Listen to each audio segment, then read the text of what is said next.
also good morning to you, and welcome to the third and final day of the 2024 Golden Girls and Silver Girls tournament here at Chisipite Senior AstroTurf. It has been 2 days of phenomenal action, and I think the drama reaches a fever pitch today. Well, we're getting underway, and Dominican Convent in Blaweyo playing against Westridge. And immediately Convent trying to get onto the ball, and great opportunity right now to score.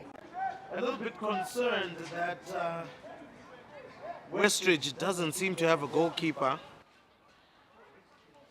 Quite odd at the moment, but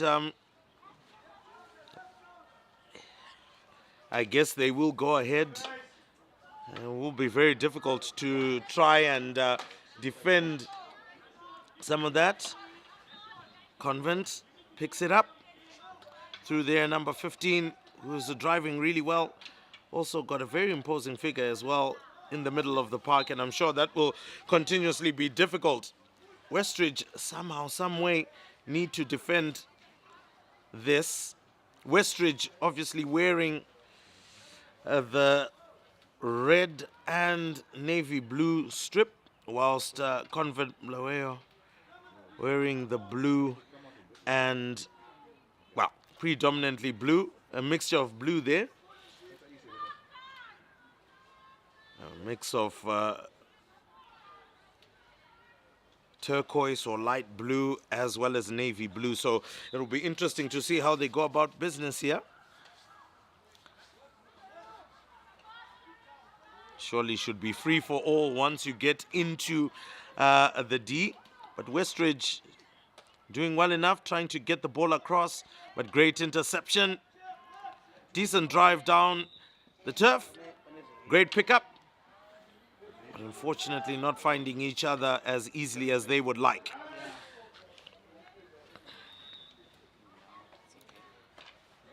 Westridge, good ball, back into the middle. Decides to go all the way to the byline, now into the 23. Decent intercept, but Westridge making good headway still.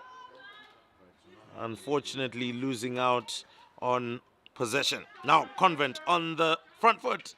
The communication wasn't too great, and unfortunately in the tussle for the ball, losing out.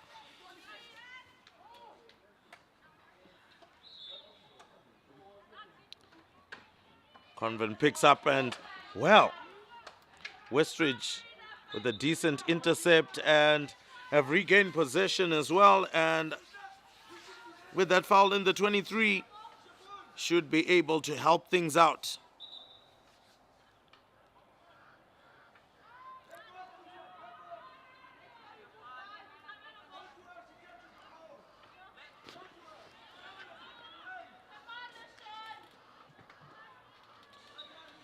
Well, a decent attempt to try and get past the marker, but that doesn't work out.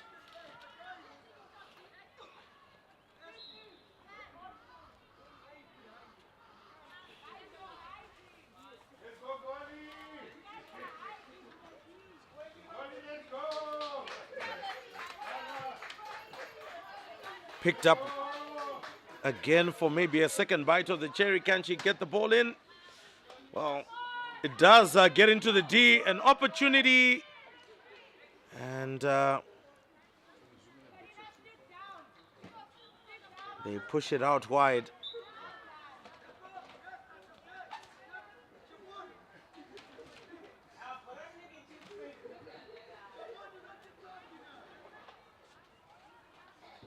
Convent from Blaweyo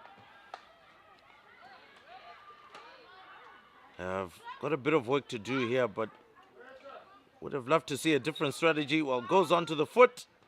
Great chance. Push pass, but straight into space, and no one was available for it. So Westridge get it back.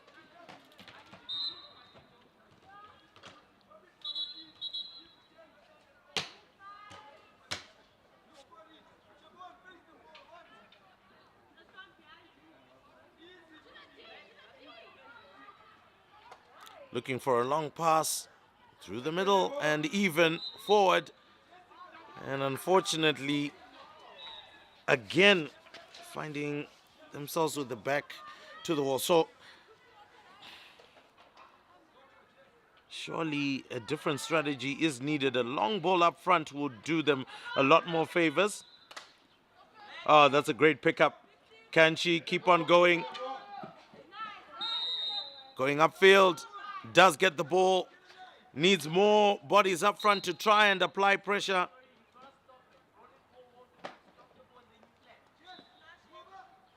So does allow Westridge to line up again. That's a long ball up front. Looking for control. There is control, but unfortunately hits on the foot. That should have been an easy move towards goal. Westridge definitely playing under very difficult circumstances without a goalkeeper. But so far, so good. Halfway stage of the first chaka and no shot on goal as yet. As play continues, it's still on the front foot for Convent. Right at the top of the D, looking for the pass into the D, but again, another opportunity spurned to try and actually get a shot on target. If I was the coach, I would actually push right now to try and get as many shots on target. It does look like Westridge are just about to get a goalkeeper on, but this is the time that Convent needed to have been sending a lot of crash ball, a lot of balls up the park, lots of bodies in the 23, and maybe trying to force a goal or two.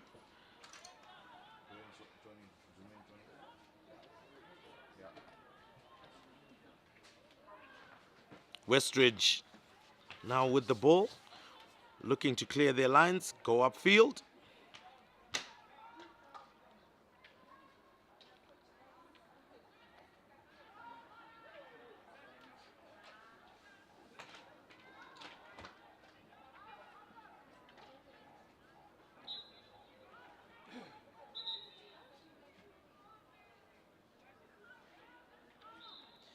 Finally, Westridge do have a goalkeeper, and the beauty of it is they haven't conceded, so that is a compliment to what they've done so far.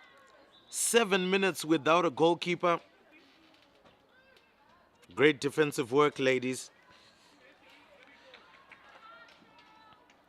Convent. And the clash of sticks there.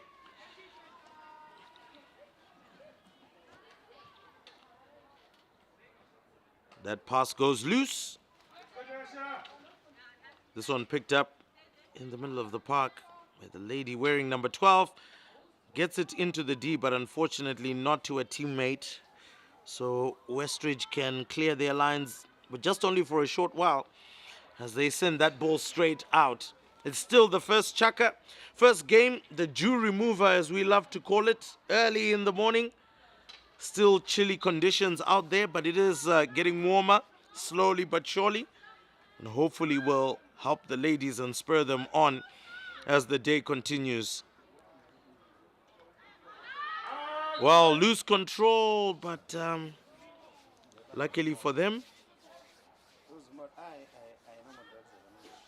they are able to get a foul in their favor, Westridge, because some pressure was being applied there.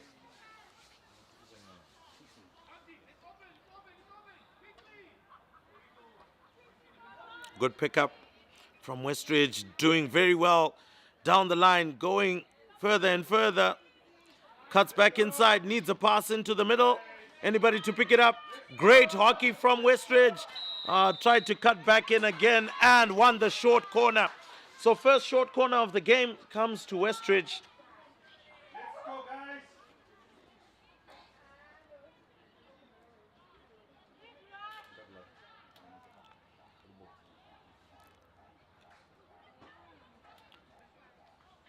It now is this opportunity that Westridge has, and if they score, I think it would be quite unfortunate for Convent. But Westridge trying to find a way through, and maybe one touch too many, sends it out wide, gets it on the foot, plays the advantage, and will retain possession. Doesn't get it as cleanly as she would like, but still comes to a Westridge hockey stick, and nobody can flick it towards goal. Still applying some pressure, and that's the end of the chaka. It is 0-0, and for large parts of that first chaka, it was Westridge without a goalkeeper, but now they do have one, and it's still 0-0.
So welcome back to the second chaka. It's 0-0 at the moment, and Convent will start immediately from the halfway mark with the intent that this match deserves.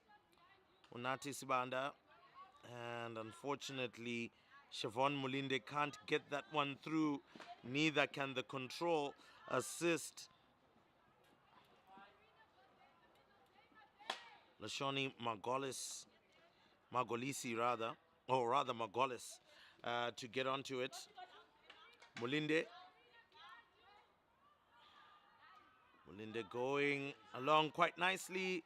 It was a great turn around the corner, but it was going to be very difficult for her because there was no support around her, and I think Convent needs to try and do that.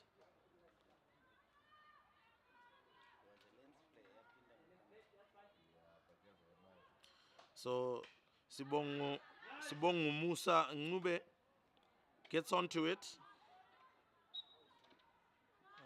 and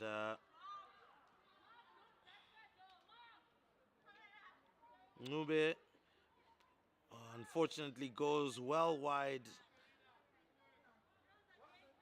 but still does retain possession, and I think at this very moment a bit more pressure may just make Westridge crack a little, but Westridge are the ones who have had the short corner, and despite not being able to convert that, it has been an opportunity that they've been able to get because of applying some really good pressure.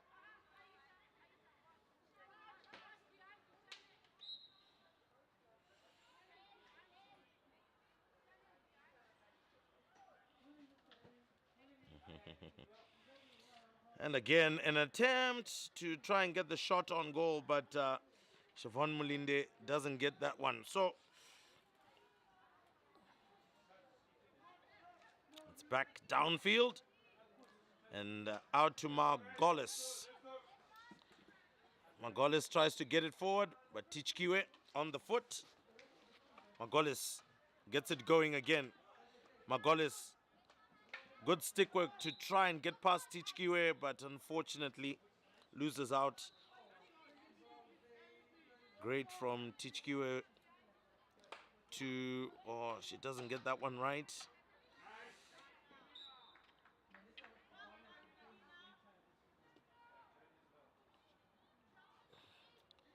So Parina gets a foul in favor of Westridge. And Tsitsi Rampiao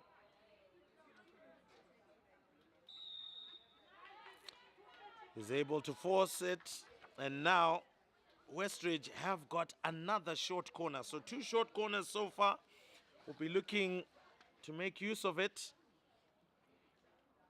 Responsibility has gone to Zema Omasha.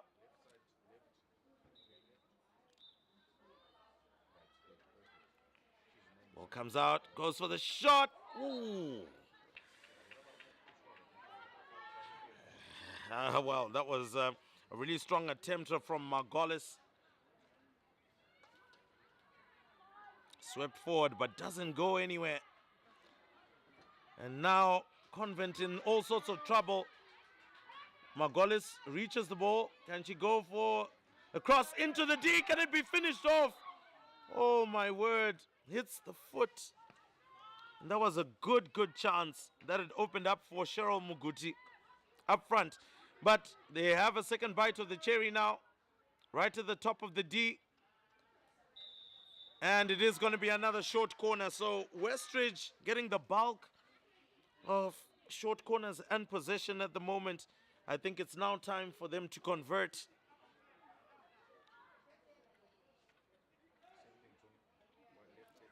Only 4.5 minutes gone so far. Omasha. Great into goal, but unfortunately couldn't divert it in. And looks like it's going to be a long corner.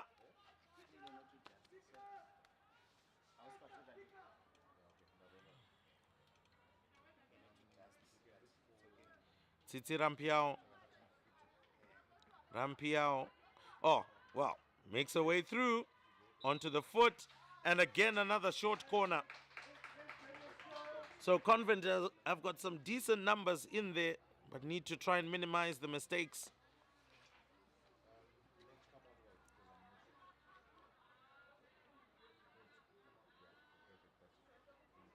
Omasha with the injection.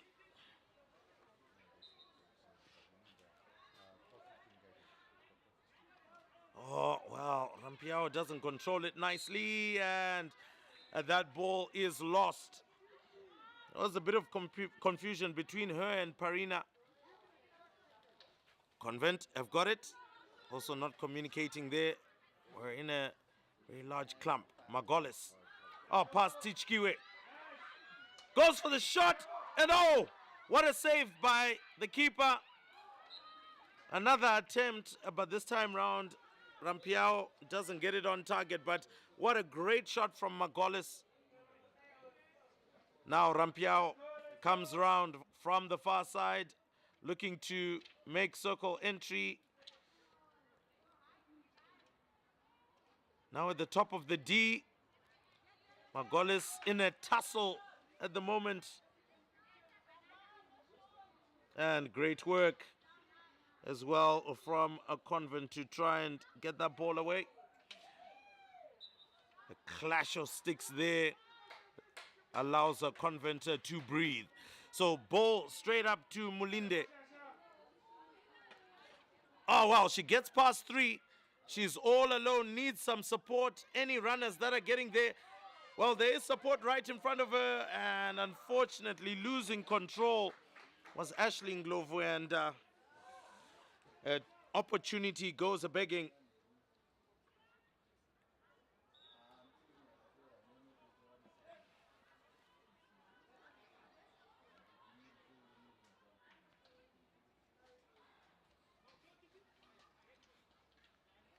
Westridge easily making it up the pitch, getting into the half of Convent, but also well marshaled. Margolis tries to steal that one away, but unsuccessfully.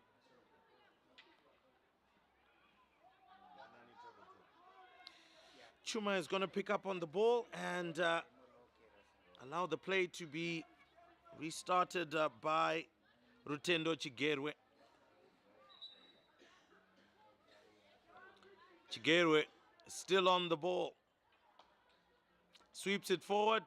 Well stopped again, or rather, actually well stopped, so turns over possession.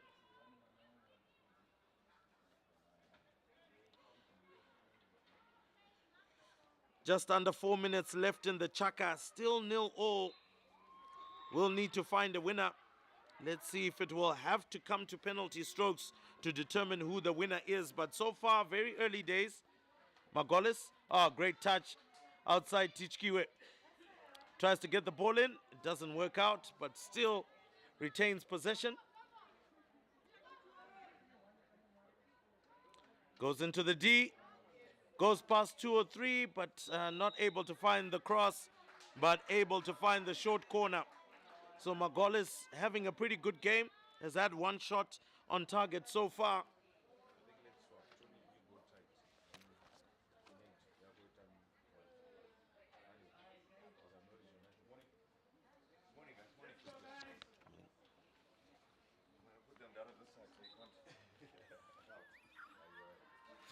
Omasha gets it in. Margolis just outside, flicks it into the D, and it is going to be a long corner. So good defensive work from Blairwayo Convent, but still a lot more work to do. Westridge getting a lot more possession. Westridge in better positions. Westridge with more of the short corners. Well, the long corner, the ball is available.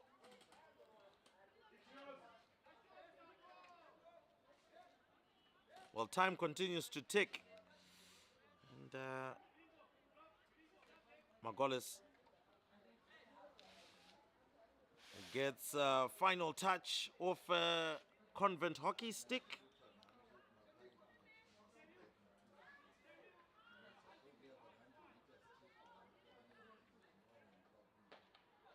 Play starts. Great to go past one. And that's a shot at goal and another save for the keeper. A tussle right there and nobody able to flick it in. And it's a short corner. So Westridge applying good pressure. They'll be hoping that it pays us some dividends sooner rather than later.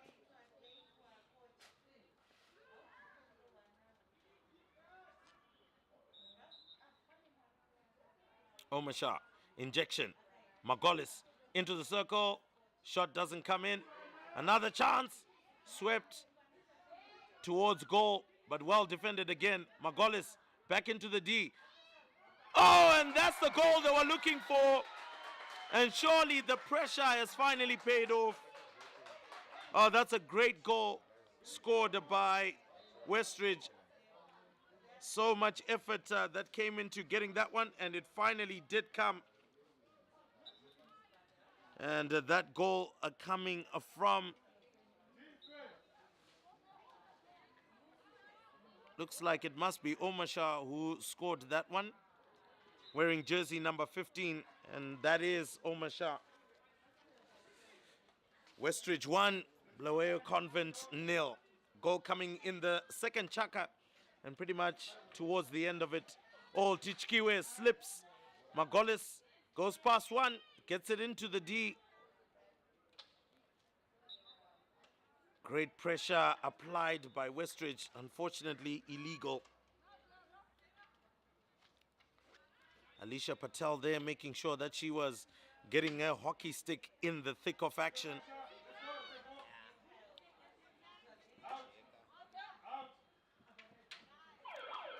Good pressure on the ball as well from Mutati as they come to the end of the second chaka, and Westridge have put their noses in front.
I'm sure the conversation for Convent is at least get some short corners.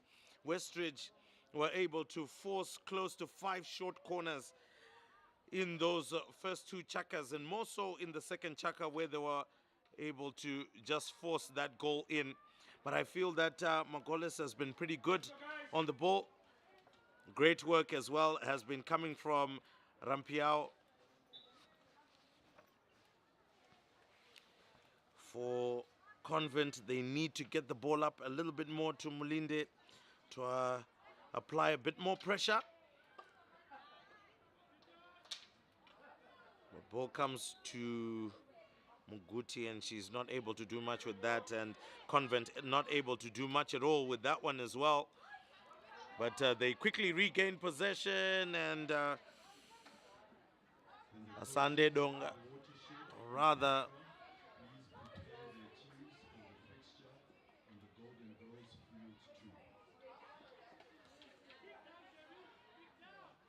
wearing number Mbeya.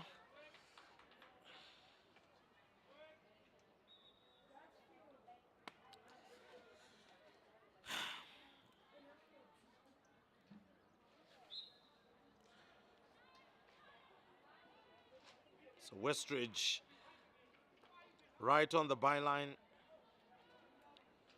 Decides to send it into the D. But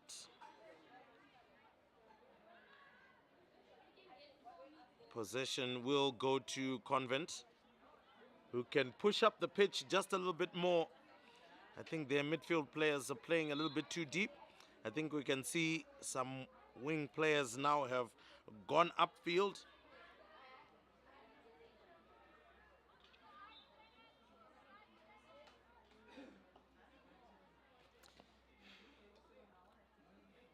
Now Convent needs some width as well. I think a little bit too central in terms of how they are trying to get out. Hockey sticks are clashing right there.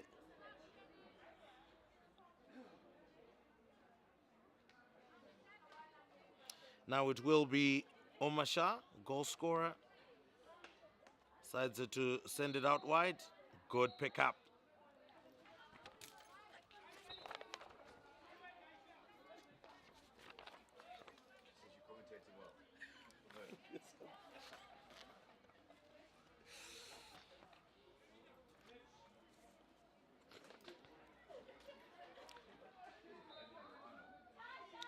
Rampiao makes her way into the D. An interesting, a flick there. I was trying to flick it behind through her legs, but goes ahead and gets a foul just on the side of the D. Tries to get the cross in. Great blocker by Convent. Well, that one goes right onto the top of the D, and Muguti will try and chase that down. And Convent can get it away. We're still under pressure, but now it will be a bit more relaxed and free.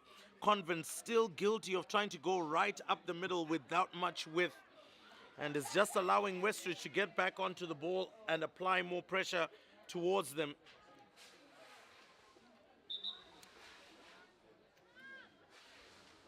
Rampiao started from the byline. Get it in. Great from Parina.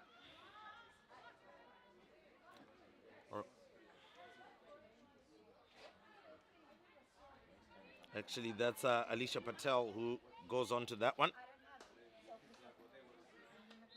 Rampiao gets the pass to Magoles, who just takes her eye off the ball for just a second. And Magoles makes her way into the D. Mulinde was clearing that one, but it looks like still Westridge will remain on the front foot. Have got lots of protection in terms of defense. I think if they were to apply maybe just one more body over the halfway line and get that pressure in, it seems like Convent not able to really get rid of the ball as easily. So maybe they can benefit from that and keep on applying pressure. At the back post, Alisha Patel. And on the front post, we're seeing Parina Magnalal.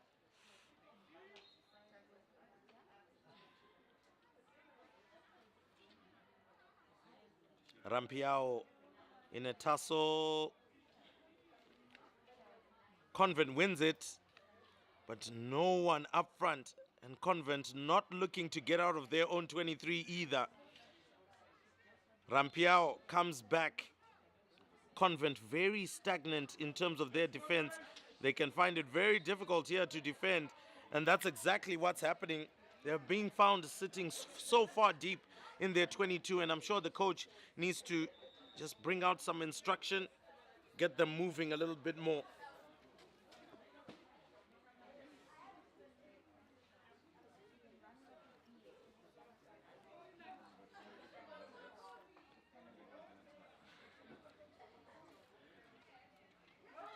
Rampiao trying to link up with Margolis, and they don't find enough joy. So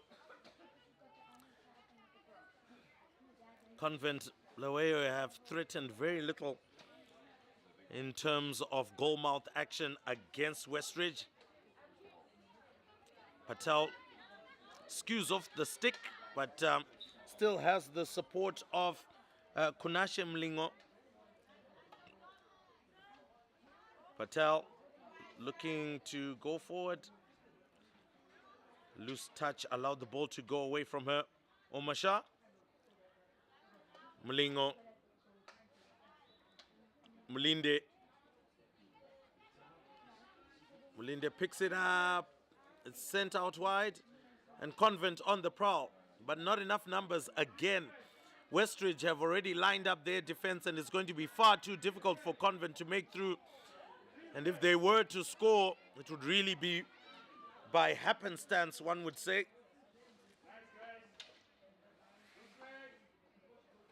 Substitution, Alisha Patel comes off as the play continues for Westridge. Margolis on the ball.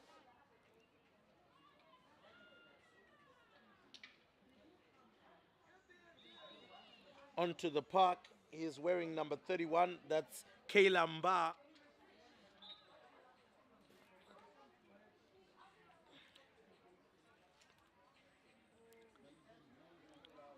Margolis goes wide, tries to send it in. Still has possession, does well to come back inside. Sweeps it into the D, off a hockey stick, and going to be another long corner. So far, Westridge doing well enough to protect their lead by attacking. Convent not doing enough to try and turn things over. But we do understand, quite tired are the girls.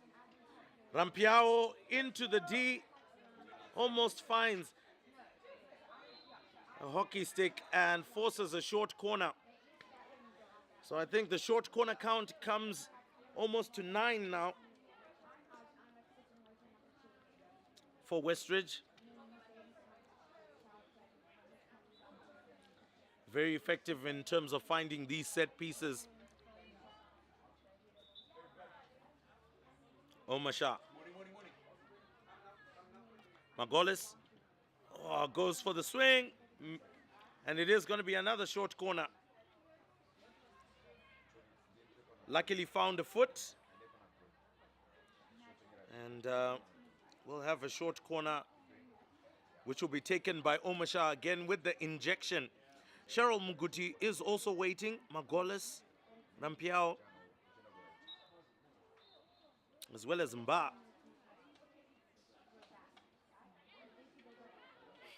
Great work from Convent, defensively doing well. Now can they attack? Retained by Convent. Great work from Mutati rather, wearing number 9 on the right-hand side.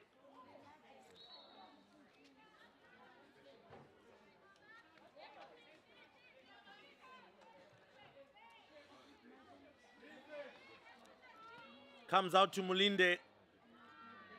But who's there to help? Mulinde maybe held on to possession a little bit too long. And it is going to be a long corner. Now Convent can push up a couple of players. Mulinde picks it up, goes into the circle, tries to flick it towards goal, and she forces a short corner. Convent need a good injection. Remember, it's still 1-0. 52 seconds left on the clock in the third chaka. And Convent can level matters despite all of the Westridge dominance, which has happened for so long.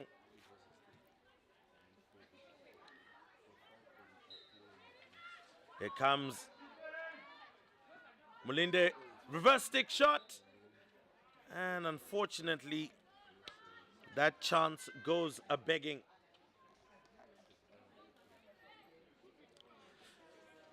And Westridge don't waste too much time. They go upfield into the 23. And unfortunately, not good enough control from Perina.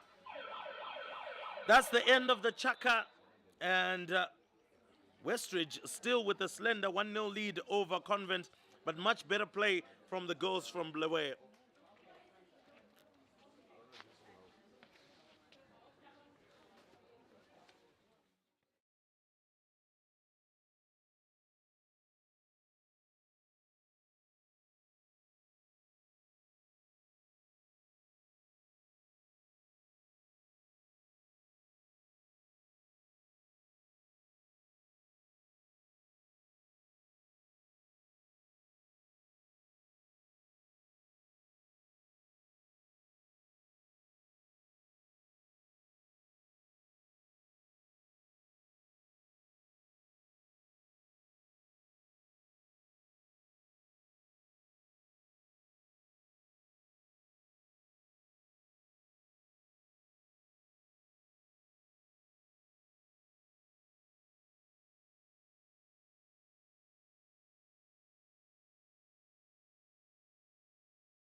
Final chaka, Westridge in the lead 1-0 against a Convent. Still can be pulled back, still can force it into a penalty flick contest. I'm sure the girls wouldn't want to do that. Seal the game, seal the deal whilst it's still early. Convent pick up possession very quickly. Oh, wow, great gliding past opponents. Can she get it now into the circle, into the D? Oh, wow. That has just been kicked out by the goalkeeper. And that's exactly what you need.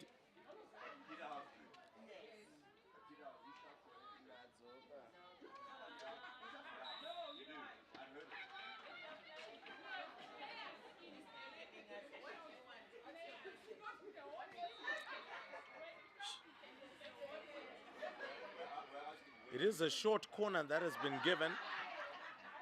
So Convent early on in this chaka getting a short corner.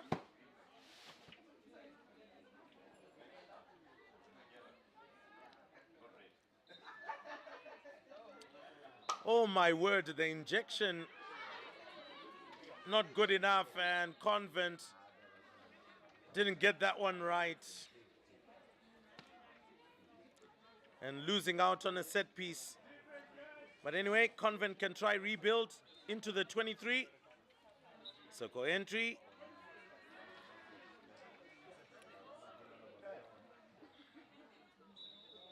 Mulinde trying to get in.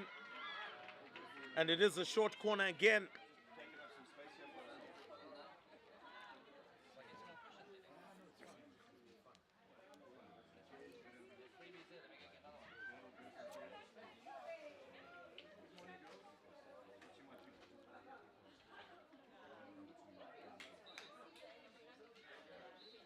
Mulinde again, poor control on the injection.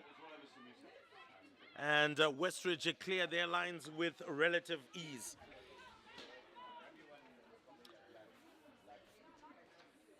Pressure early on from Convent Blaweyo.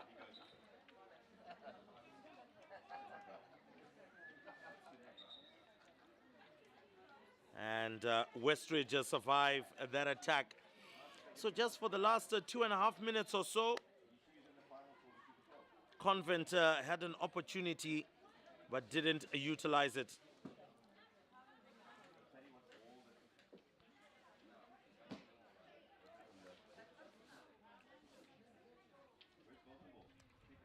Westridge start. Unfortunately, gets onto the foot of Mulinde.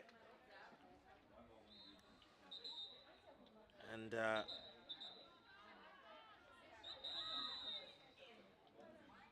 Mongolis was about to get going on a bike, but that ball has to go all the way back.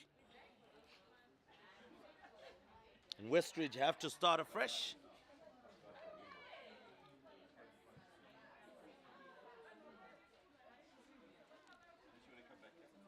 Well, didn't get it straight along the line, so Convent now have got 1 or 2 runners in front of the ball.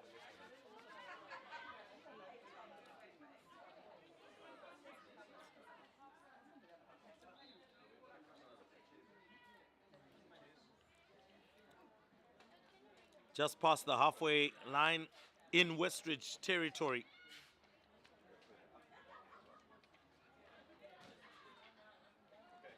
Westridge, Margolis has the ball nicked off her hockey stick. But unfortunately, this time round, Convent cannot continue into the 23.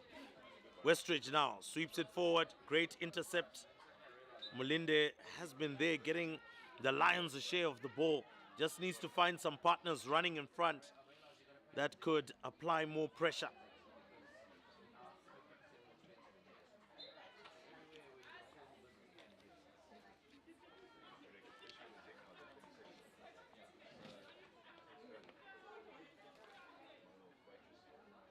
Alicia Patel back on. Good work from Margolis so far. Margolis forcing her way through and finally sends it into the D. Great control by Rampiao. I'm sure would have appreciated a bit of an advantage, but referee blows for it. Now round in the circle into the D. Reverse stick shot, open for anyone to take. Margolis sweeps it through, and that's a short corner.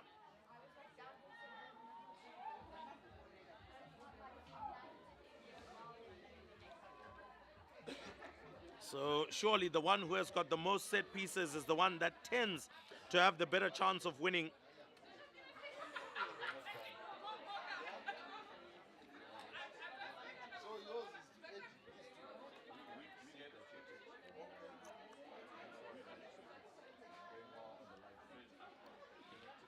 Omasha. Great injection. And one of them got out a little bit too early. Now less of a defense for Convent.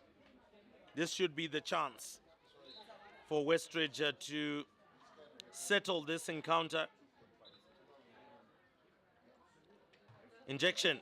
Margolis into the circle, shot towards goal, and that is it. Good goal.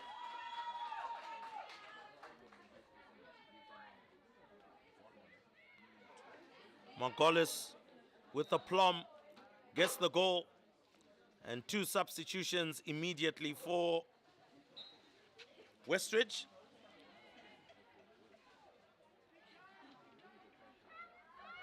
Now Convent, and again trying to be directed through Mulinde, has been quite good. Ngube has also been circling around as well, but the support has been a little bit limited for Convent. And it is another one just on top of the D. Mulinde gets work going, and it is a short corner. So again, another opportunity for Convent. There are 5 minutes left. It's schoolgirl hockey. Anything can happen. But they have to score now if they intend to really ruffle the feathers of Westridge. The starting lineup. Can the Peterhouse manager please report urgently to the technical area to check off the starting lineup?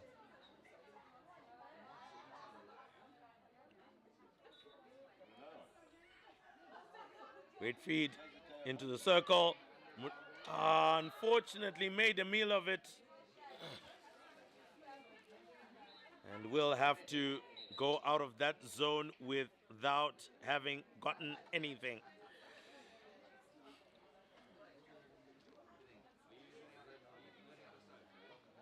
Oh, quite unlucky that it did hit the foot. The idea was great, but unfortunately the execution not commensurate. Tadiwa Janasi was the one who unfortunately had the ball onto her foot. Waiting for the pass from Ngube.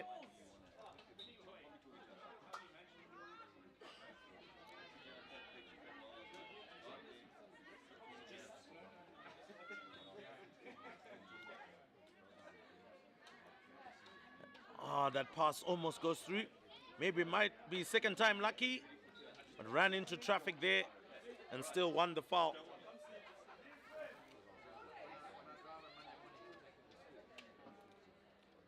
Oh, wow. Goes off a Westridge hockey stick, and they're able to extract a long corner from that piece of play. Under 3.5 minutes left in this chaka. The 4th and final one, and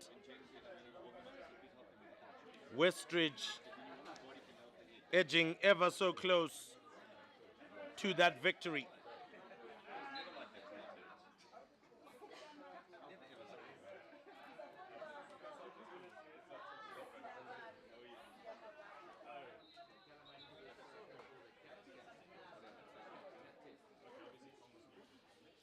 Mulinde goes round, comes back, and it doesn't work out again. Not for a lack of effort.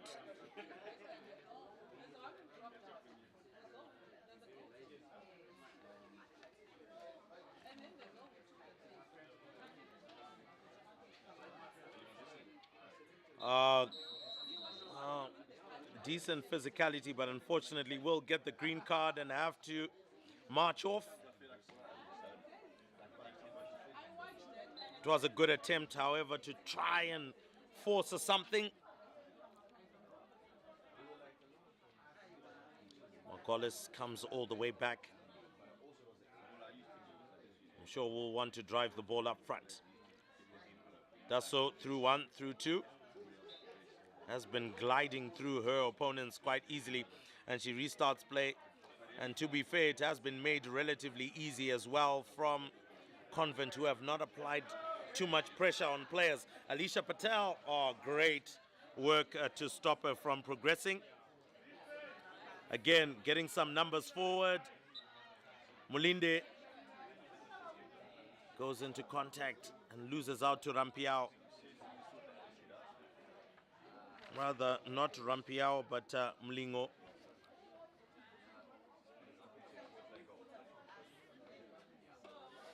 Good pickup. decent pass as well from Muguti. Rampiao looking for Magolis. Finds her.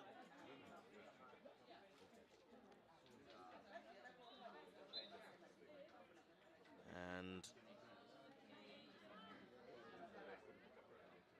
just outside the circle, actually, it seems like it's going to be all the way through to the line.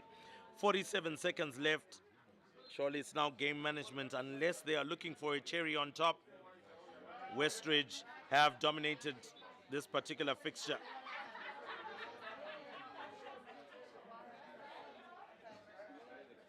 More short corners, more set pieces, and more chances buried at the end of the day.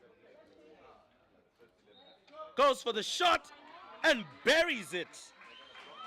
Well, all she needed was a little bit of space, and once she swung that hockey stick, there was one result at the end of it all. 3-0 in the lead, 5 seconds on the clock, and that is the end of it all.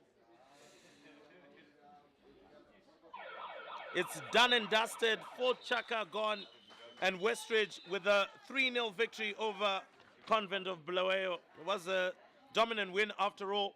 Lots of set pieces, lots of short corners, and they did well to bury them. Well, coming up next is the first semi-final. Peterhouse taking on Loma Gandhi College.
So, good morning, Ben. Very interesting morning. Getting quickly shiny and hot, but it's also hot on the turf. It is the first semi-final of the 2024 Golden Girls tournament, and it's between Peterhouse and Lomagandhi. A little bit surprised that Lomagandhi got all the way here, but wasn't too surprised after all, after the way that they've just demonstrated their quality throughout. Yes, good morning, Rimbo. Good morning, fans around the world watching Lomagandhi. A surprise package, but all due credit is from their fitness. The team is very fit, I tell you. I think Gets it to Anike Mparuri, who sends it back to Melissa Kumsasa. That one sent forward on the far end, but just loses out on control. Now, some of the key players here will obviously be for Lomagandhi. I think Jessica Lam has done a phenomenal job in the middle of the park, but also an engine, a workhorse. Fadzai Kahari has been good. Nyasha Vute there, almost intercepting a pass gone wrong in Lomagandhi territory. Will need to be very wary around that. Need to be very clinical in getting their passes across, because Peter second day yesterday, so I'm sure it's to match some firepower that is on the wing for Lomagandhi in number 3.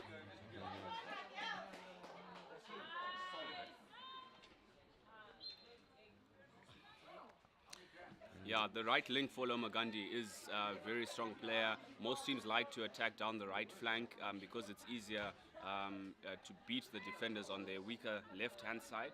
So I guess a tactical switch there from Coach Bongweni in order to bolster his side's chances against a very clinical Lomagandhi. But as we see here, Lomagandhi with quite a high press against Peterhouse, but Peterhouse managing to maneuver the ball around them. But some interesting midfield battle going on at the moment. Oh yes, interesting midfield battle. You talk about the matching up of the likes of Munyonga against Lam, how they are able to disrupt play, but also at the same time scan the field, find the passes.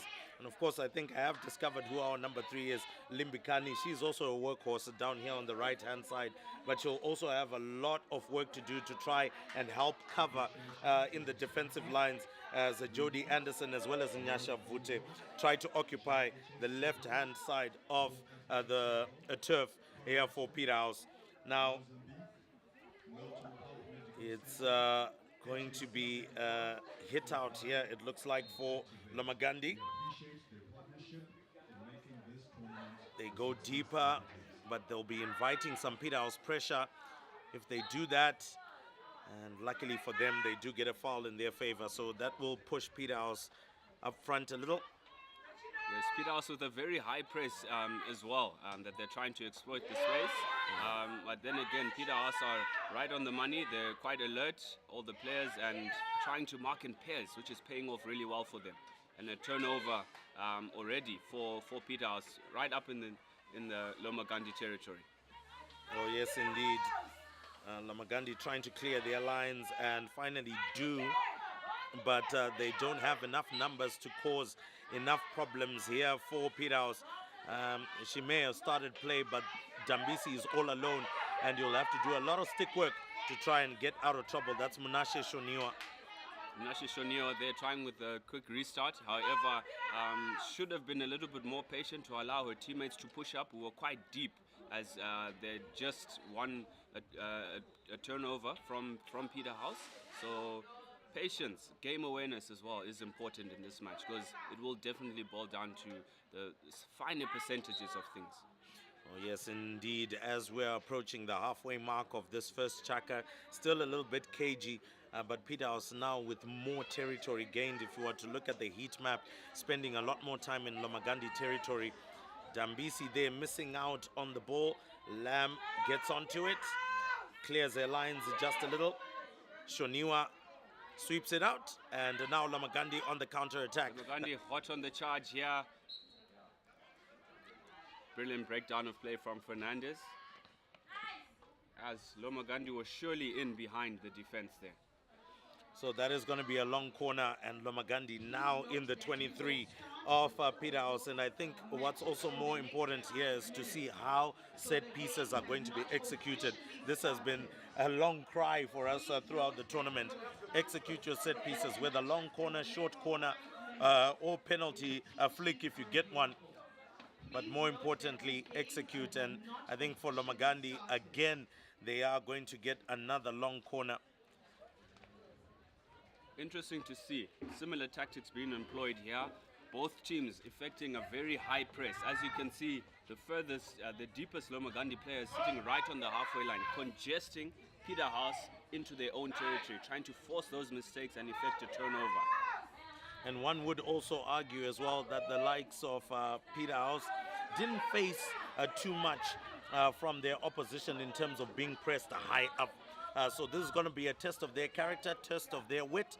All of them have got tournament experience, and many of them were 2023 champions of the Golden Girls tournament. Very much so. This is where it matters the most, and the experience that they've had and the numbers of players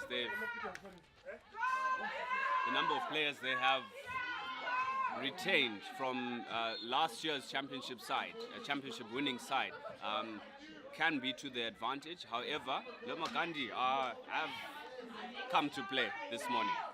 Oh yes, they've come to play. Now goes past Dambisi. Munyonga will try and get to it. Now to Vute. And comes out to Munyonga again. She's through on goal, but it is going to be a short corner. Some brilliant skill there from Chilochashe Munyonga. A shimmy to the left, a jink over the stick. Some excellent 3D skills, earning her team the first short corner of the match. Can keep Peterhouse capitalize on this early chance in the first chaka. Well, it looks like in this particular case, Nyasha Nyaguze is going to be injecting to a very patient, anticipating Munyonga. Oh, swept towards goal, great save. And Lomagandi still trying to clear their lines, and it's another short corner. Some excellent variation there from Peterhouse. Munyonga with the fake to the right, and then slipping it back to top D, who it looks to, I think that's number 6 for Peterhouse. Reina Parenyatwa there with the attempted drag flick, however, didn't quite catch it in the loop, and Lomagandi clear their lines. And clear their lines relatively successfully, so they are getting some front football, but once again, I think there's also that tentativeness that if you go up front and intercept is effected, the counter-attack of Peterhouse can be very lethal. They've really got some speedy wingers. Very much so. Very much so. And equally so, I'm seeing the work rate from the Lomagandi players is exceptional. They're really, really, really well conditioned, and it looks for this team so far seems evenly matched at the moment. Oh yes, we did expect Lomagandi to run all day along, and they will do that if need be. And Peterhouse will just have to work on being clinical, and that's not clinical as it's stolen off a stick. Dambisi almost arriving onto that. Now Lomagandi into the D. Can they get the shot away? Unfortunately, there was a stick in front for Lomagandi. Brilliant tracking back there from Fernandez, not giving up and allowing the Lomagandi to have a clear shot at goal and deflecting the ball out for a long corner for Lomagandi. But first touch is critical. Possession of the ball is critical. If you blink, the ball will be stolen away from you. Oh yes, indeed. Now Lomagandi trying to sweep this into the D. It goes across. Nyasha Vute under some serious pressure there. Was about to be smothered by Dambisi, as well as wearing jersey number 18, I would like to believe. Yes, some very nice skill there from Nyasha Vute to revert the danger and earn her side a free hit.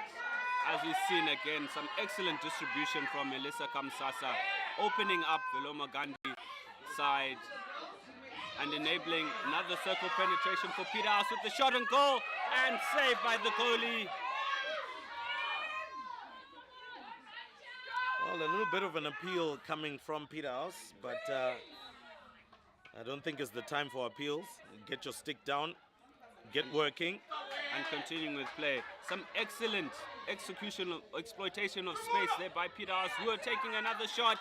And the quick fire passes have earned Peterhouse a second short corner, but all orchestrated from their centre back, Melissa Kamsasa, who managed to distribute the ball out wide to the right-hand channel, which was open, thereby 2 passes, circle penetration, shot on target, hence causing a little panic in the Loma Gandhi defense. Oh yes, indeed. So let's see how they go about things. It looks like Munyonga will also be the target once again, but no, they decide to go different. Munyonga tries to now go round. Can she get the shot off? And unfortunately can't get the control in. It is going to be out, and Loma Gandhi get a hit out. So Loma Gandhi effectively have quelled all of these short corners for Peterhouse, despite all of the pressure that Peterhouse has been putting in. And once again, we're talking about executing your set pieces when you get the opportunity. Very much so. And Loma Gandhi have just displayed excellent defensive skills. They're running a 1-2 split in terms of their runners for the defensive short corner, enabling them to quench the threat of the potent Peterhouse short corner team. Oh yes, Nyasha Vute doing very well to win that possession back at the stroke of this first Chaka break.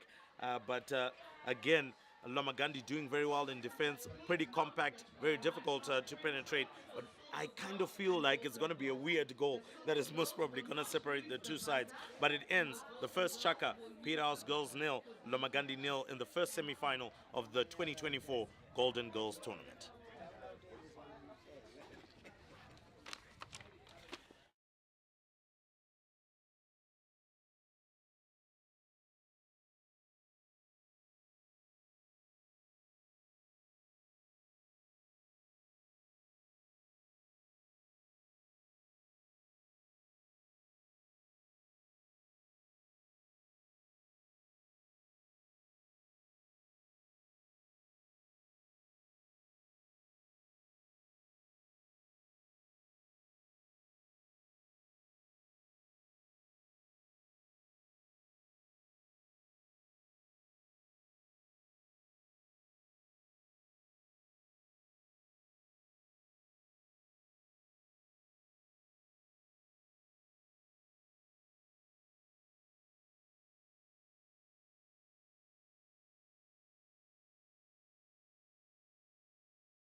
So welcome back to the second Chaka.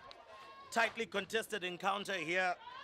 And it is still 0-0, but you do feel that the dam wall on both sides is about to crack open. A goal will be needed unless these ladies want to go into a penalty flick shootout, which I don't think any one of them actually want to go through. Yes, remember the dreaded one-on-ones. It leaves everything in the air. It's 50-50, a matter of luck. Lady Luck should be on your side. But yeah, we're still early in the match. Another 3 chuckers to go. And hopefully one of the teams can be able to unlock the other defense and secure a very crucial lead. Well, a bit of a false touch there on the far side will allow Loma Gandhi territory that they didn't really have to work for in the 23. And somehow, some way, Peter also squeezed their way out of a very precarious situation. Lamb found wrong-footed by Munyonga, who decides to go on the outside, and still the possession belongs to Peterhouse. And a little bit of a shift in tactics here. Nyasha Vute has been roped into the middle of the park. I think they're also looking at some of her work rate to try and disturb play, and maybe just make sure that Dambisi is starved of possession. We also know that Taylor Oliver is trying to trying to work on the left-hand side of the field. Also an imposing figure, trying to make sure that Fernandez is under pressure. And maybe that ploy will work out for Loma Gandhi. Yes, Coach Pongweni just resting Jody Anderson for a bit there.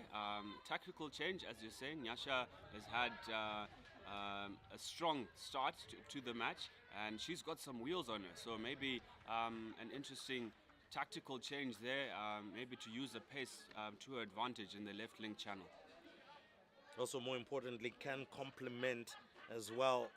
It looks like they've heavily stacked the left-hand side, and Lomagandi may need to just watch out there for Peterhouse and their strategy. Unfortunately, there a loose pass from Melissa Kamsasa, one of the very a few mistakes that she's made all tournament. Yes, true that. And Peterhouse are just trying to exploit the space, utilizing the field well. Their wing backs are pushing up, really trying to congest the opposition's half and create that overload to be able to generate a 2v1 situation. Jessica Lamb doing well in defense there, and a great touch to stop that ball. It was coming at bullet pace, but Munyonga does well again, intercepting. Lomagandi doing very well as well.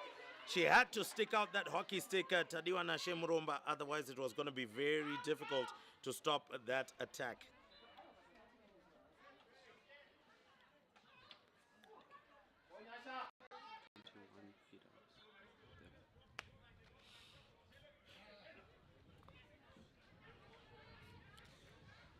Ball goes out this time round, and Lomagandi will just slightly jog.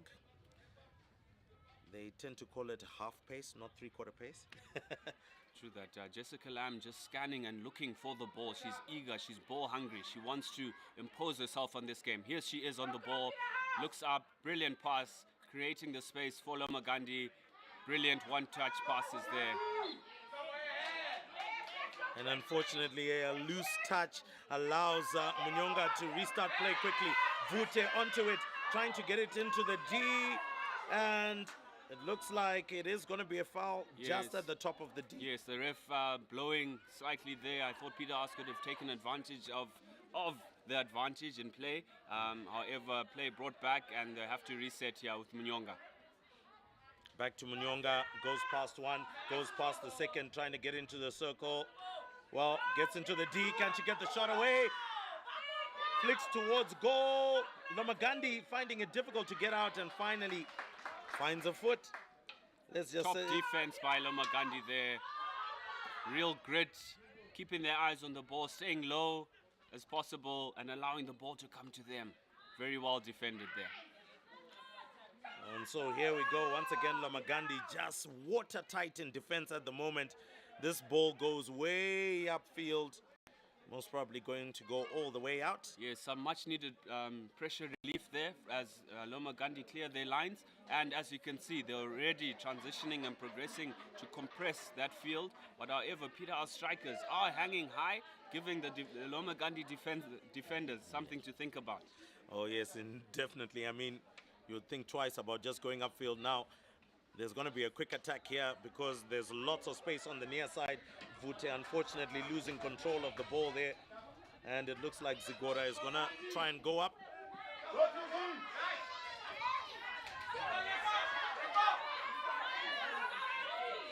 Great intercept from Lomagandi. Lomagandi defenders are right on the money, keeping an eye on the very quick Peterhouse strikers and quenching the danger again. Munyonga spreads it out wide to Fernandez. She sends it in.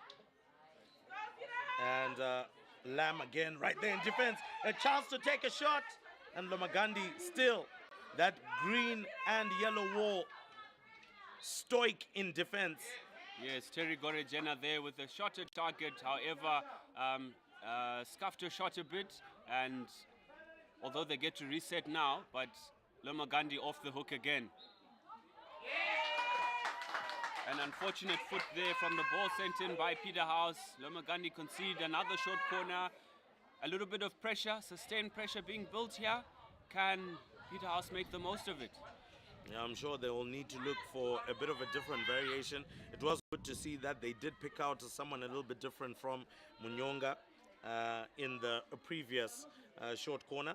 Let's see if they will do the same here. All sticks down for Peterhouse. just outside. Reina Parinyato flicks it on. And Tori Gorejena with the attempted flick, however not controlling the ball adequately, and it goes over the baseline for Loma Gandhi head out. Oh yes, Planty Zikali has been applying a little bit of pressure here for Peterhouse to try and make sure that they win the ball back quickly. But it's a goal swing, straight out to Kumusasa. Comes out to Mparuri. Mparuri and Kamsasa really trying to be patient, effecting what we call a pendulum as they shift the ball left to right. And the double take there from Loma Gandhi turns it over from Fernandez. Can Loma Gandhi make the... and unfortunately, that pass goes awry. But the effects of double tackling. One person channels and the other goes for the steal. Excellently executed there by Loma Gandhi. Oh yes, and one of the other substitutions that has come on, Rutendo Sitole, has also been quite good through the tournament. She's come here and immediately gets a stick on the ball, but that one comes out. Vute tries to swing it forward, but there is Jessica Lamb making sure that she's there to disturb play. Very quick ball, Dambisi misses out on trying getting it across. I did think the defender missed the ball there and took a bit of the Dambisi's stick. My view should have been a short corner awarded to Loma Gandhi. Well, there's always a discrepancy between commentators and officiating. Very true, Rimbo, very true. So Peterhouse gain a foul there. Mparuri will be looking for Munyonga. Finds Munyonga. And 3.5 minutes left on the clock in the second chaka. Once again, intense semi-final in the 2024 Golden Girls tournament. Defending champions are taking on a very plucky Loma Gandhi side. Here's the chance. Oh, they were free. But that foul goes in favor of Loma Gandhi. Yes, Zikali there with a bit of a swing and a miss for that ball that was sent across to the P spot. But excellent distribution from Fernandez, sending the ball into the Loma Gandhi D. However, the final shot just not going Peterhouse's way. Oh, yes, indeed. Yes, indeed. And Loma Gandhi now just trying to get out of their own 23. Oh, don't manage to do so. Jody Anderson swings it, and that one goes all the way through. So I'm sure the target there was number 11, Terry Gorejena. Actually, Nyasha Nyaguze. My apologies there, Nyasha Nyaguze. Oh, she was the target, but unfortunately couldn't turn it towards goal. So a hit out for Loma Gandhi. Still 2 minutes on the clock. Here comes the goal swing. Skews off the stick and gets past Dambisi. Excellent cover defense there by the sweeper Kamsasa.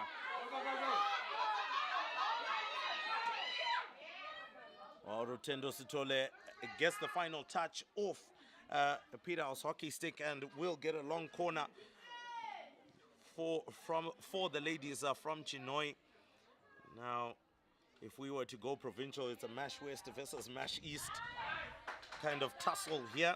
Yes, in our farming circles, we call it Mash Best. So today I think we'll find out who is the best out of the mashes. Oh, yes. But it has been a mash of good hockey this morning, especially in the semi-final. And Loma Gandhi defending up high back into Peterhouse territory, but maybe just a little bit too much stick work to try and get going. Nyaguze was on her bike, but just couldn't get past that green and yellow wall. Excellent through ball there from Loma Gandhi. And that's Fadzai Kahari losing out on possession. Quick restart. Fernandez with the quick restart there, trying to send Peterhouse on their counter-attack wheel. Nyasha Vute with the intercept again. Some excellent skill and hold up. Sends it into the D. However, the Peterhouse strikers can't get onto the end of that. Oh yes, and just above 30 seconds left in this chaka, as we mentioned before, a very tightly contested encounter, and also we can see a tactical battle from both technical benches, trying to ensure that they switch around their players, make sure the substitutions come on at the right time, and more importantly, their players keep position. Great to have turned out of that particular tussle. Terry Gorejena doing pretty well in the middle of the park as well. But Fernandez, Kumsasa, send it out to Mparuri. Needs control and unfortunately loses out. But that won't be too much of a bother. The halftime break comes and 2 more chakas to go and it's still 0-0. Yes, a real war of attrition at the moment between the 2 coaches, Mazua and Pongweni, who are exercising and exploiting the ability of their players to pinpoint tactical genius per se. But who can unlock who in the second half? We'll be back after this break and we'll see who can come out tops.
Research, we now know who number 21 is for Peterhouse. Yes, change of jumper for her. Chloe Scott Elliott is her name. Thank goodness her dad was on hand to identify his daughter.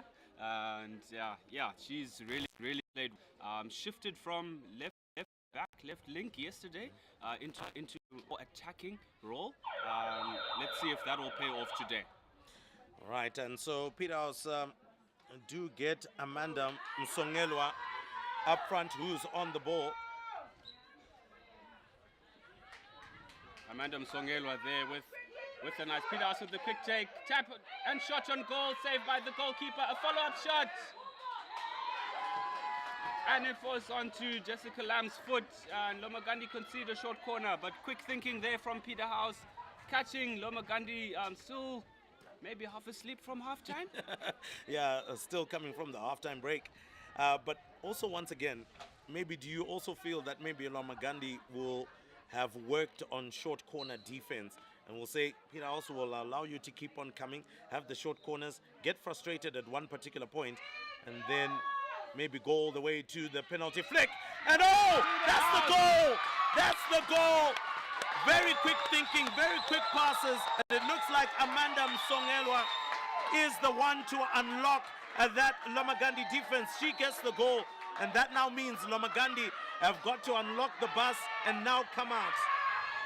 Some excellent skill at top D there by Chinochashe Munyonga, who received the slip to the right.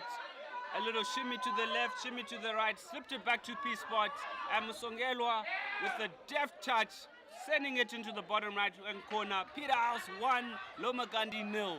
Oh yes, what a great goal. Worked very well. So Peterhouse just needed to move the ball around a little bit quicker because at the short corners they were just a tad bit slow in the last two chakas, but this time round a bit more quick and ultimately getting the reward that they required.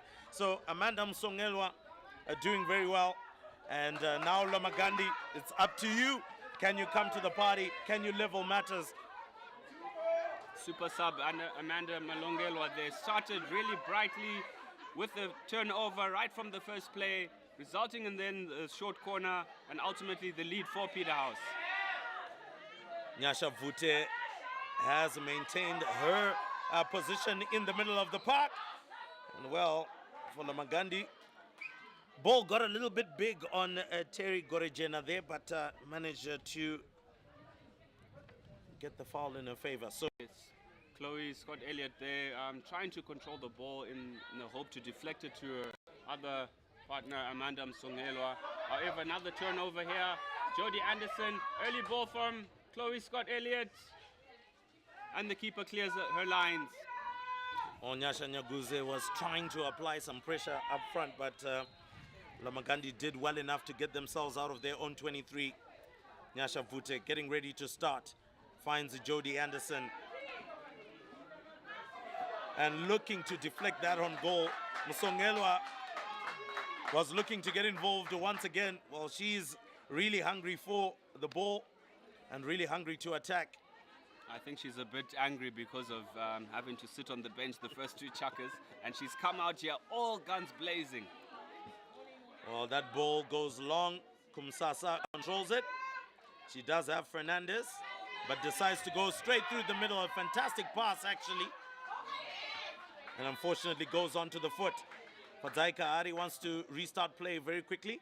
Yes, Reina Parinyatwa there, just getting the ball caught between her legs, and Loma Gandhi managing to effect the turnover. Oh, Munyonga was fighting for the ball, but she was always going to be second best.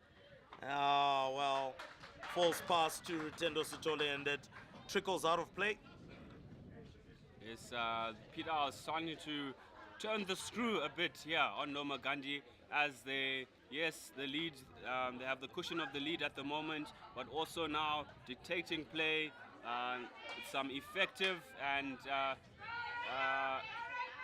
accurate distribution of the ball around the park. Munyonga decides to send it back. Kumsasa passes it out. Paruri, but an intercept from Loma Gandhi goes all wrong, and Munyonga goes and starts play immediately. A top ball there to Reina Parinyatwa, who enters the D, sends the ball into the D there, and off number 11 for Loma Gandhi. Terry Gorejena, unfortunately unable to get her stick down in time. The ball hits her feet, and another short corner awarded to Peterhouse. Now Peterhouse will be looking here to double their lead. They've already seen what has worked against Loma Gandhi, which is quick passage of play in the D. Will want a good injection, firm and strong stop, and ultimately whiz themselves towards goal. But taking it, Nyasha Nyaguze will need to make sure the injection is correct. It is. Peterhouse with the injection. Jodie Anderson at top D, slip back to the injector. However, Peterhouse now have the ball. Reina Parinyatwa with a strong run into the D. Loma Gandhi defense still with them, our son. Top defense from Loma Gandhi right there.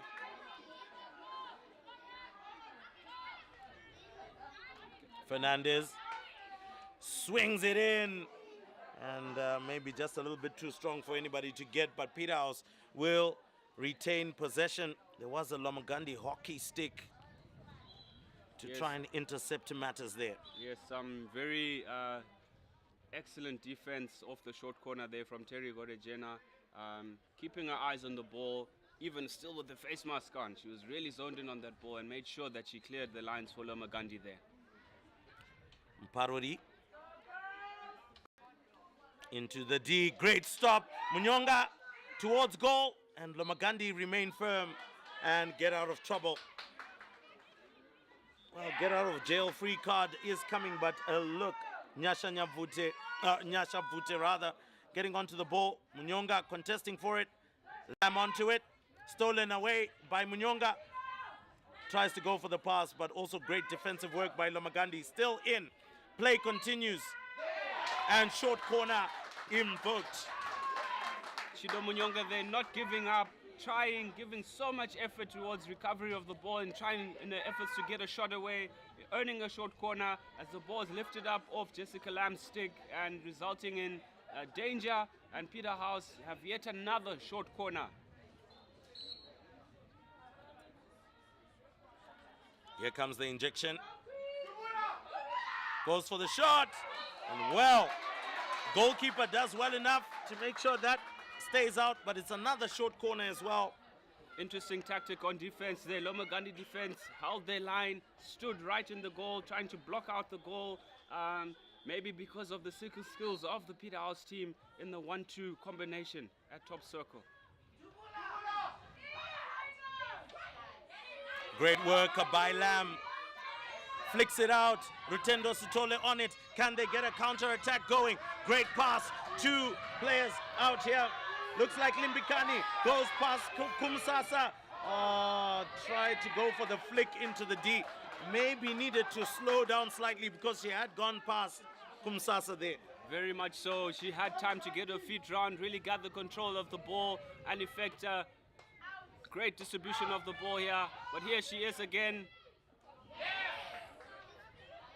That pass may be a little too weak, but anyway, Lomagandi have got an attacking opportunity. Limbikani goes for it and well stopped. And Peterhouse can now launch an attack. Songelwa keeps it in, sweeps it into the middle of the park. Nyaguze misses out. But Lomagandi keep it in and gets it to Sitole. Doesn't win the foul. Apologizes for maybe not making use of other players that were surrounding her.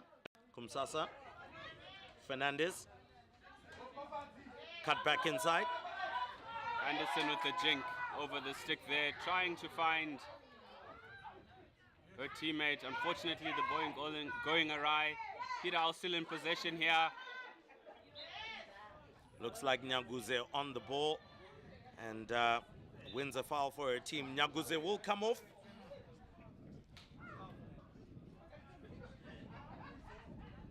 Paruri.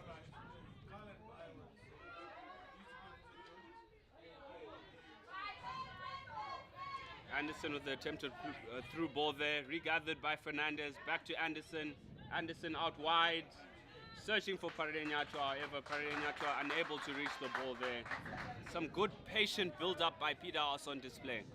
Oh yes, patient build-up, but time running out for Lomagandi here to find the equalizer. We saw how they were able to up the ante in some of their matches, and I think they need to up the ante now. Yes, one goal might seem like as if it's an easy way back, but you just never know when the second goal might just come, especially against the run of play like this. Reina Parenyatwa sweeps it into the circle. Munyonga tries to go for the shot and well blocked, so it's going to be a long corner. Yes, great play there. 3D skills on display from Reina Parenyatwa, jinking it over the stick and sending it through to Chilochashe Munyonga. Unfortunately, or rather fortunately for a great Lomagandi defense, managing to recover the ball. Tries to get it out. Looks like Kahari cuts it back inside, but maybe needed to have come closer to the byline. Limbikani does very well to get past Reina. And well, great take by Fernandez. Sweeps it across and just not enough to get control there.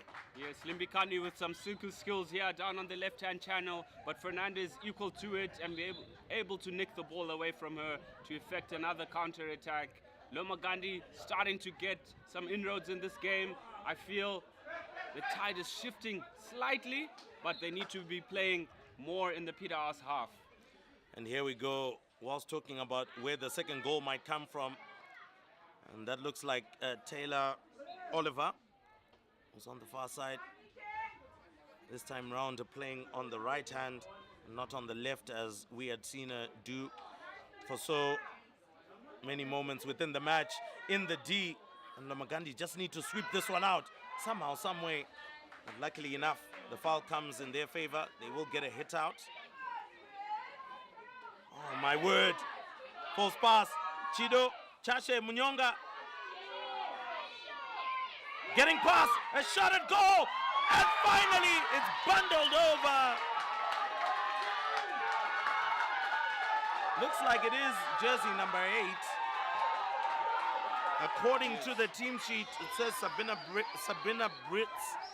Yes, Sabrina Brits there with the final touch in the far post. But again, Chidochashi Munyonga, a standout, excellent skill, turning defenders inside out, creating the space to get the shot away, finding Sabrina Brits on the far post who deflects it into the bottom left-hand corner. Peterhouse take a commanding lead, 2-0 over Lomagandi, 4th chaka to come. Lomagandi have all to play for.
Well, well, well. What a semi-final we've had. Musongelwa and Sabina Brits. So far, the heroes of all, the defending champions of the Golden Goals tournament. It's a 2-0 in their favor. Lomagandi with all of the work to do. No matter what happens from this point, I think Lomagandi have played some really good hockey. Of course, they've come up against a very, very strong side in Peterhouse. And Peterhouse have just done what they've needed to do. Missed the ball completely there, Dambisi, and has allowed Peterhouse to just get going. Munyonga has been slipping past the Lomagandi defense, particularly from the second quarter, finding just pockets of spaces to get into. Yes, an intercept there from Reina Parenyatwa, finding Munyonga, back to Jody Anderson, to Reina Parenyatwa with the swivel. However, Lomagandi conceding the free hit there. Quick take from Reina Parenyatwa and the ball across. Well defended by Lomagandi.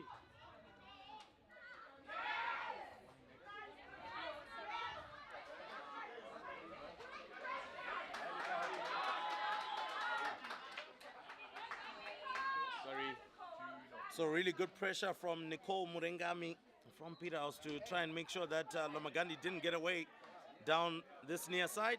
But Lomagandi trying to get moving.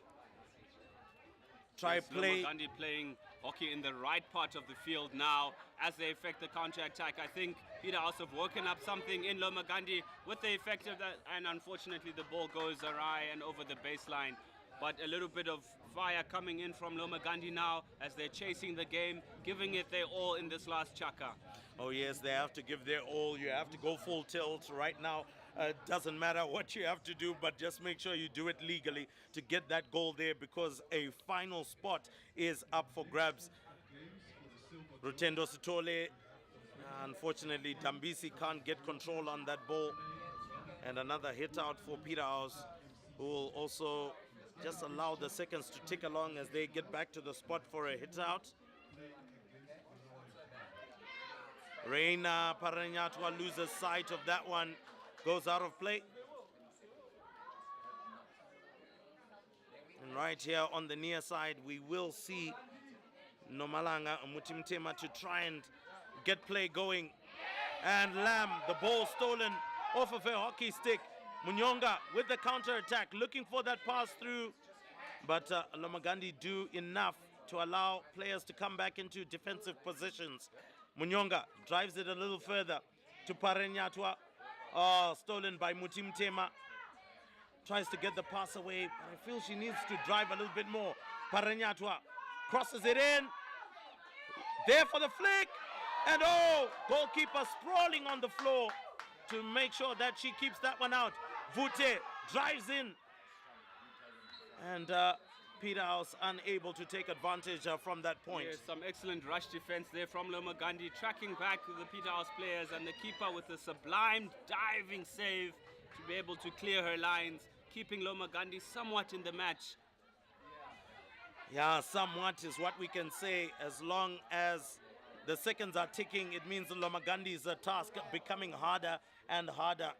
Yes, Mutimtema with a great block there on Reina Prarenyatwa. However, Peterhouse still in possession here with number 17, Nicole Murengami with a back pass all the way to Melissa Kamsasa, who distributes on the far end to Fernandez, who switched over to the left back.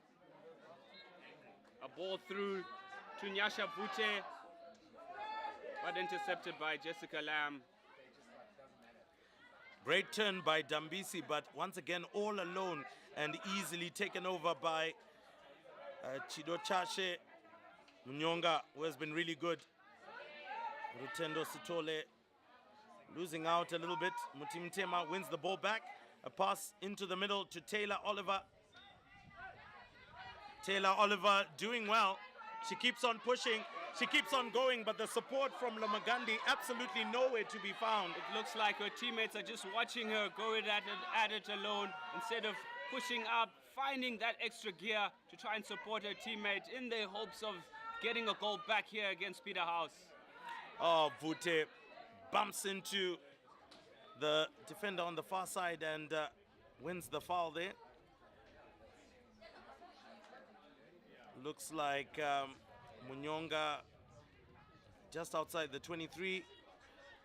Kumsasa getting it through the middle. And a clash of sticks, but still in favor of Peterhouse.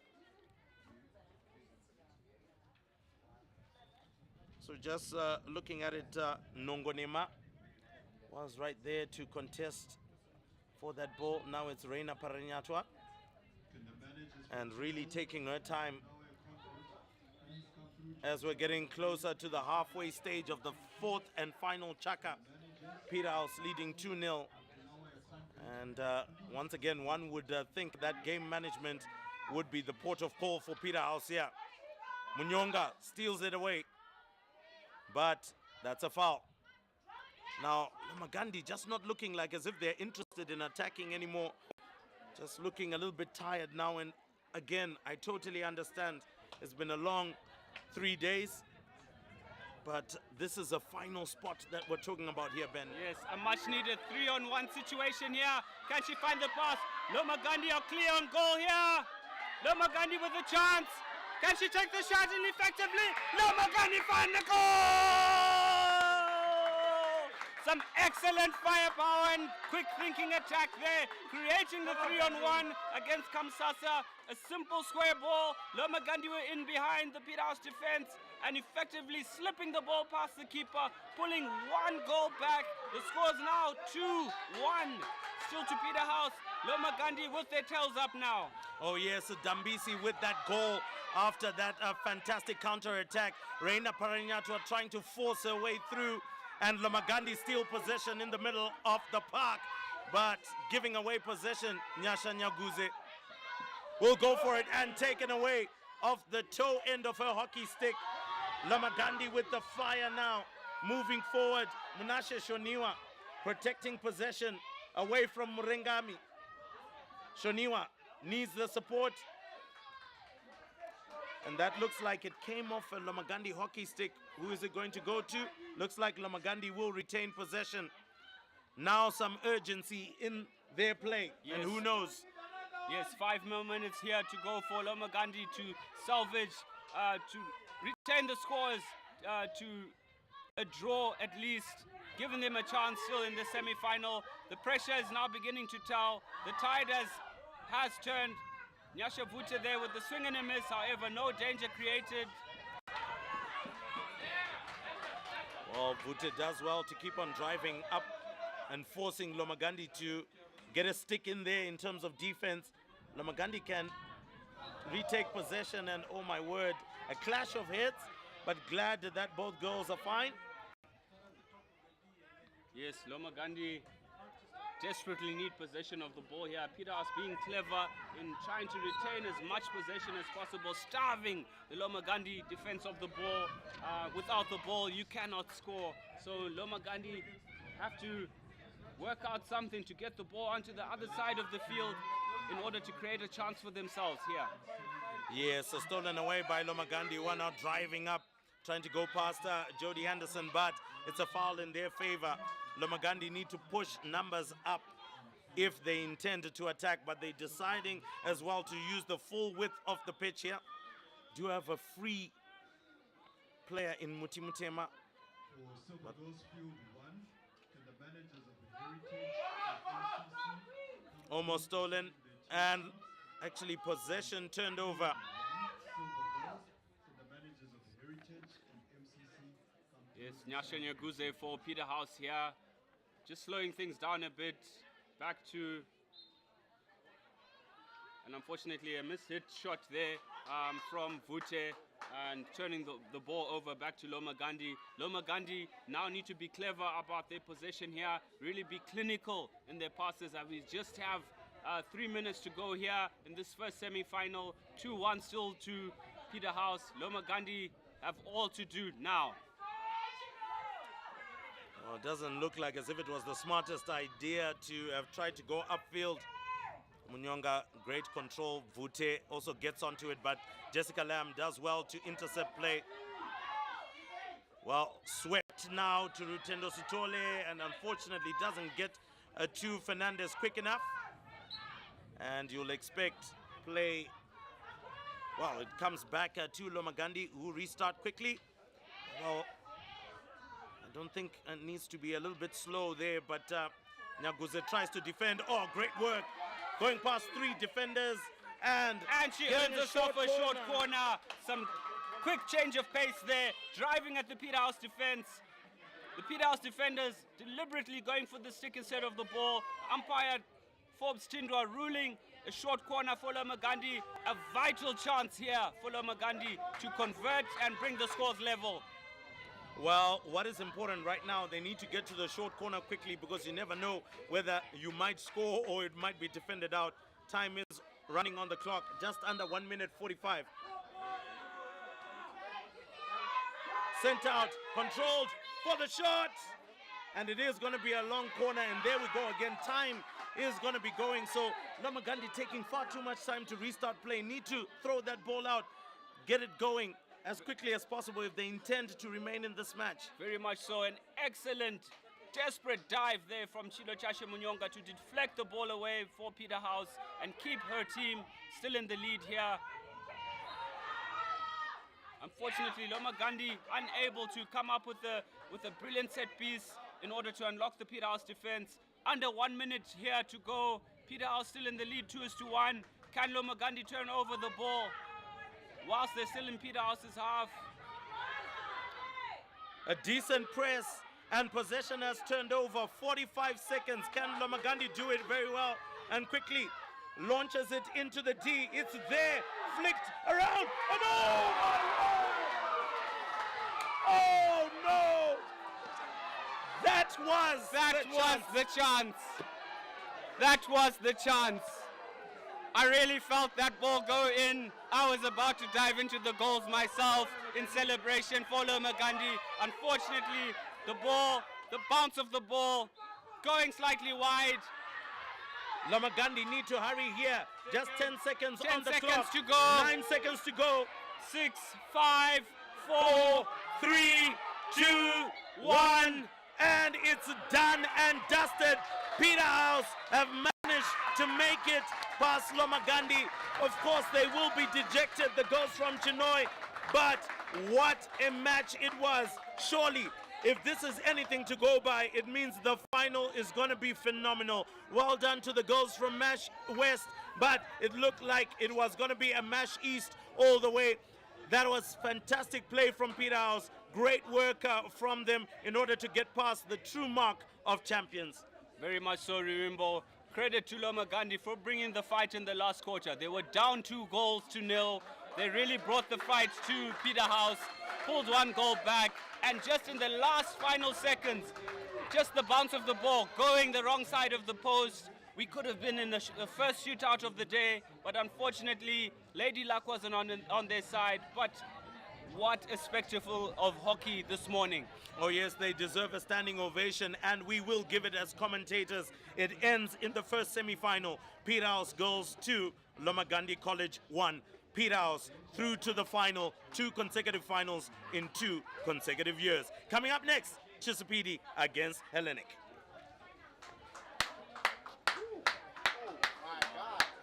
What a game. Wow.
Final number 2 out at Golden Girls 2024, which sees the home side Chizzy take on Hellenic in the second semi-final after an enthralling first one, really going down to the final whistle. Oh yes, definitely down to the wire. Absolutely great stuff. And I think a great fight from Lomagandi, but you always felt that Peterhouse just had that tournament temperament as the defending champions. But let's see what will happen here. Chisipite will want to make it into the final on home turf in their brand new AstroTurf, and they'll want to get the job done. But it's not going to be easy. Hellenic are no pushovers, and they are here to play. Yeah, absolutely. I mean, you don't call the last one as well. That regardless of Peterhouse being the more favoured side, it wasn't going to be as easy a contest as it obviously quite clearly didn't turn out to be for them. But they'll be glad to have gotten a ticket to that final dance later. Chizzy have looked good all weekend. Hellenic obviously improving, getting themselves to the semi-final. So we're set for what should be an all-exciting one as Hellenic and their white and blue push us off here, starting from the back. Just each other out, and Chizzy already applying some sort of pressure. And that is Tawana Munyawarara, who must I point out has been a real menace for defences all weekend. Oh yes, I agree with you there. Emma Riley has been very important pulling in the strings in the middle of the park, but also more importantly, Makwarimba has been great support in the middle of the park. You would feel they're like a double pivot as well, and they work very well together. I think Munyawarara, her greatest asset as we were beginning to do our scientific research, is the fact that she's got a fantastic left hand, which makes it very difficult for anybody defending on the left hand side of where she'll be playing. You always start at a disadvantage if you're right-handed. But now it looks like Van Hoof will go about business and send the ball. Now it goes on to the far side to Atea Gray. It's quite impressed with their efforts this weekend. It's been a real start for the Hellenic side as they on this counter, and unfortunately just using the other end, other side rather, the stick, and they're going to get turned over. Got to be clinical in encounters like this because it really is only one chance. Semi-final, so it is a knockout encounter as Kanji restarts from the back. The Chizzy back three have just looked so calm, cool, and collected all weekend. Oh yes, indeed, and well, we can say cool, calm, and collected, but really they haven't been challenged much, as most of the teams have been totally thwarted within the middle of the park, as we spoke about Riley as well as Makwarimba being important. That's how we see Orford just doing up some cleaning up work there. It will all touch, but unfortunately they're able to find Munyawarara, and Hellenic will restart. Come, girls. Come on, switch on. Hellenic have looked threatening early on here. Go. They also restart from the back. Oh well, Hellenic, just a false touch on the far side. You don't want to give Romy Maditera any time, or space rather. Arguably the fastest player we've seen on this weekend. Oh yes, I would love to see the battle between her and Peterhouse, because they've also had a very strong defense. But talking about defenses, Hellenic have to do something here, because Manditsera looking for a way into the D, does make it through, but Hellenic slowly but surely work their way out. And unfortunately a foul goes against them, just right by outside the circle. Those are challenged and eventually met halfway, and Hellenic, they've looked threatening early on, really, which is quite nice to see. You know, that tempo, you always want to start on the front foot. They've done that at the moment, which is the other side that you never really want to allow into the game. So now down the line, trying to get past Munyawarara, and Orford, unfortunately, that's the foul against her, but won't mind too much. Right outside the 23 of Hellenic, scanning, looking for the pass, great pass into the middle. Options on the outside, and that's a channel that Hellenic will have to use a lot, as we figured Chizzy really strong rather through the midfield. So not such a high press from the Hellenic side, as they know that counter is where Chizzy also thrive, as Orford goes back, just trying to draw out as many of the Chizzy ladies as possible. Chizzy will go a little bit faster, just a little slow, I feel, in reacting to things. However, off they go. Well, Zapasi unfortunately doesn't get that pass accurate. And Van Hoof will leave the ball behind for Alexi Giorgio. She sweeps it back. Hellenic will send it onto the far side, and the false touch there just allows Manditsera to get onto it. Looking for an opportunity to get going, Manditsera. You don't want to give it to her. Makwarimba involved in a tussle there with Lily Bean. But if there's one good ball carrier that they have there, Sophia Salvo, once she gets going, she's very difficult to stop. Yeah, absolutely a real start there for Hellenic. You can hear the urgency coming out of the Chizzy camp. So this is a massive, massive encounter for them. Very Hellenic. massive encounter. Turnover. And doing so well there is Tawana Munyawarara Norfolk through the middle, unfortunately finding a Hellenic stick, which allows them a bit of attacking ball. She's done well with that first touch and is still going forward. Unfortunately surrounded by about 3 Chizzy defenders. She's done well to retain possession there for the Hellenic side, working her way upfield, and unfortunately just unable to get that final touch, really to get the pass into the middle, and allows Chizzy to breathe again. Hellenic have created more opportunities earlier on during the aerial route as Kanji doesn't quite come off for her. Has to clean up. Hellenic, however, is still going forward. Well, the And pass the does. pressure being piled on, and they've got to be more clinical when opportunities like that arise. Oh yes, and once again, I did speak to you about the importance of Munyawarara's left hand, and you can see exactly what she's doing with the ball there. Maintains control and possession, which is really good for her. And there we go. She wins a foul just outside the circle. Emma Riley loses out on possession. And here we go. Sophia Salvo, great ball carrier, keeps on going past Ali. Gets it to Chigumira. Chigumira now needs to go past Kanji. Does. But Ali is there to shepherd her out. She just held on to it a little longer than she should have. And unfortunately, Orford's first touch not too great, and Isabella Drake still fighting, manages to retain possession. Orford, however, does well to find Munyawarara, bringing it back inside well. There she goes. She's got it laid off. I feel like they're holding on to it a lot longer than they should, and that will be Green a card. for Lily Bean. Lily Bean. Actually, Alexi Giorgio. Alexi Giorgio gets that green card. My apologies there. Moody. Is she a Lefordian? Clearly not if she's been sent off. I'm just kidding, but Orford for Chizzy with the crash ball. Can't find anyone at the back, however. That is a tactic they did use a lot of earlier on. They had that crash ball really stick someone on either post to finish it up. And that's how Peterhouse actually converted there first. In that semi-final, however, O'Reilly weighing out her options and goes to the back to draw out Hellenic. And they get turned over.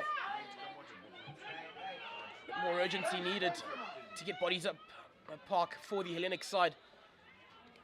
Unfortunately, we won't find anyone there. Again, it just goes back to that urgency I just pointed out. You know, you've got a bit of a counter-attack opportunity. You can't be jogging upfield. Oh yes, you have to. If you do intend to jog, you go 3/4 pace. That one goes way up, and I think Taya Gray there was really trying to sweep it on the floor, but unfortunately bobbled up at the last moment. And well, Hellenic actually matching Chisipite up pound for pound. Of course, they're doing most of the defending right now, which is what we saw particularly for Lomagandi against Peterhouse. But let's see whether they can hold on to it. And it looks like Manditsera has been substituted on the far side there. She's been really watched in this encounter. Hasn't really been allowed much space or time on that ball by the Hellenic side, so they definitely worked her out. Mutsawashe Musiwa unfortunately gets the pass wrong. Tia Smythe couldn't get onto it. Munyawarara, one-time pass, but Sophia Savo. Unfortunately, nobody there. Picked up by Chizzy. And it goes the other way. Chizzy will go forward. Riley now in possession. Getting upfield. Oh, just needed a touch. She was all alone.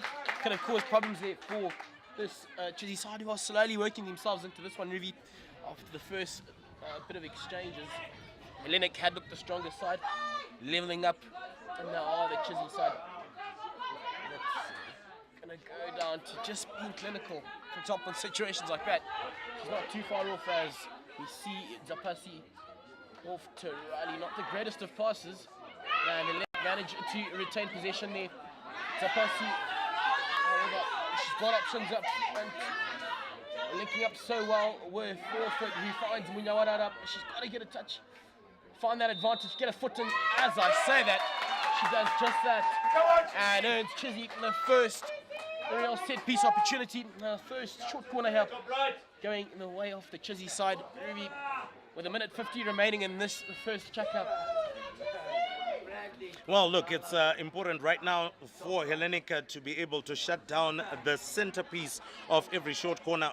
And it looks like it is going to be Emma Riley as usual. It was going to be the receiver of that one. I would just sprint towards her as the injection happens. She receives it into the circle. Ali goes for the shot. Is there for the taking. Hellenic scrambling in defense and finally keep it. A bit too tame for my liking, Ruby. In front of goal, can't be that nice. And Hellenic survived that little scare. Again, we've pointed it out since Friday. It always goes the same way. So sprint out to Emma Riley. Maybe that's the message to the coach if he's watching the stream. 9 minutes back to action here with just under a minute to go. Riley to Munyawarara. Gonna make it in. Could that be a second? Oh, they're gonna have a chat. Could it be a P flick? I'm not so sure it is a P flick in my opinion. I did feel that the hockey stick was quite legally there, ready for the ball, and she tried to go over the hockey stick. I don't feel that it should be a penalty flick. At the very most, maybe a short corner. No, it is. A chance here for Chizzy to take the lead. Sent tumbling with no time remaining. That'll be heartbreaking for the Hellenic side. And after the start, they got off to Emma Riley and lines this one up. And she makes it one and puts the home side in the lead, Ruby. Heartbreaking. You didn't really agree with the call. Was a little bit hard done by the call, but nonetheless, Hellenic have got time to get back into it. But nonetheless, at the stroke of the first checker break, Chisipite 1, Hellenic 0.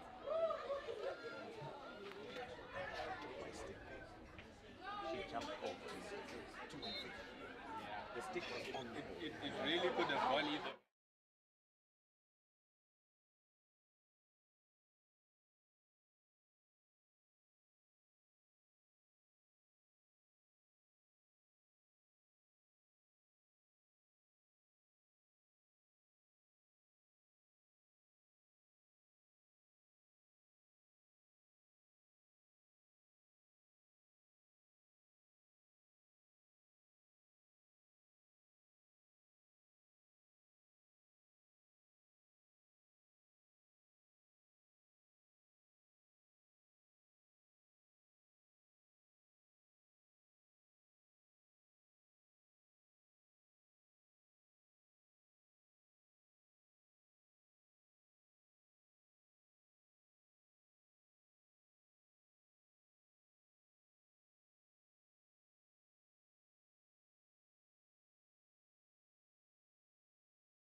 apply good pressure.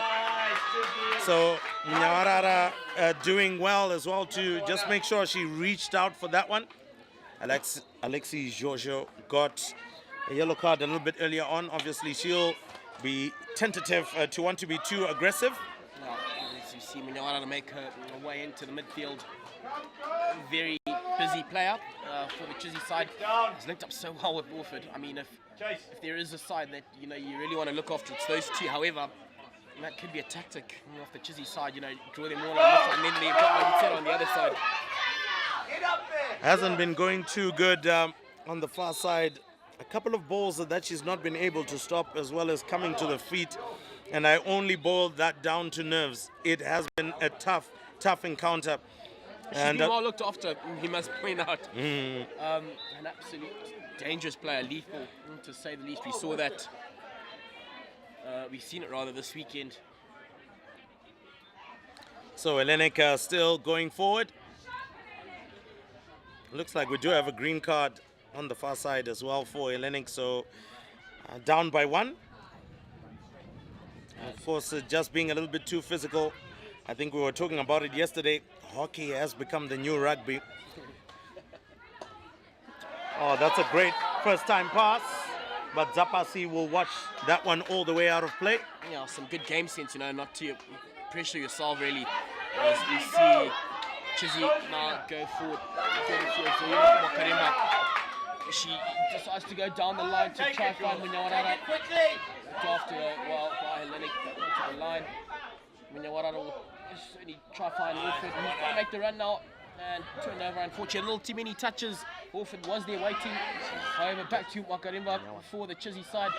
Orford with advantage there. Still going to try to find a mate in the middle. Nice, Jess. Orford can only find the keeper. Well, look, I must point out that the keeper was still trying to search for the ball. That came like a rocket there. And Nice, Jess.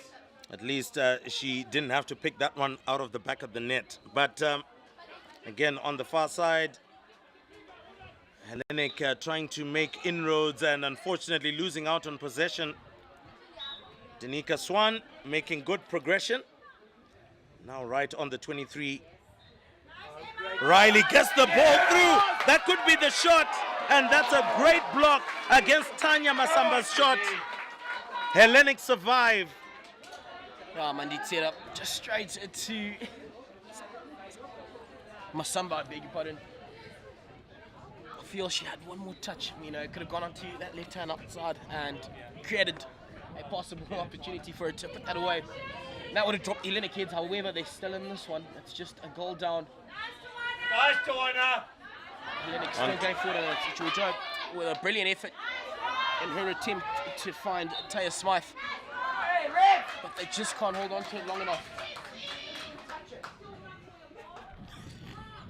Well, some very anxious and passionate parents. Almost an intercept. But Sophie Savo now trying to go on a mazy run there. And this time round, Taya Smythe does win possession for her side. Sophia Savo looking for a pass, finds Alexi Giorgio, goes into the D, but unfortunately doesn't get it to any one of her players. So tough encounter there, tough decision, particularly against Hellenic there, but it comes with the game, it comes with the territory. Zapasi, it was a bit of a loose touch and possession taken away from her. Great work from Taya Smythe. Rachel Njola puts a hockey stick in there and of course wins possession for Hellenic. Chizzy setting up quite nicely at the back. However, can't see too many Hellenic shirts in there. As she does try to crash it, but Riley with a deft touch. Hellenic trying to put that away. Again, I just don't feel like they're pouring in enough numbers upfield when they should. When you've got possession, you know, you've got to give yourself a chance. Especially if you're going to use that crash ball, which was used, but when you've got more green shirts defending, it is an easier job to do. However, they still will go forward. The Hellenic side.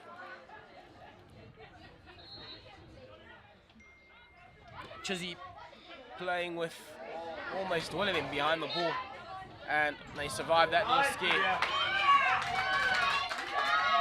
Got to get upfield a lot quicker. She's been a bit. A little too hasty from Chizzy there to try and get upfield. Alexi Giorgio trying to get the ball out, and of course that is going to be a hit out for Chisipite. Now this is the first time I've really seen the Chisipite defense being a little bit tested here. I think Kanji, Ali as well as Zapasi have had a field day pretty much throughout the tournament, all because of the defensive nature of the middle of the park. But now some pressure coming up from Hellenic, and that's great now. Great work from Hellenic. Gets the pass out. Savo looking for the pass into the middle. Drake pulls it back. Oh, stolen off the edge of her stick. Manditsera onto it. Can she get onto a bike? She does. On the outside. Romy just loses. Hasn't looked herself this morning, really. Usually a lot more clinical than that. Got a good little first touch, however, we must point out, and then just fluffing her lines on that occasion. Well, look, it was always going to be difficult. You also do have the supporters. You've got the coach all saying go, go, go. And you're also trying to concentrate on your play. So it becomes a little bit difficult. And she then was literally straddling all over the ball there under her feet. We did talk about how it would be great for the ball to stick at your feet in football, but not in hockey. And now a chance to try and clear their lines. Musiwa under serious pressure from Orford. But finds a pass out. And managed to retain possession and go forward. However, turned over by Manditsera, who finds Orford. Makarimba. Rather, it does look like Alexia Pitcher. And Pitcher fighting for the ball, but Savo gets a decent touch to try and get out of trouble. Musiwa sends it out. I think we do have more than enough coaches in the crowd, which are making it very difficult for all the Hellenic girls to try and actually get going. As we see pitch up, bike finding Manditsera, who makes it in field. Orford still going. And another Tomahawk attempt at goal. Looked after well at the back by the Hellenic defences. Clear their lines. Makarima gets it back. Should have left that one, unfortunately, for Hellenic. Putting pressure on themselves. They managed to get it still, however, though. Well, Chigumira almost putting herself into a little bit of trouble by keeping that ball in, but nonetheless, she does get out of jail as a possession belongs to Hellenic. A decent passer through the middle, but Makwarimba again doing well enough to win the ball back over to Pitcher. Great intercept. Oh, Emma Riley picks it up. Savo looking a little bit tired. Asante Ali, can she get it into the D? It had gone up a little, but Musiwa, great control. So 3 minutes and maybe just about 40 seconds, just a little bit, 3 minutes and actually less than 10 seconds left on the clock. And another substitution comes on for Chisipite. We do have number 20 there, Emma Craven. Good pass out wide, Alexi Giorgio. Really Chizzy really coming into their own at the moment, looking a lot more threatening now. Pressure, Chizzy, pressure. Hellenic will have to show a bit more fight to play on the other end of the park and create opportunities, which we did see earlier from them. Just looking a bit flat at the moment. As they have a chance here to build something up. Something we see from both sides. Just got slow at the back, you know, building up play. And then after that second to third pass, they are getting turned over quite consistently. As now we see Kanji under pressure there. She might have had more time than she would have thought there. And there's now Hellenic on their way. And that'll be Van Hoof Drake, and that's a false touch. Almost taken by Taya Grant, who tries to get it into the circle, but Kanji will clear their lines. Megan Bonnie, unfortunately, not able to control position on the outside. Yeah, they just can't hold on to it for long enough for teams in the Hellenic side, and that's where they struggled. I mean, they've created beautiful opportunities like that, and just unable to make full use or take advantage of the area of the park they found themselves in. That's not Chizzy. They'll be happy to slow proceedings down here. I mean, you've got the lead, just about a minute to go till the break. So the most important statistic is the one that is on the scoreboard at the moment. Second chaka coming to an end with just about a minute left. And Chisipite still in the lead. Hellenic chasing the game, but just not enough action in the 23 of Chizzy to cause problems. Makwarimba had a good pass to Craven. Now Riley to Ali. Just finding each other so easily and well. The Chizzy side at the moment, linking up so well, stitching up good amount of passes. And they just know where they all are communicating well with just seconds remaining here. Oh, someone is going to be seen to, unfortunately for Hellenic, which leaves them in trouble. 20 odd seconds. You can hear the urgency coming from the Chizzy coaching staff rather. And they want a 2 before here. And just 6 seconds to go. I think that will be that for the second chaka. We get to the break. Still just a solitary goal in favour of the Chizzy side.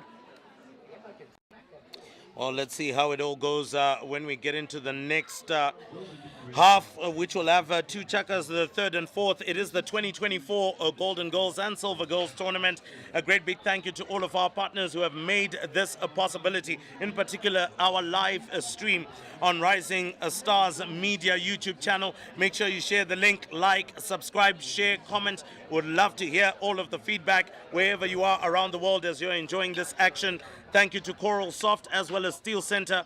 Well, it's the halftime break, and we'll be back shortly.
Into summertime here, Moody, because the sun is burning quite hot, and it is mid-morning now. And the most important statistic, as I mentioned, for this particular match, the second semi-final of the 2024 Golden Girls hockey tournament, is the statistic on the scoreboard. Chisipite leading 1-0 courtesy of a penalty flick from their captain. Now Hellenic have got all the work to do to try and get back in, and I think they haven't played enough in Chisipite's half, and more importantly in their D or 23.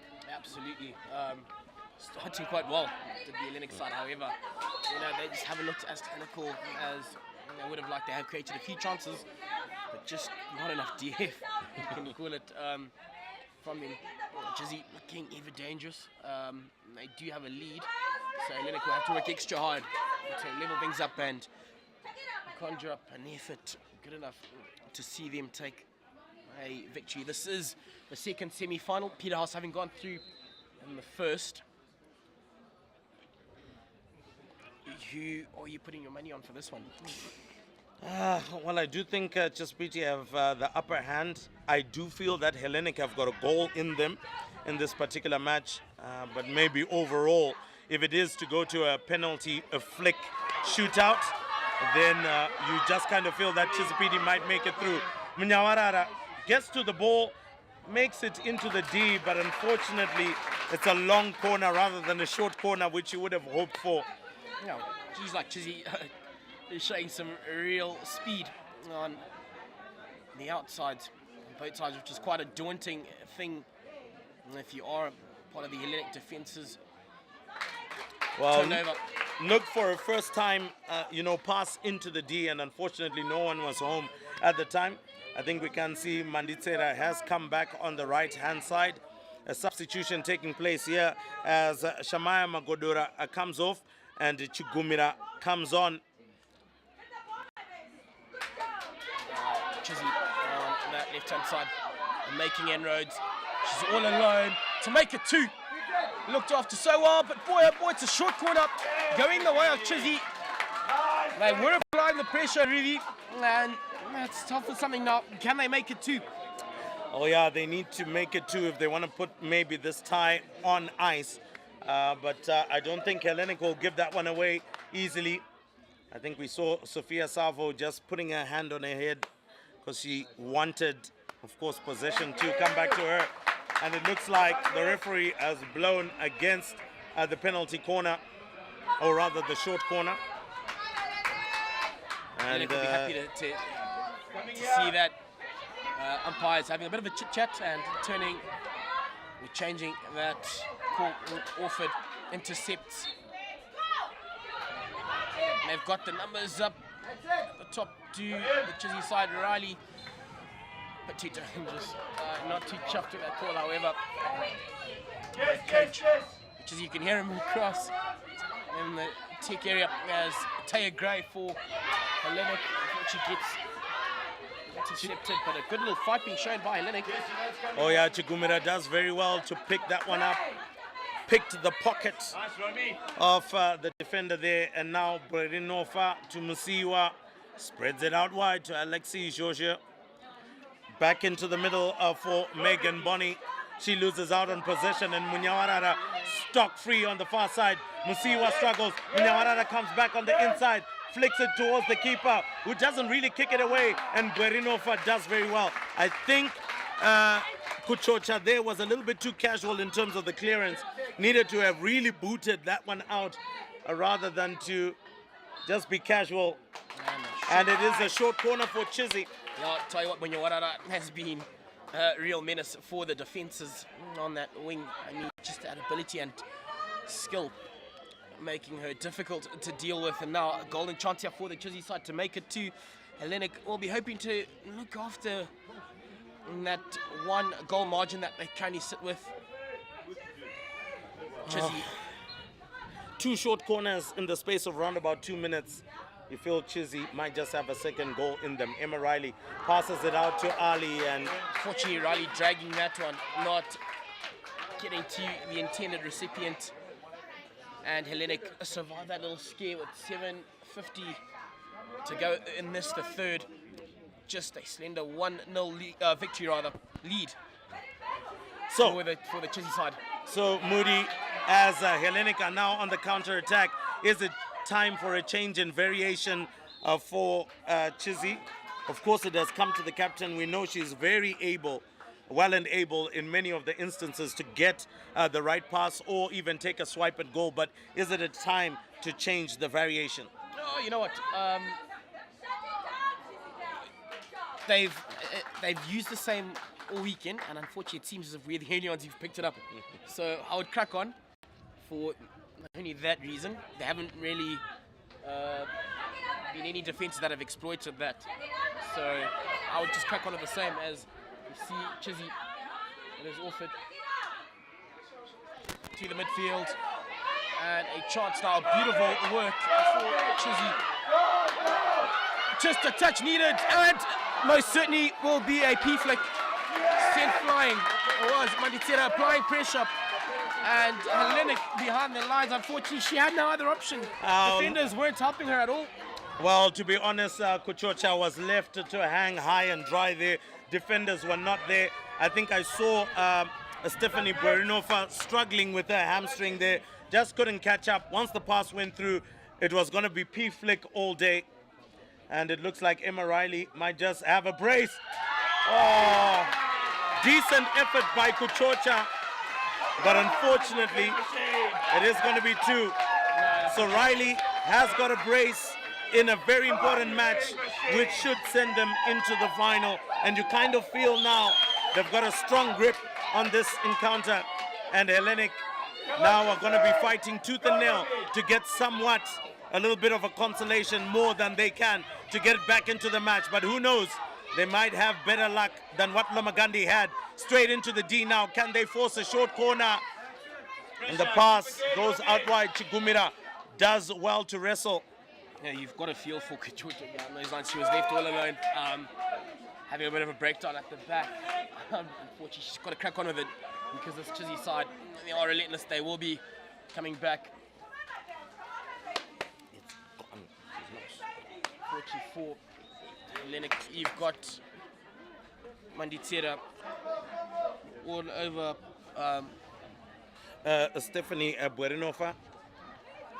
with some jitchies like that. It is a daunting task and a challenge, especially when you're not at 100%. You've got to feel for her. Oh, well, look, I think I need to point out as well to the Hellenic technical bench that I think it is a little bit unwise at the moment. Sophie Savo tries to go on a run. Taya Gray. Well, it's felt to have actually gone straight, but Yeah, surely... she did run into a bit of professional foul. Says Mr. Umpire, and now the Chizzy side. Showing a bit of skill, but looked after well by Brittany Norfolk. She's done well for her side there. Well, she's done well for her side. And with the amount of strapping that is around her hamstring, I still do feel that the technical bench of Hellenic here need to try and make a plan and change her, because if Manditsera continues to push up that wing, it will be difficult. But it looks like Manditsera right now has gone off. Munyawara has switched from left to right, and she's no slouch as well in terms of her pace. You see Makarima now on that far end. She's also got some real speed. This Chizzy side, I guess that could be a real aspect of their game, finding each other so well. Just that pass not going to the intended recipient, and they still will go forward, however. I'll be happy to slow things down here. 3 minutes and 24 remaining in this, the third. Well, a fourth and final chaka is going to be coming, so there's still quite a bit of time for Hellenic to get back into it. Well, both of them getting a green card. Yeah, obviously got up to no good. Well, Munyawara is quite a feisty character. Will not take any nonsense, and it looks like Burinova was also pretty much in the same mood not to take any nonsense as well. Hellenic survive that, and it's a chance for them to build up, get to the other end of the park. They've got to show more fight here if they are to perform a miracle for themselves. Just one would light this place up again for the Hellenic side. Gray weighing out her options. Orford applying the pressure, and has done quite well there as Jess Orford. However, Gray still in position. They hadn't done the meters, I feel. And rightfully so, called off by Mr. Umpire. So 2 green cards for Chisipite here. a little bit of indiscipline, but if there is one player short, 2 players short now for Chizzy, you would feel Hellenic now have got a bit more space and need to try and attack. Yeah, but they've got to be more clinical, and as I say that, I'm not seeing that. Orford going forward.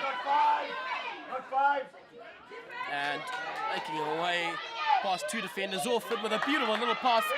Good vision. Just to the middle. A little pass. Oh, she could have just pushed it back to the centre. And that would have just been an easy tap-in. Well, let's just say if it's a semi-final, it's not as easy as you like. But it's a long corner. Jessica Orford is going to try and find her number 14. That's Yananai Mtewa. She comes back to the back to find Asante Ali. Oh, beautiful pass to Makwarimba, who's had a very good tournament this time round. And unfortunately, that one from way outside the D goes straight in goal and will be a hit out for Hellenic. So just above 50 seconds left. Green cards over as Buerinofa rushes into her position. And of course gives a little bit of reprieve to Taya Grant, who has, rather Taya Gray, who has been holding on. Getting Delta, getting a bit feisty this encounter. Very feisty encounter and a lot of physicality. I would have loved to see maybe the umpires just try and hold up play, emotions running high. It is a semi-final here.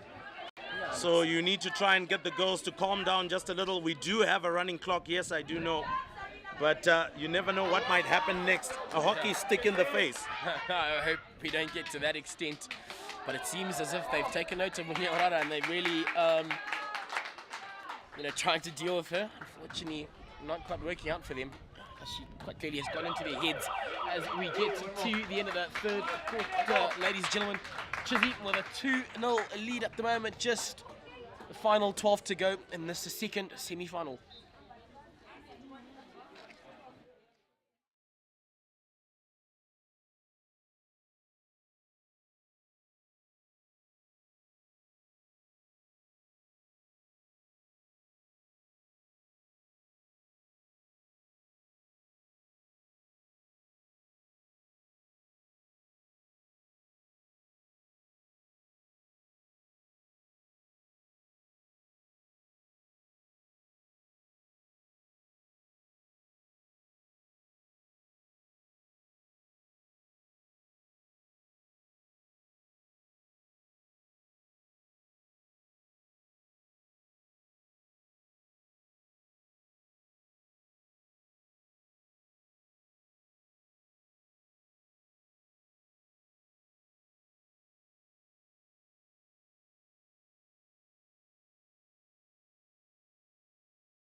Second semi-final here at Golden Girls 2024, which sees Chizzy take on Hellenic, the home side, however, with a 2-0 lead, and I would say 1 foot into that final dance where Peterhouse await.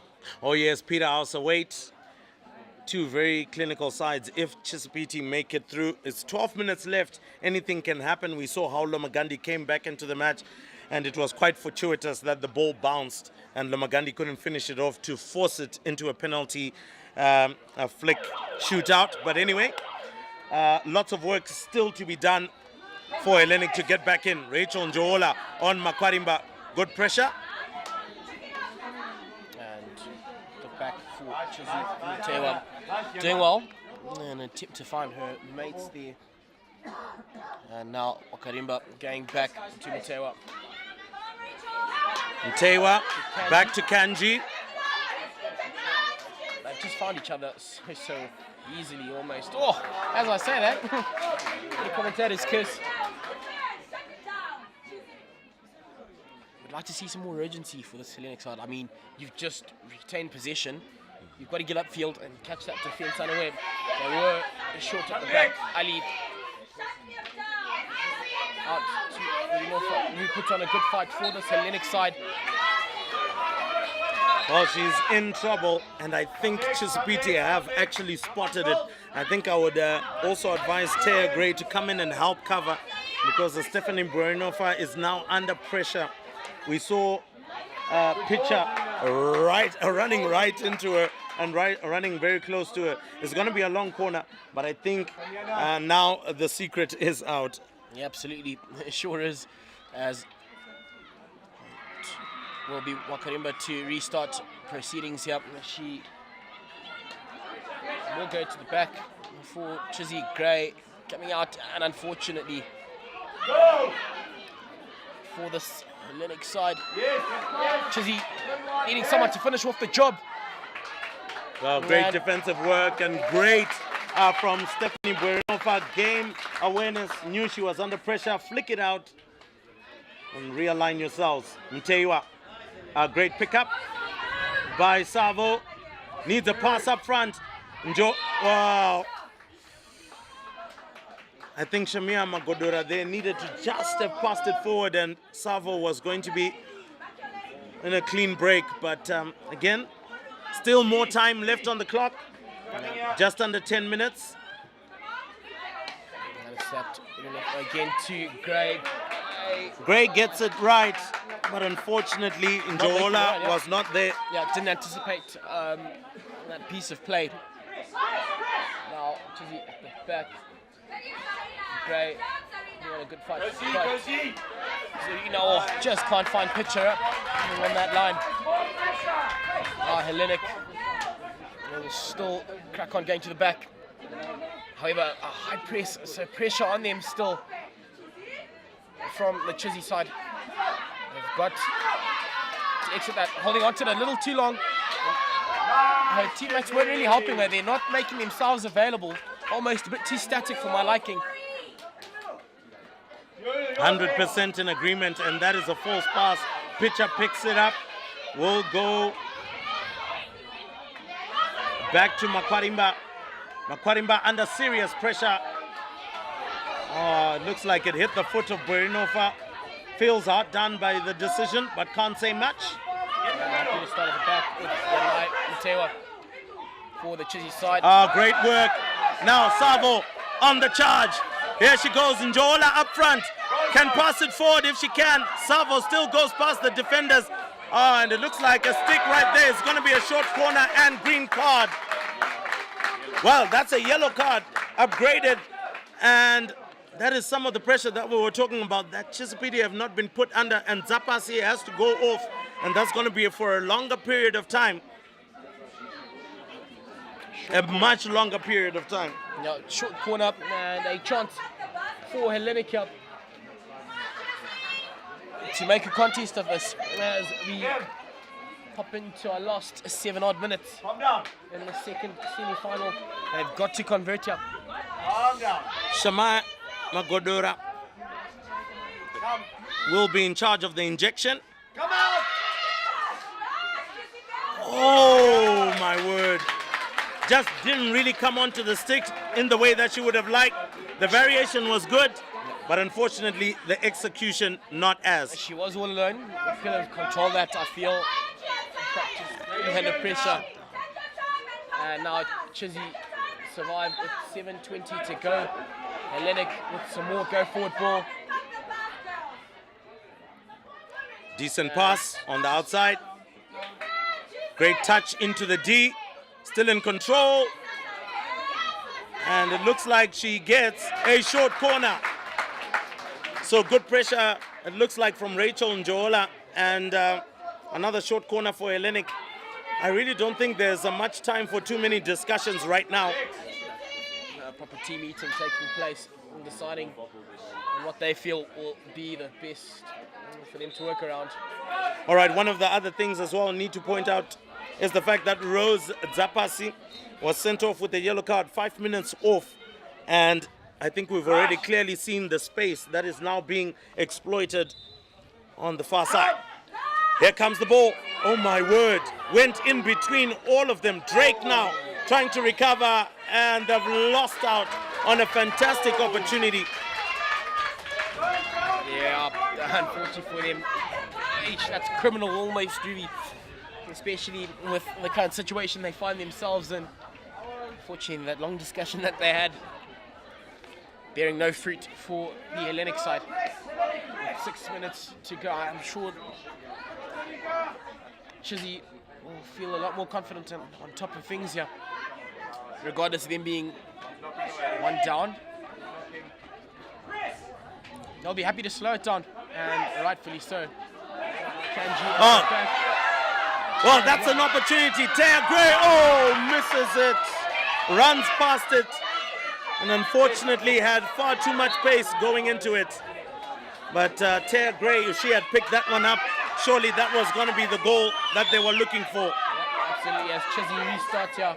There we go. Offered in through the midfield. Sets it up. Just can't find her mate up the park. Musiwa passes it out to Taya Smythe. Picked up by Chigodora. Goes past Kanji. Does a number on Kanji. Accelerates. And it looks like still it is going to belong to Hellenic. Santiali doing some brilliant work at the back there. They've been so solid. Arguably my favorite defense this weekend. Yes, very solid. And unfortunately, that's going to be a hit out for Chisipite. A loose touch, loose pass.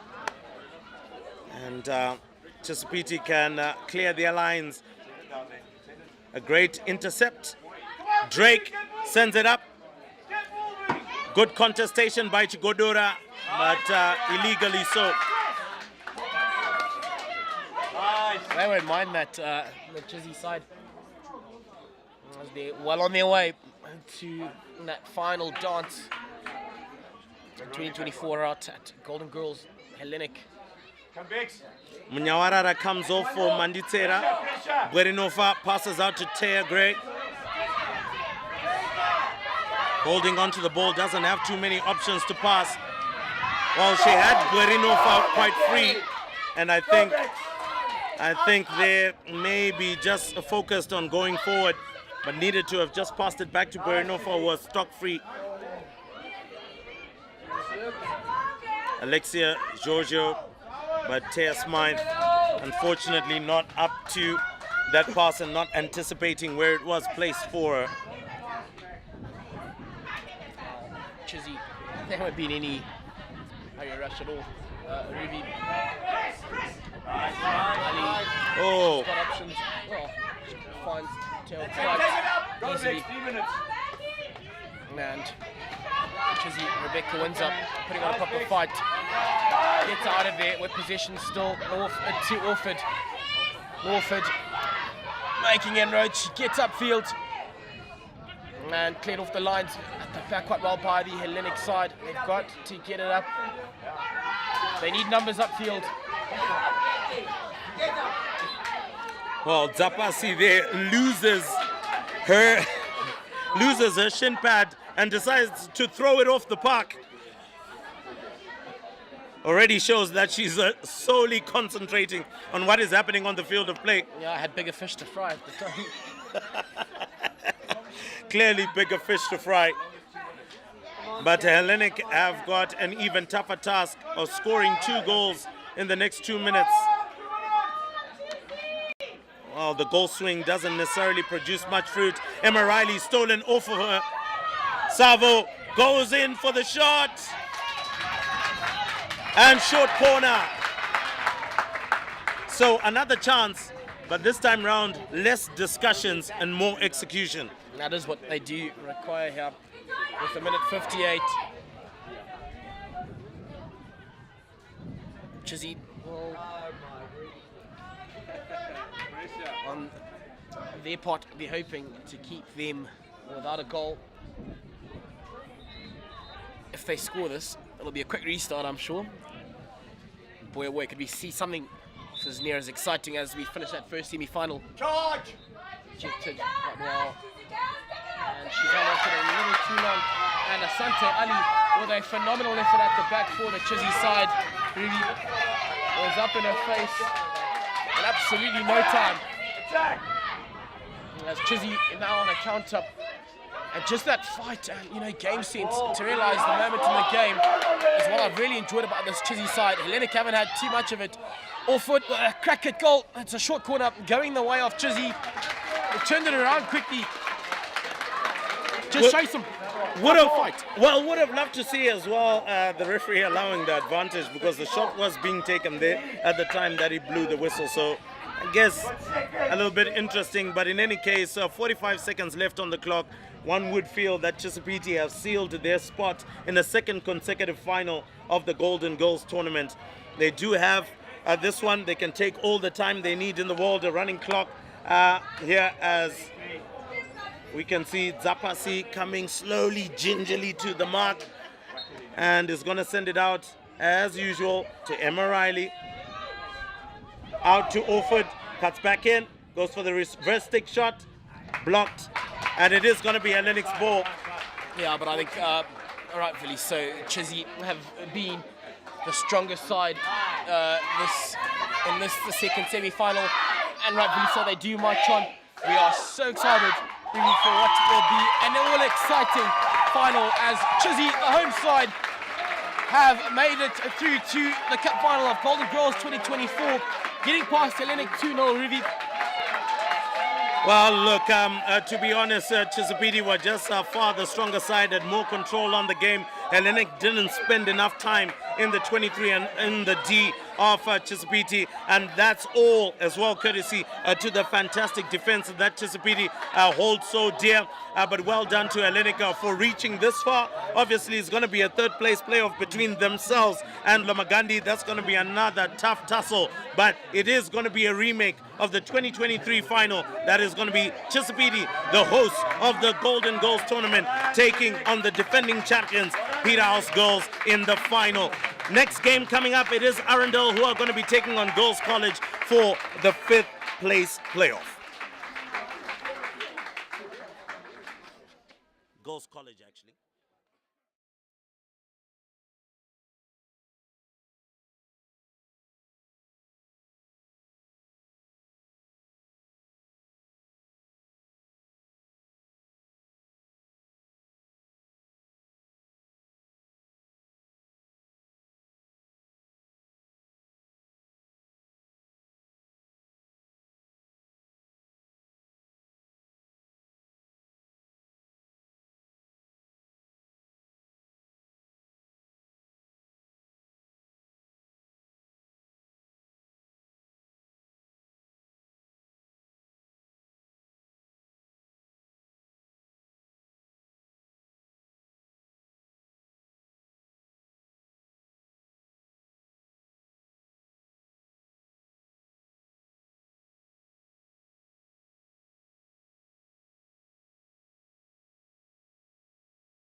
And Ben is back in the booth. I would like to welcome back all our viewers here at Chisipite Senior School.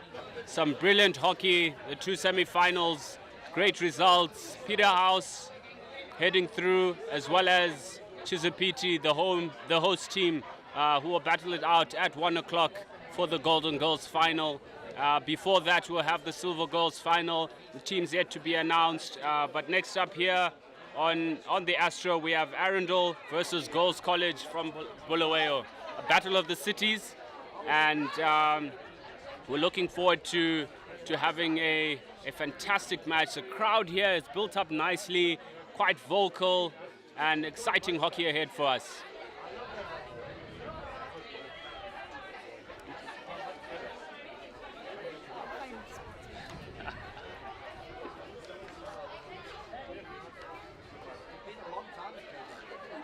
We await push-off here. Some standout players from the respective teams. For Arundel, notably Mfarowashe Matambo, yesterday really had a strong performance, as well as their goalkeeper, Theodora Chingombe, did particularly well yesterday. But some good interlinked play from Arundel. Expect some fast, skillful plays. Girls College equally. They're number 10, Amber Tozana, a real stalwart in their side, looking to spur their team forward, and let's see who comes out tops. As we wait for the push-off here, our umpires are Donny and Batsi, who will be officiating here today.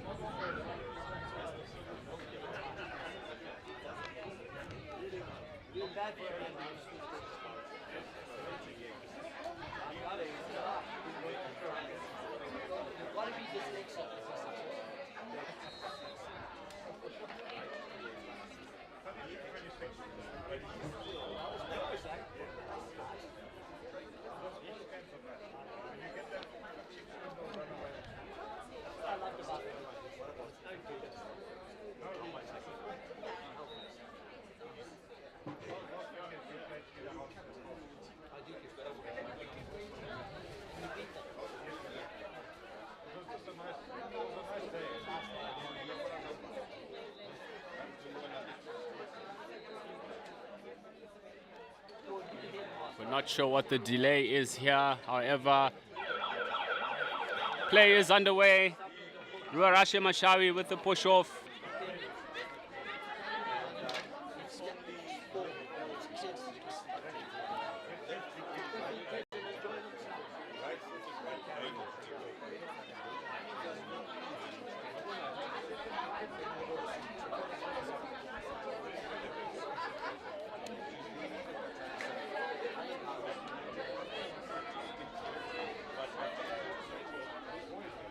Matambo with the through ball here for Arundel.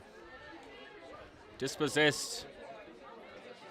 Olivia Mushuma dispossessed by Tozana. Tozana with the silky skills as she effects the banana run across into the D. However, lifted ball into the Arundel player. Olivia Mushuma with the decisive block there. Through ball out to Arundel. Arundel with the quick 1-2s. Samara Muganyi. She effects a banana run into the D.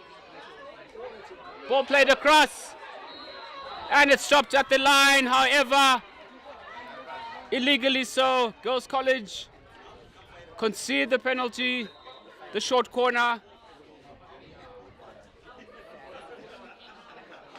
Might have come off the leg there, so the umpires are about to debate whether that should warrant a P flick or not, as the ball was destined to go into the back of the net. I think they're going to signal. Okay, it remains a short corner for Arundel. Ruarashe Mushabi to inject. At the top of the circle, we have Mfarowashe Matambo to exercise some silky skills. Let's see what Arundel can conjure up here. Injection comes in. Slip back to Mushawi. Mushawi with the shot at goal. It's blocked. A reverse flick, however, it's parried over by the goalkeeper for a long corner for Arundel. Top save by Theodora Chingombe. standing tall in the Girls College goal. There's the water. 16 years we've had no water. Now look at it. You have to open it now. Nandi Pamanungo for the free hit for Girls College. Comes off the foot of number 4, Samara Muganyi.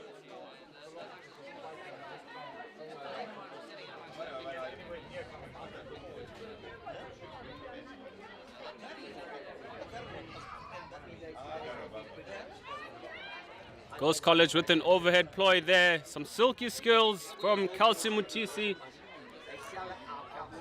The defender wasn't 5 there. It's Arundel ball. Tozana with the distribution across to her teammates. Girls College here with the counter attack. Quickly thwarted by Matambo. Matambo unfortunately steps on the ball and Girls College come away with it. So continue the attack. Play broken down there by Dion Zimba. Tozana with the silky skills. Left shimmy, right shimmy. Unfortunately, illegally using your arm to get through the players. Quickly noticed by the umpire. Matambo getting a good sterning to by the umpire there. Not sure what her argument is. Arundel ball. Matambo on the ball here. Through pass to Mushawi. Mushawi on the ball again. Silky skills. Blocked out. Through pass by Chelsea Deswalt. Arundel defense equal to it. Great shepherding there from Kelsey Mutisi. Regaining possession as Olivia Mushuma takes the free hit. Ball sent through there, however missed by the Arundel strikers.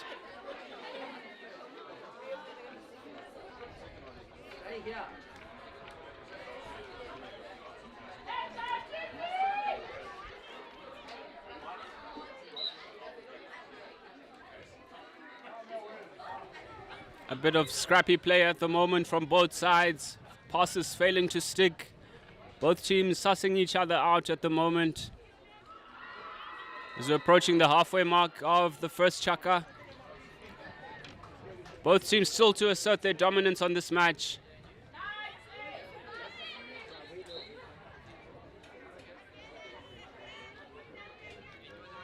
Sulunde there with the strong play, however, gifting the ball to Arundel. Arundel here with the counter attack. Quickly snuffed out here by Nandi Pamanungo with the pirouette sweep and decisively beats Alison Kuona. Again, another spin and through, sending the ball through for Kanisile Sulunde. The defense up to it there, but some silky skills on display here by number 11, Nandi Pamalungo.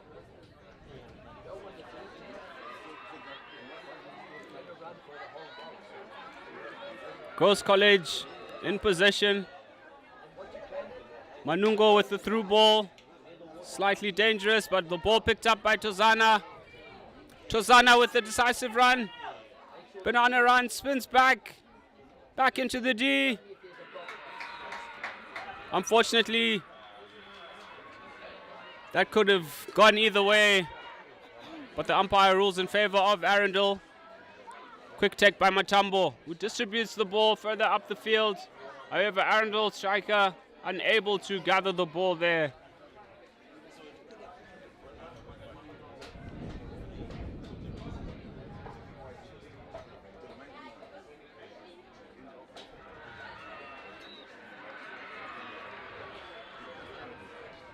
Mushawi look to regain possession for Arundel here in midfield. Loses out, sideline ball to Girls College.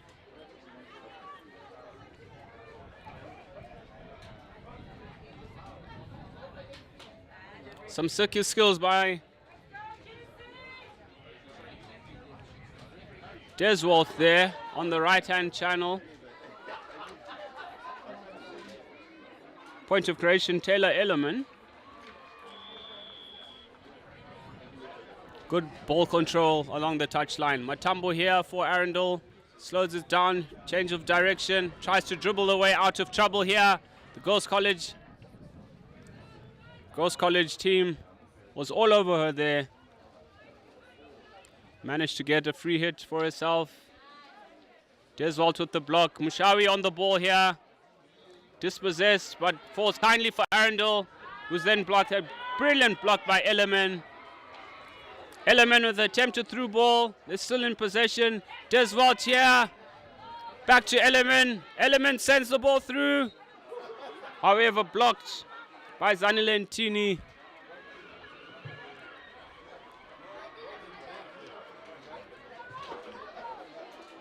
Ellerman here, moving the ball 5 yards. Finally sends the ball in, across the D. Ball's being chased and regathered by, unfortunately, Silunde unable to control the ball fully there. Victoria Manyora with some silky skills as she beats one, beats two. Ball sent into the D. Tozana on the ball here. Can she fix the shot? Unfortunately, the umpire rules in favor of a foot. Arundel concede a short corner, the first short corner of the match. Tozana with a brilliant turn in the D there after a through ball. Can Girls College make the most of this opportunity here? Just under 3 minutes to go until the end of the first chaka. Set piece play for Girls College.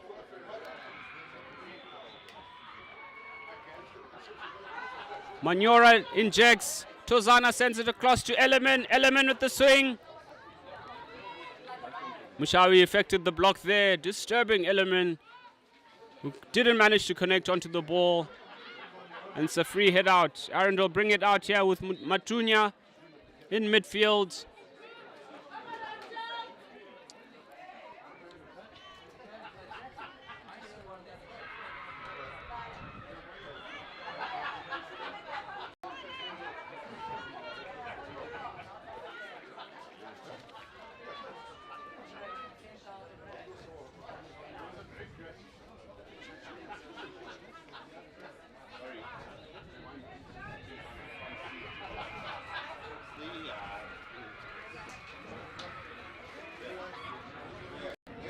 Players resumed here for Arundel. Arundel with the chance in the D, cleared by the goalkeeper.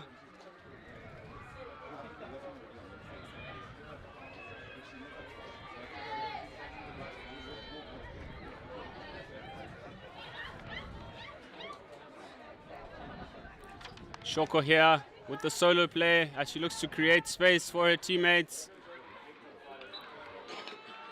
Mupona earning the free hit for Arundel there. Trying to take it quickly. Back to Mushuma. Back to Musona. Mupona rather.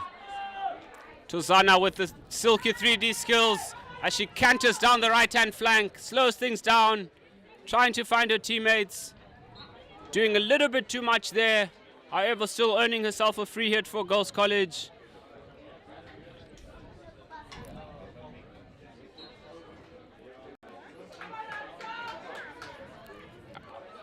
Mupona feels a little hard done by there. That hit her below the knee, therefore not a lifted ball.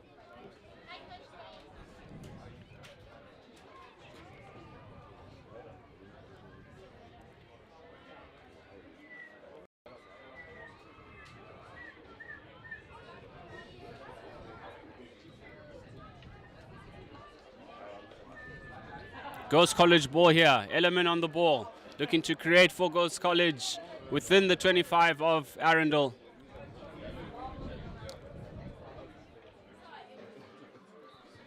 Mushuma picks it off, however, sends it over the sideline. Reset again. Can Ellerman come up with a great play here? Unfortunately, that's the end of the first chaka. Scores locked at 0 apiece. Girls College 0, Arundel 0.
Welcome back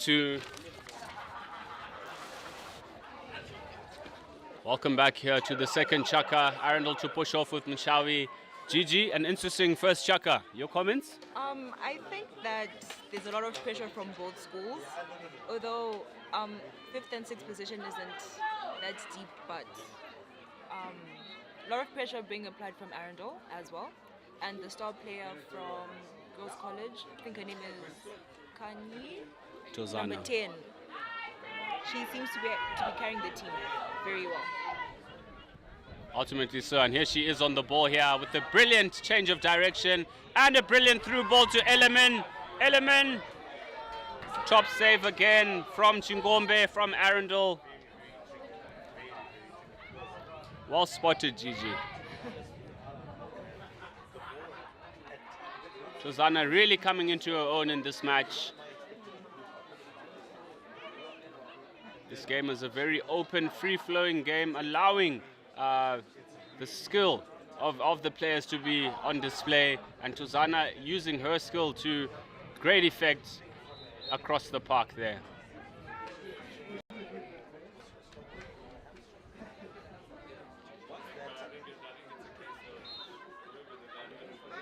And even though this is a 4th and 5th classification match, pride is at stake here, Gigi. I think it is because Arundel was in the top 2 last year, and Girls College was in top 5 again. So I think Girls College would want to win it for their school. Some brilliant skill there by Girls College, Mutsuzu. Deswalt's there with the pirouette. Lovely skill from Amber over there.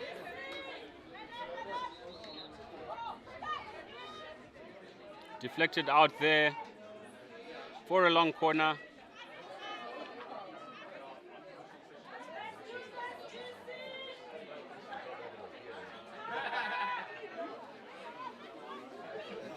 Element sends it out wide to Leah. Leah Afzal has come on as a substitution for Girls College. And quick thinking there from Elemen. It's earned aside another short corner. The defense of Arundel had him backtrack 5 yards. Umpire right on the money. I think we're getting a first green card of the game. A little bit of back chatting there from Natalie Matunya. Earns a talking to from the umpire, who decides to forgive her and keep his left hand in his pocket instead of pulling out the card. Girls College with the short corner.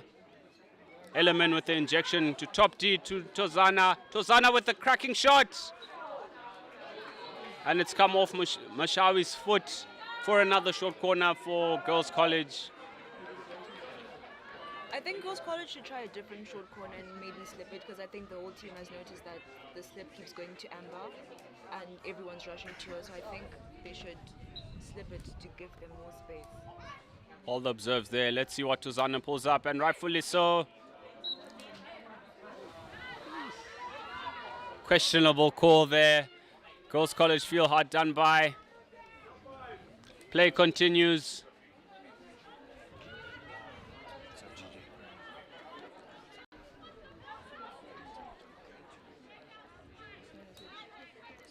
And a good afternoon to Nathan, and thank you for joining us today.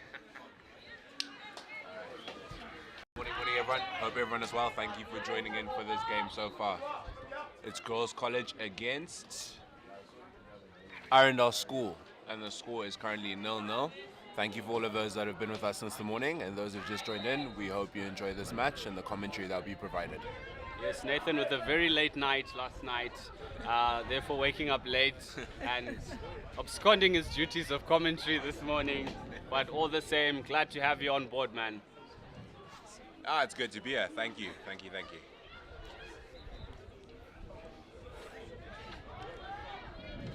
Matambo with the through ball there for Arundel as they penetrate the circle.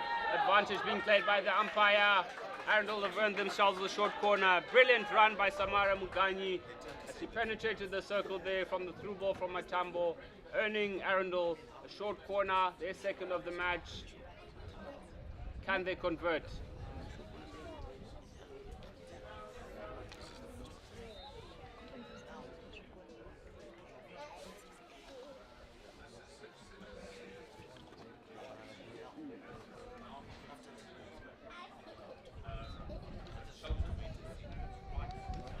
Victoria Ravukwa to stop at top D for Matambo. Let's see what Matambo can pull up for Arundel here. It's a straight poke. Another.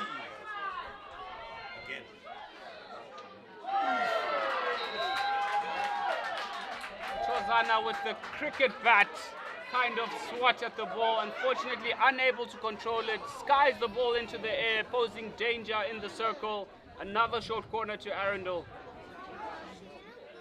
Matambo with consecutive shots on goal. However, the Girls College defense up to it. Mushavi injects. Matambo to stop. However, mistraps the ball. Sent across for Arundel. Girls College defense standing tall here. Some great defensive work from the Girls College on the back line. Yes, the girls are really zoning in on the ball, remaining low, sticks on the ground, being able to nick the ball off the Arundel attack and earn themselves a free hit out. Jade Chickson with the restart. Tozana on the ball here. Elemen back to Sozana. Tozana changes direction, turns the Arundel defender inside out. Earns herself a free hit on the right flank. Nenyasha Muzuzu to take the free hit for Girls College.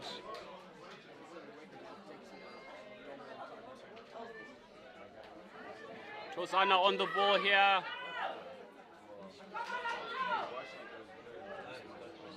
Ball sent out. Natalie Shoko on the ball. Unfortunately kicks the ball in the process. Well defended by Nandi Pamanungo.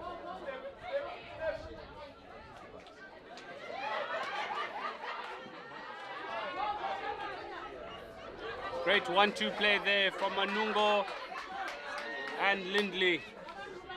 Lindley unable to recover and the ball goes over the sideline. Mushawi in the center of the field here. Brilliant turn from Mushawi in the center. As she progresses forward, scans forward, pop over the stick. Rabukwa with the turn, Run Girls College, back to Mushawi. Mushawi on the ball as she enters the D here, looking to get the shot away. And here's a short corner for her team. Brilliant control in the midfield there by Mushawi. With a 360 turn, forcing the backstick of the Girls College defender. Another short corner to Arundel. Just under 4 minutes to play here in the second chaka. Can Arundel make the most of this opportunity here?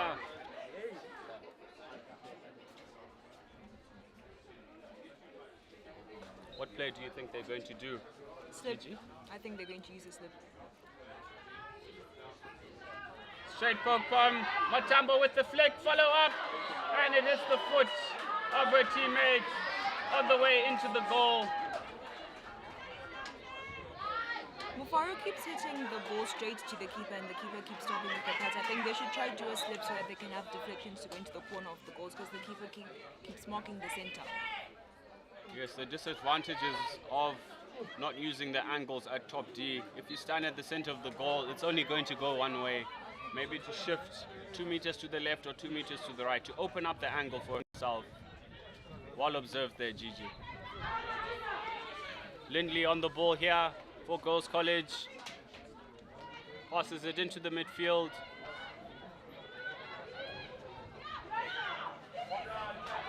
Unfortunately, Didi trying to do too much there, ignoring her teammates.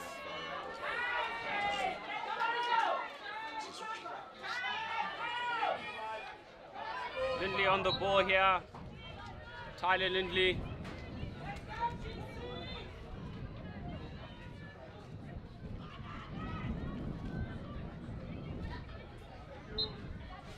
That stick there as Elemen was backing into the defender. Mushawi standing her ground, being able to force the turnover. Matambo with the ball distributed there. Rapukwa injecting some pace down the left-hand flank. Unfortunately, stepping on the ball, turning over the ball. Tozana receiving the ball here. Good link-up play from Tozana as she swivels through the gap, sending the ball through to Element. Element unable to control, however, the ball bobbling off, and Arundel throwing the ball away there.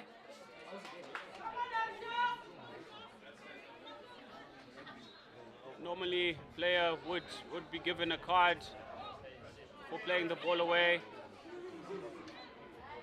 Element here with the turn. Arundel defense standing tall here.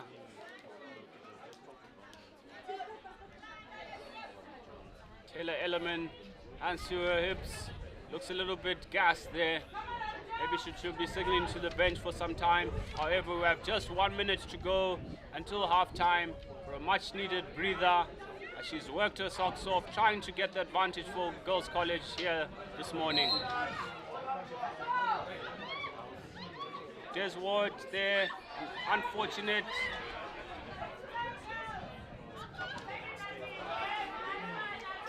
Natalie Soko here, unfortunately losing out, being turned inside out here. Nandipa Manungo with some silky skills.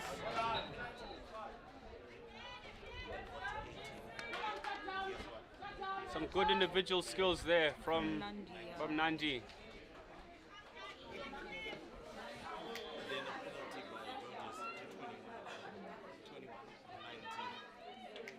Few seconds here to go. Mushawi with the block, however, posing a little bit of danger. But Arundel secure the ball onto Mushawi. Misses the ball. Turnover. Ball taken in by Kumalo. Unfortunately, that is the end of the first half. 2 chuckers gone. Score still locked at 0-0 each. Arundel 0, Girls College 0.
Welcome back to the second half. Yes, welcome back to the second half there. Unfortunately, during the break there, number 11, Nandipa Manungo, succumbed to what looked like a hamstring injury. Had to be helped off by the medical staff there. It looks like her day is done. Score still locked at 0 apiece. Can we find a winner here? Nathan? Well, interesting fact, if you look at Girls College, they have a caution-first approach today. Obviously, they might be in their heads that Arundel's a bigger school or has more hockey heritage in it. So they're not throwing as many numbers as forward as possible, which could hurt them. But on the other side of it, if you look at Arundel, looking to attack with speed, the more direct approach. Girls are getting their heads up from both teams, which is lovely to see, good awareness from them. And I think so far, there's been a decent level of hockey shown by both schools. Could be a case of still figuring out each other out. Maybe this chucker will bring the goals in. Yes, Arundel there exercising their abilities, well drilled by Nix Grant, who is a national player for the ladies, Zimbabwe ladies. So ultimately, some firepower that we're seeing from Arundel to try and get past the Girls College well-oiled machine that is of Girls College, who are trying to play a more conservative game, as you said, and trying to use that to their advantage over Arundel. Matambo here with Tuzana on the ball.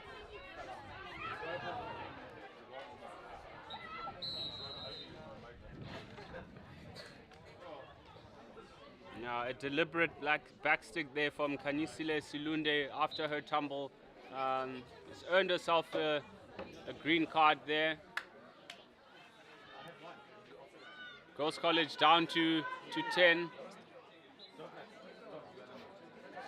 Samara Muganyi with the run up the right-hand flank for Arundel. Earning her a free hit. Matambo with the quick play. Matambo again on the ball, some silky skills there. Earns herself a short corner for her team. Some quick thinking from Matambo. Garnering the defense unaware. Earning a short corner for Arundel. Arundel with an upper hand here, whilst Girls College. Silunde, just over a minute left on her sin binning. As Muganyi injects here for Arundel.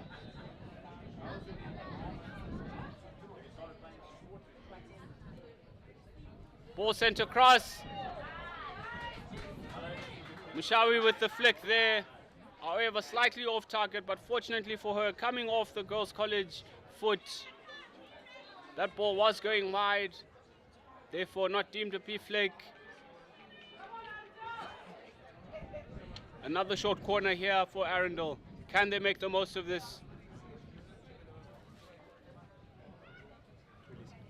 Oh.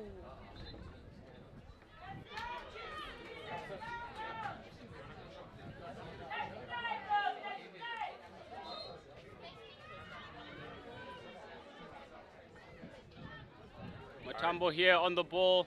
Brilliant turn from Matambo. She sends the ball into the D. Not too sure what happened there. Some great ball speed on that pass into the D by Matambo. Lost track of the ball a bit there. Gigi?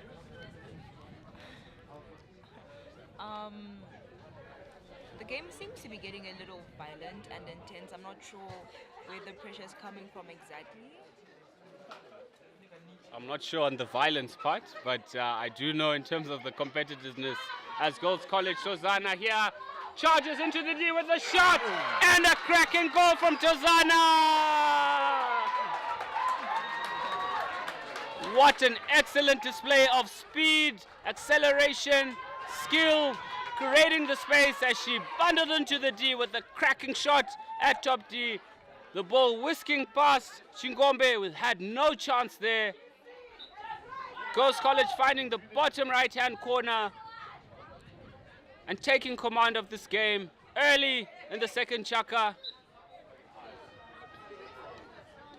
It's Girls College with the lead here against Arundel.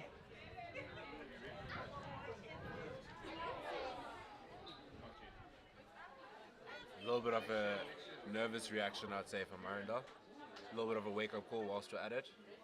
Yes. It would be worthwhile to see if Arundel could capitalize on their chances going forward. Very much so. The tactics being employed here by Girls College, sit back, slow, patient build-up, and then the sudden burst of pace, utilizing their playmaker, and Arundel with the chance at the shot and goal.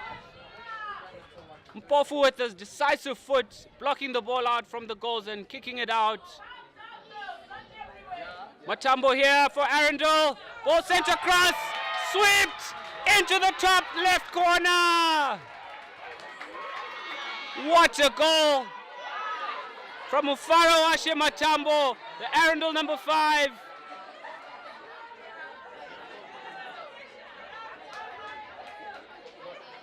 It's a battle of the midfield here. Tozana versus Matambo at the moment. Both scoring blinders of a goal, but equally so, that was a very top goal from Matambo, don't you think, Gigi? I think it really was. That was nice and quick also.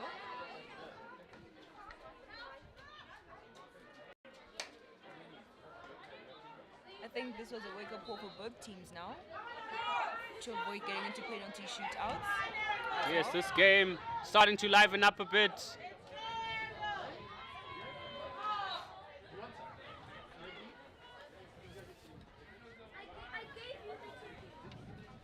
All cleared there by Arundel.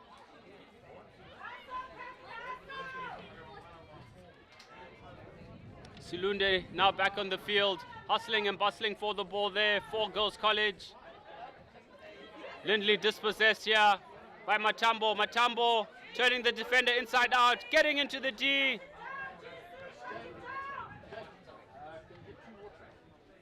A long corner here. This game is building up with excitement. Both teams going at it. Their tails up at the moment. Let's see who can take advantage of it. Mushawi with the restart on the 25. Pirouette round.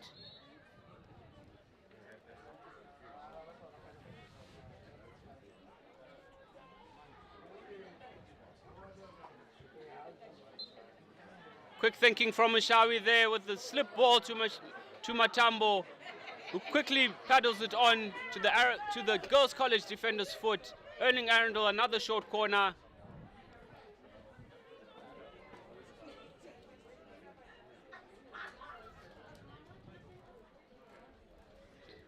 Arundel team discussing here at the top of the circle. Michelle Mwenye interchanges with Mushawi.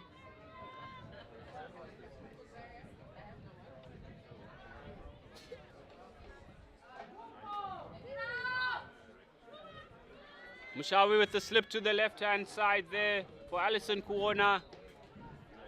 Kuona with the shot at goal, however finding the foot of the Girls College defense. Matambo takes over now. Mushawi with the injection. Matambo with the shot. Decisively blocked there.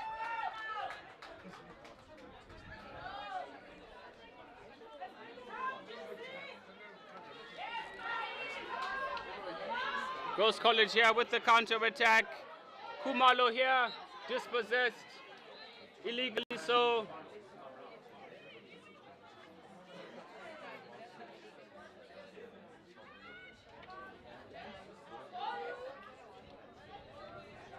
Mushawi on the ball here, up against Tozana.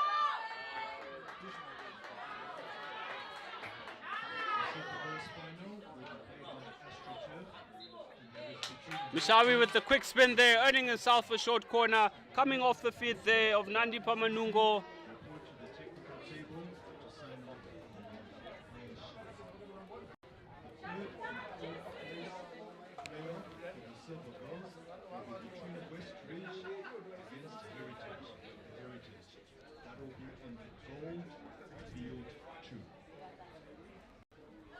judges for Westridge and the Heritage, please also report to Field 2 to sign off. Arundel here trying to pick apart the Girls College defense. Mushawi with the injection here, 2 top D. Back to Matambo. Flicked across there, coming off the keeper, and the shot. Mushawi with the follow-up shot there, whilst the Girls College defense just stood and was expecting the umpire to blow the whistle, who played at advantage, and Matambo taking her chance there, sweeping it into the back of the net. Arundel 2, Girls College 1.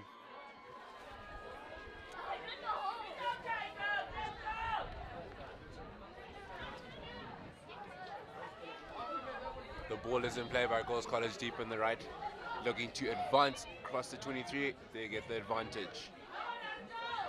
A lot of Girls College are pushing up their goals past the halfway line in seek of a goal. Maybe an answer back to the goal they just conceded. A lot of passion shown today, ladies and gentlemen. A lot of good tackles and a lot of energy. Despite this being a 3-day tournament, you would not think so. You'd think today was the start. Hey, Ben. Very much so. Business end of the tournament, all to play for here. Bragging rights as well as classification at the end. They're leaving it all out there. Arundel on the ball, on the sideline, looking to get it down the line early. Intercepted by Girls College. Ball is back in play. Anasha Nerudzo there, attempting a block tackle, winning the ball, surrounded by 3 Girls College players. Kumalo with the sweep there. That brings us to the end of the 3rd chaka. All to play for. Girls College looking to salvage something from this match and travel all the way back to Bulawayo with their heads held high. However, are down by 2 goals to 1. Arundel with the lead at the break. 1 chaka to go.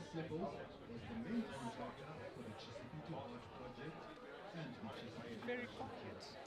I'm trying to think of tactics to talk about. So, even if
Super tough finish. Why are people here? Sure. Welcome back, ladies and gentlemen. Final chaka is about to kick off. Right now, it's looking like Arundel have thrown more bodies into their link line, into the midfield, so to speak. Maybe looking to control the game a little bit more from deep. Obviously, sending those 2 lone strikers up just to cause a little bit of havoc in the Girls College defense. As for Girls College, it is a simple 4-3-3, looking to send 6 bodies up the turf. A lot of you are noticing the difference between boys hockey and girls hockey. Boys hockey has 2 flat centre backs that more or less stand alongside each other. In girls hockey, we're looking to implement an attacking sweeper. She's on the same line as a centre back, obviously centre back being a little bit deeper. So that is the tactic that you'll see from Girls College. As you can see, the attacking sweeper is making their way to receive the ball. A back pass received by the attacking sweeper. She's looking to create something for her team.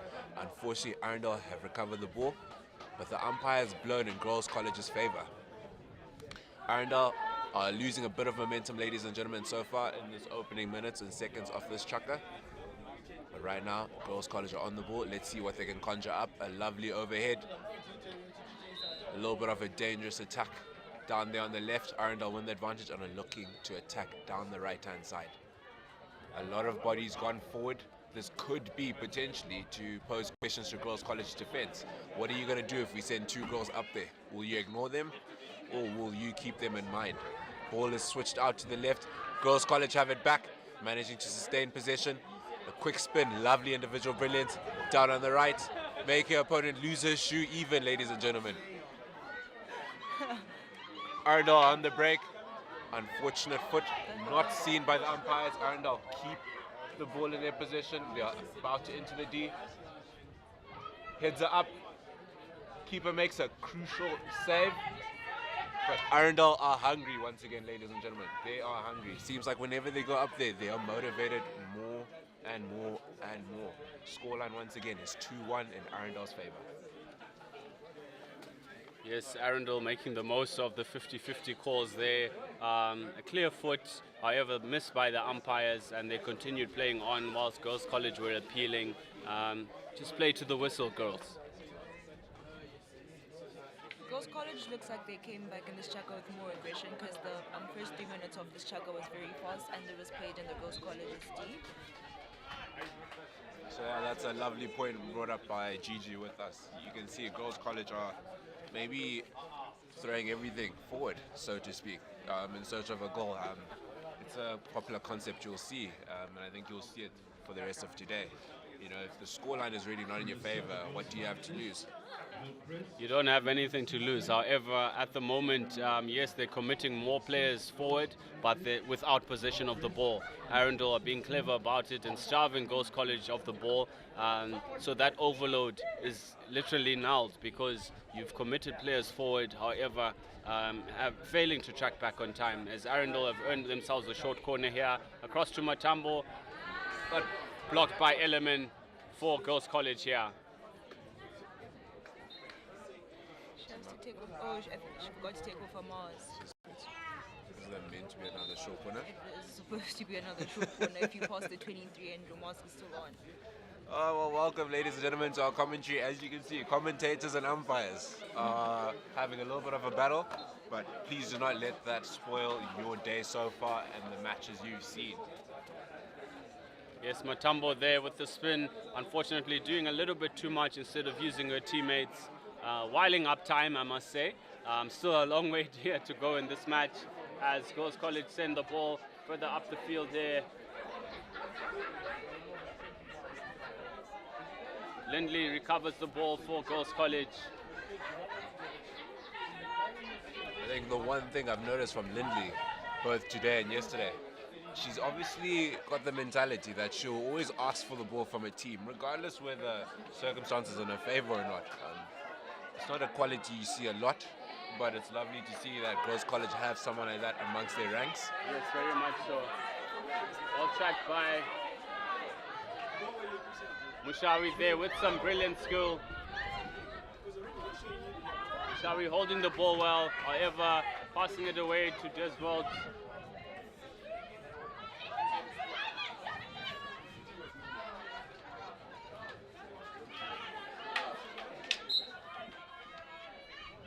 Unfortunately, taking out the stick there before getting to the ball, giving away the free hit to Girls College.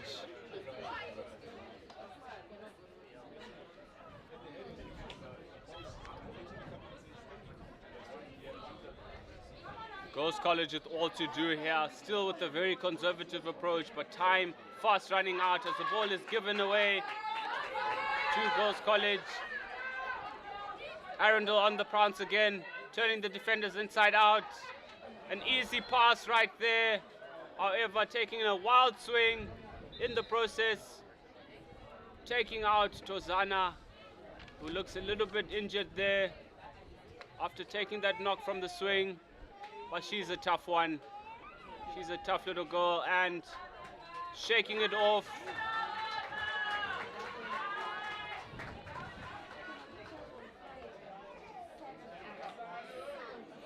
Ball proceeding past the halfway line from a hit out from Girls College. The ball is back within Girls College possession, looking to attack down the right channel.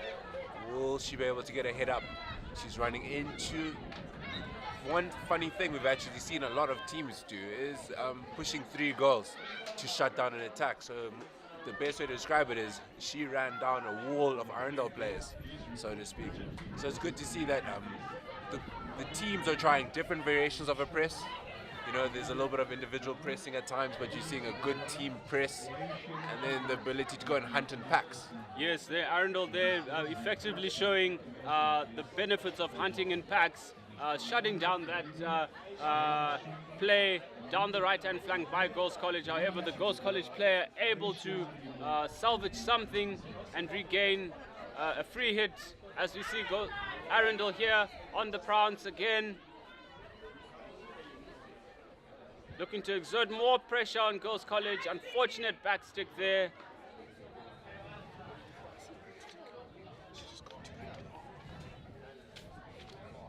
Elemen versus Mshawi in the midfield. It's been an interesting battle all day as the ball is sent wide by Mshawi.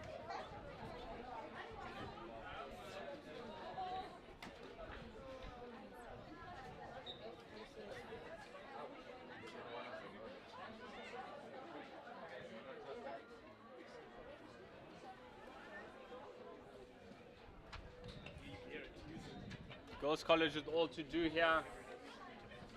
A very labored approach at the moment.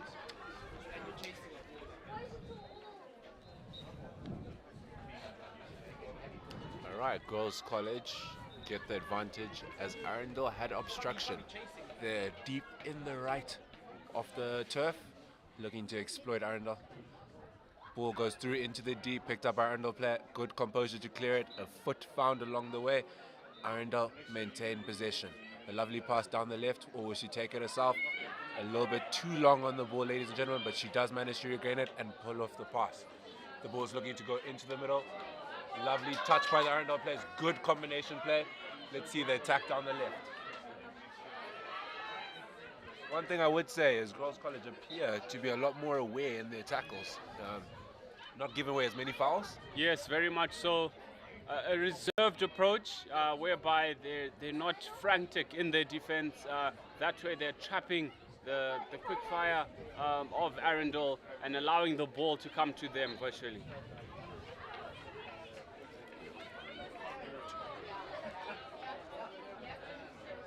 Josana on the ball here for Girls College as she presses forward.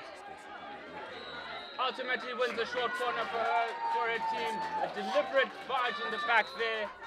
That will earn her also a green card as well. A trump play there by Tozana, earning her side. A vital short corner with just 3 minutes to go in this match. Can Girls College pull this one out of the fire and equalize with just 3 minutes to go?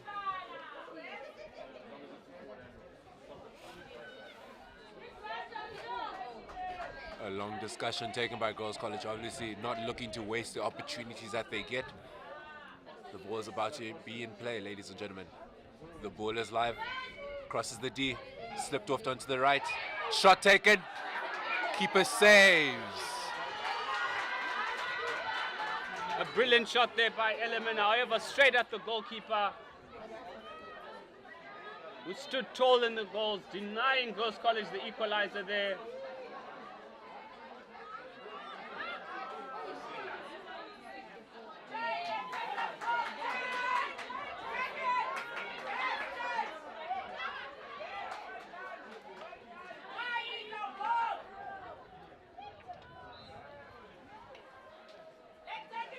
A lovely battle, as you can see down the left, between Jade and Samara.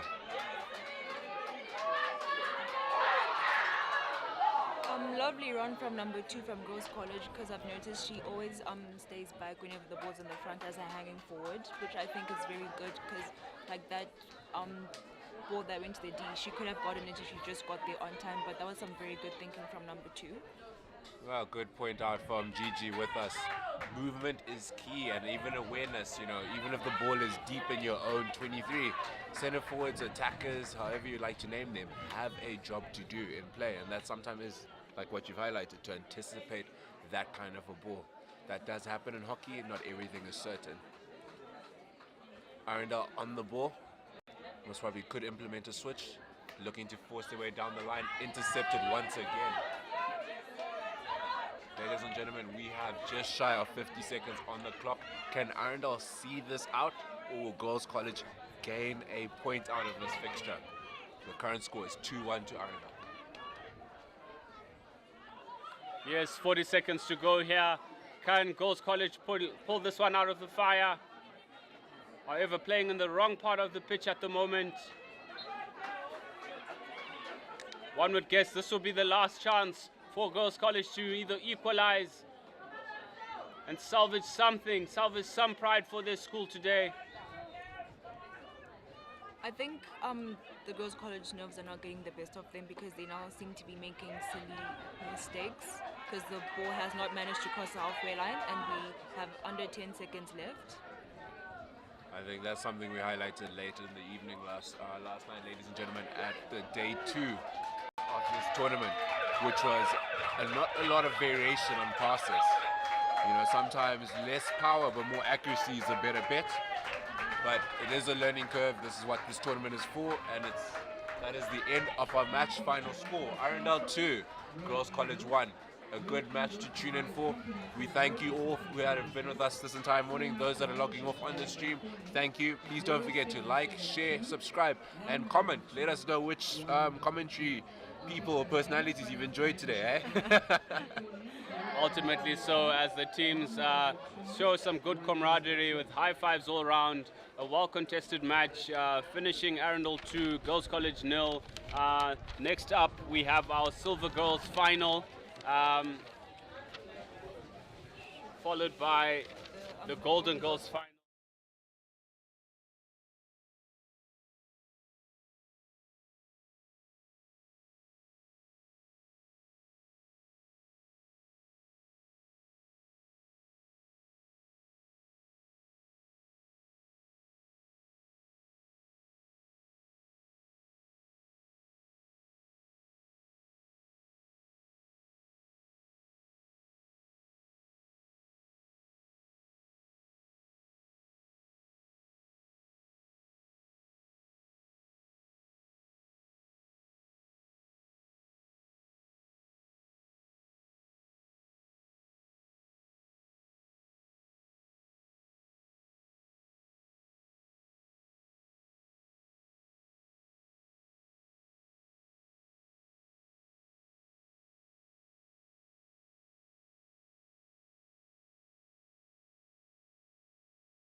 It's a very good morning to you and welcome to the Chisipite for the Silver Girls final, which sees Heritage take on Westridge. After their 2 days of explosive hockey action, it's come down to this for the two sides. After this, we'll see the third and fourth place playoff in the premier competition, which is the Golden Girls, followed by the finals Heritage in the blue and white, Westridge in the red.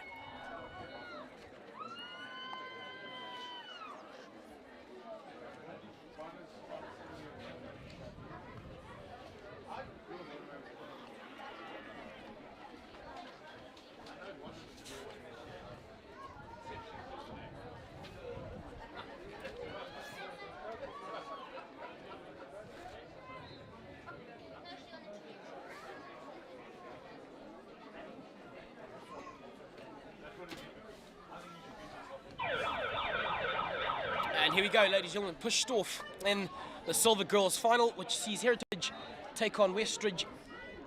Westridge, some early possession, bring it back and trying to get upfield through the midfield.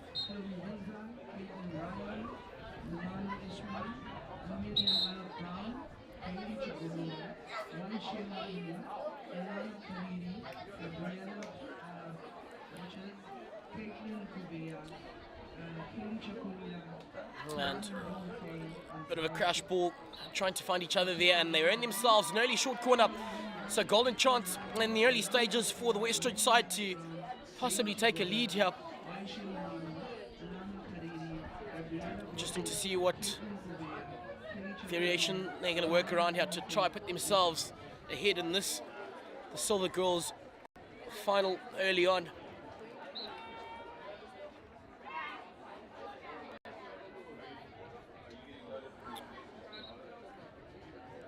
Brilliant rush up, allowing Westridge to still be in this one, big upon Heritage. As Westridge restart proceedings.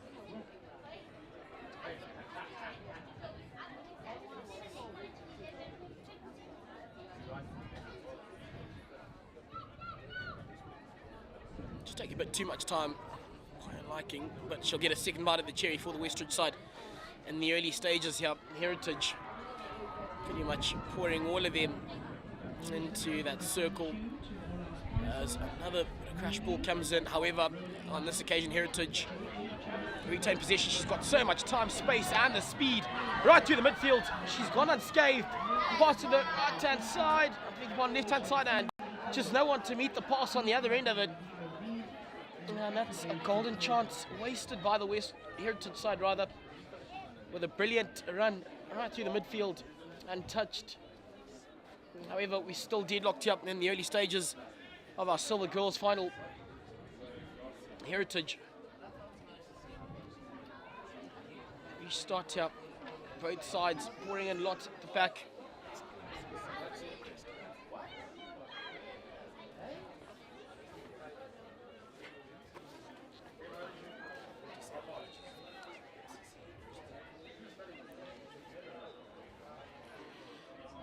Got to apologise for just calling out the wrong sides. It is MCC Hillcrest. So MCC in the red and Hillcrest in the blue.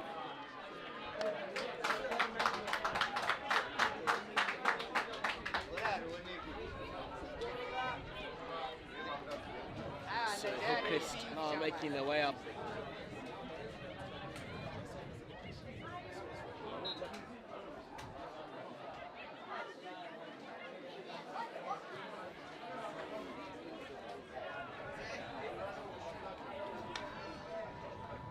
MCC trying to work themselves out of that dangerous area they find themselves in. However, Hillcrest, they've had an absolute field day thus far in the midfield. Not MCC's strongest point in defence. Unfortunately, she will be brought back.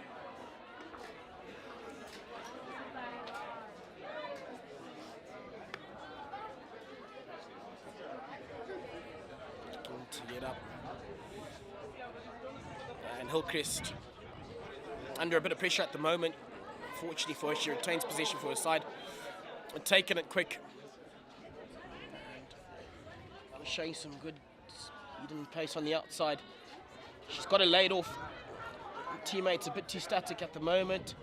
Crash ball to the middle, a little touch. However, that right boot is stuck out, and MCC keep themselves in this one.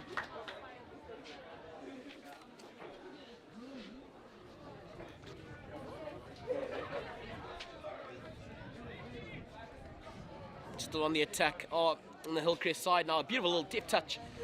She's got to find someone at the top. Running out of options and loses possession. Been threatening now for a little while in this, the first chuck up the Hillcrest side.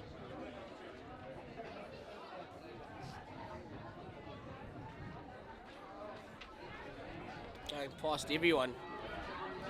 And dangerous times here for the Hillcrest side, managing to clear their lines. Hillcrest now, but they too are turned over.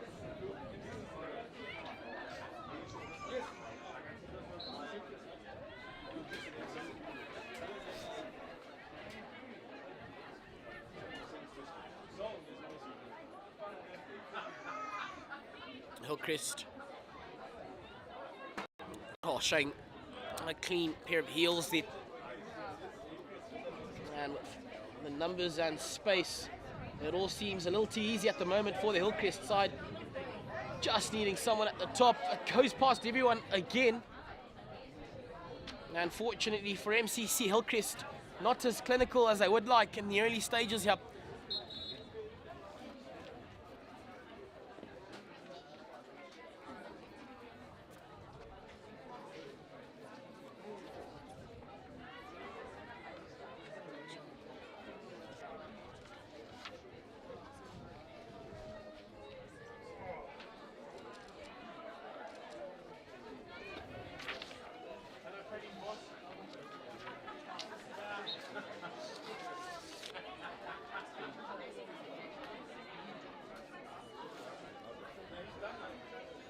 So Hillcrest weighing out their options, and that's Mapasure for Hillcrest. Fortunately for her, losing possession. Tawonga Ayo for MCC, playing to the whistle. Brilliant game sense. She was outside, however, so it won't be a goal. A little too eager. She had a bit more time to taking that one little touch. Brilliant crack, but won't count for anything. Would expect better game sense at this level of the game. Nonetheless, they survive the MCC side.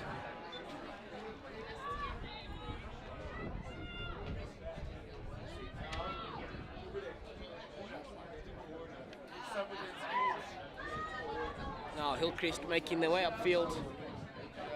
They just seem to have no defenders really making an attempt to disrupt the attack. Trouble at the moment are the MCC side, and as I say that, it is a short corner going the way of Hillcrest.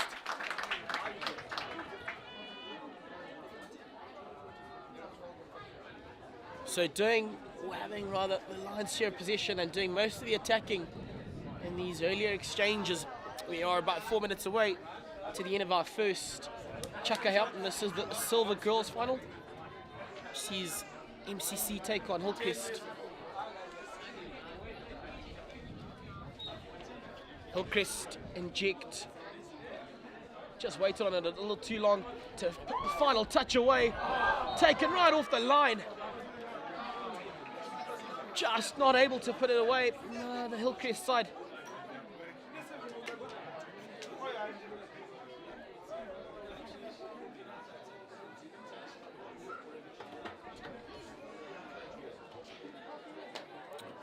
Footsie there. Finally pointed out by the umpire.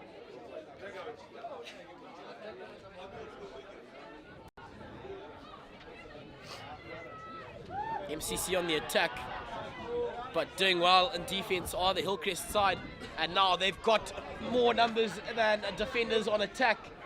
So a brilliant chance here for the Hillcrest side. She needed to use those numbers, deciding to go alone and turn over at the back, which can be quite frustrating, you know, when you build up something so well. Now MCC going forward, and that was Kamuzonde for the Midlands side.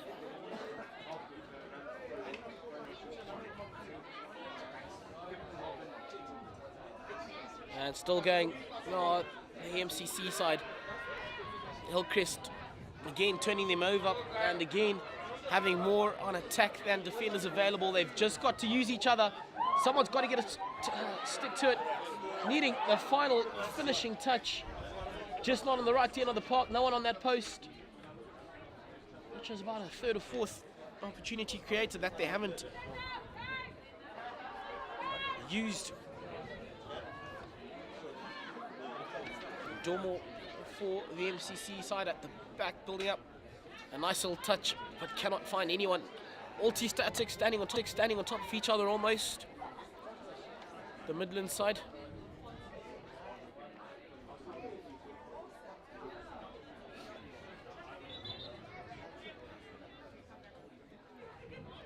With just under 2 minutes to go here in this, the first chuck-up. It is the Silver Girls final, the MCC taking on Hillcrest. MCC well on their way to an attack, and rightfully so. And the umpire signals a short corner and a chance here for the Midlands side to create something for themselves here. They've been on the back foot for the larger parts of this one.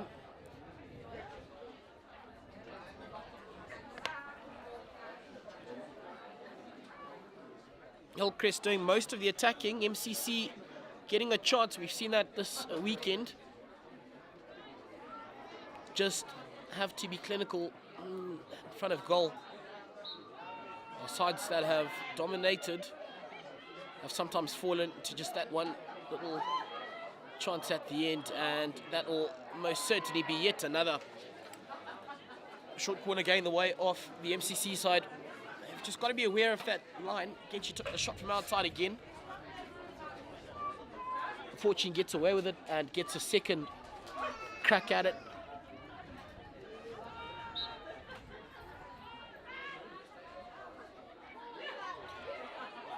Haven't done well with that injection. They get to go again. And yet another short corner. That'll be a hat trick. Well, short corners with just 8 seconds remaining here would be truly heartbreaking for this Hillcrest side to fall short at the end of this first chucker. How's the Rita goes.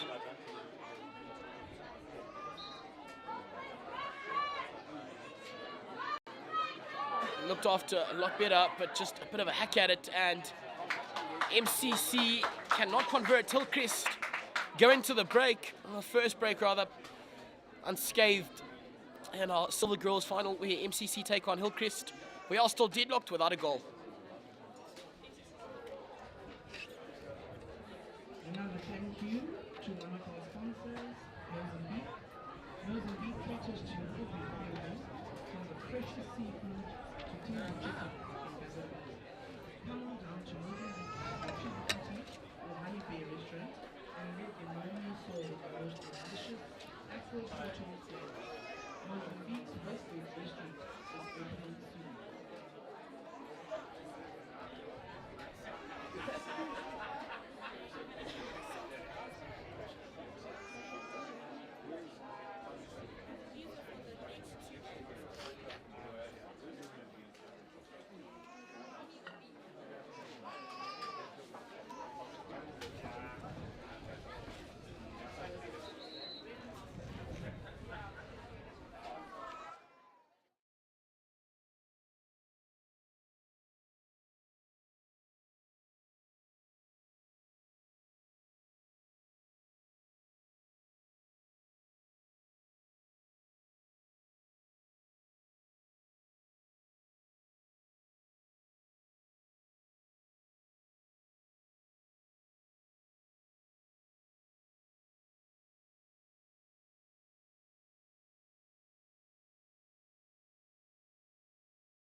Hillcrest take on the Midlands.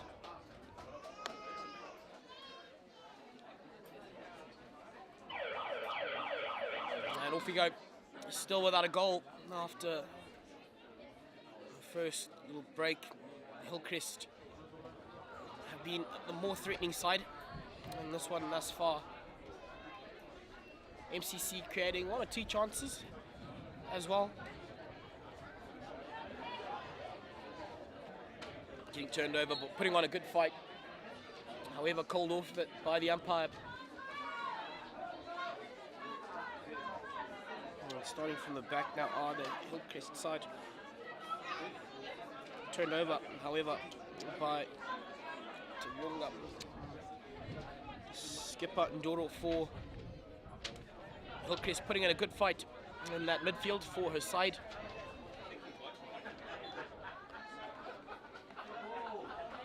And now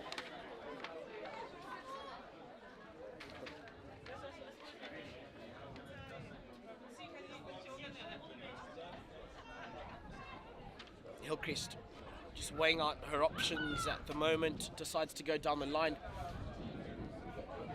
Fortunately, just bounce off the touch of Hillcrest. Lady means they retain position and earn themselves a short corner here. Hillcrest with their first crack here in this second quarter.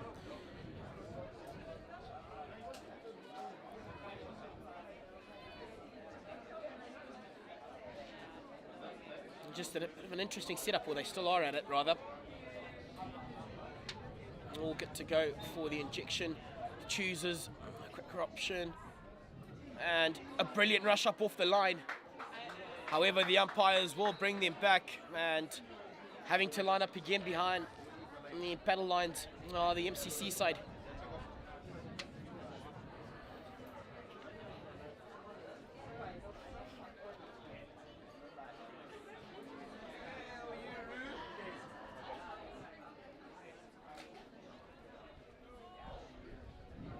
To rush up for a second time. She did well in that first instance. Holding on to it a little too long. MCC are able to thwart that attacking attempt and they survive. Taken quickly.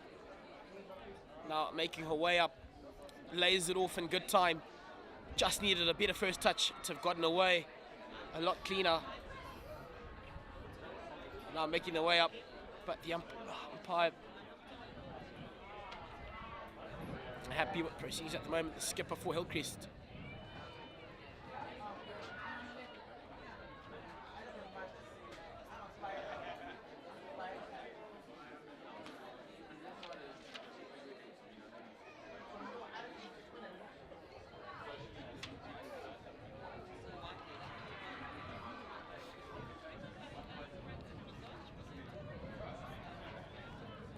No one on the wider channels. They still choose to go through the middle, and they are turned over. Pressure being applied. Oh, and passing to no one really. She did not have a teammate anywhere near that. And again, picking up off a mistake made by the MCC side.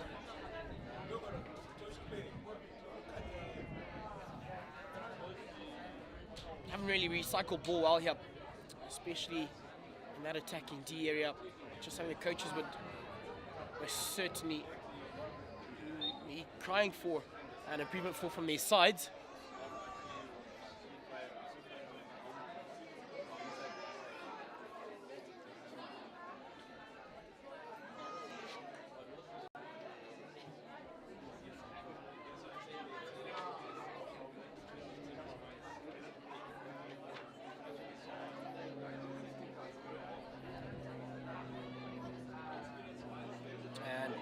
Just no one in front of her.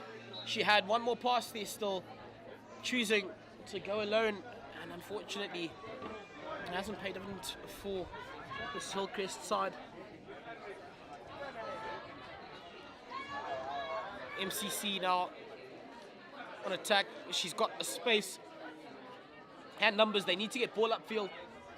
She's done so quite well. Needs to lay it off now. A crack at goal, looked after so well. holding on to it too long, which is something we've seen quite a lot of in this game here. And killing out their own options, as we now see Hillcrest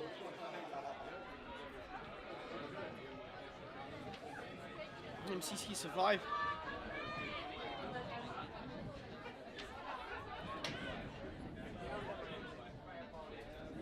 Good little touch. It's 2 against 1 if they manage to penetrate that circle area. Needing to send it up to the top, but good work at the back by Hillcrest to clear her lines and keep her side in this encounter with just 6 minutes and 23 seconds to go here.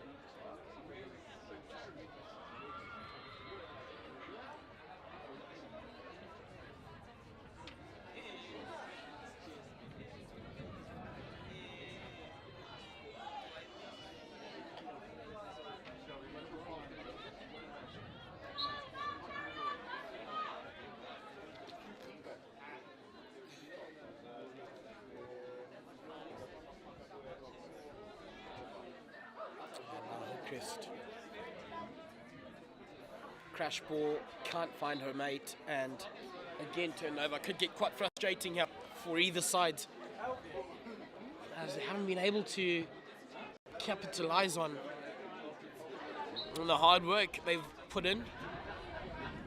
Nothing to show for it. 5.5 to go, and this is the second chuck up.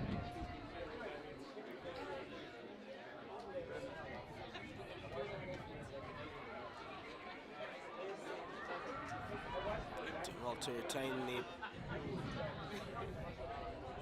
and going up now are the Hillcrest side, bring it back. Smart little play, got it late off. A push would have been sufficient, I would have thought.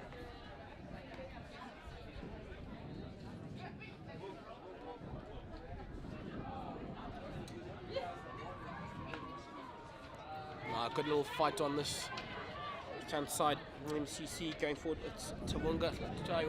She's done so well for her side here, but standing like a wall at the back for the Hillcrest side. Doing so well there. Again, all alone to finish up the job for Hillcrest. A short corner will probably be the call. They've got advantage to finish up the job for Hillcrest. P-flick, says Mr. Umpire, and they survive yet another challenge.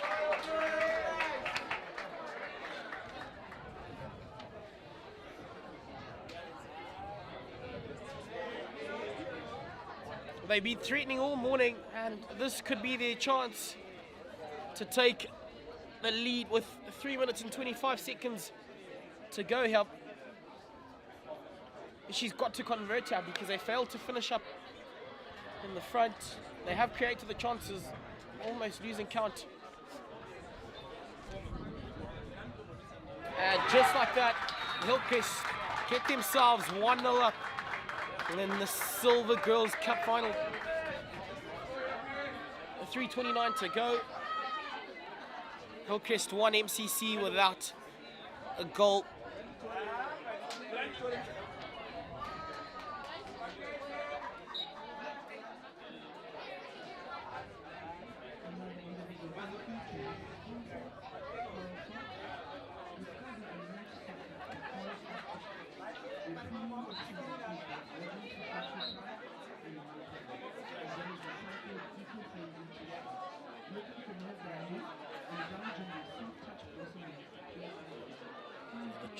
For Hillcrest as they carry on in their pursuit to make it 2 and be in a more comfortable position in this Silver Girls final.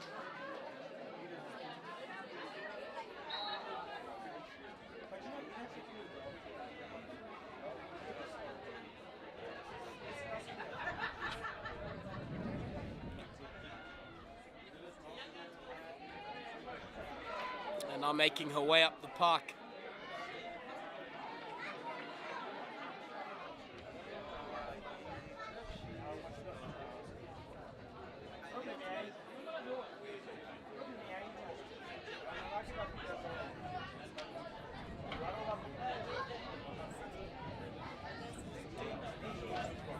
Definitely little touch. Defenders happy to see that one go away. With 1:50 to go.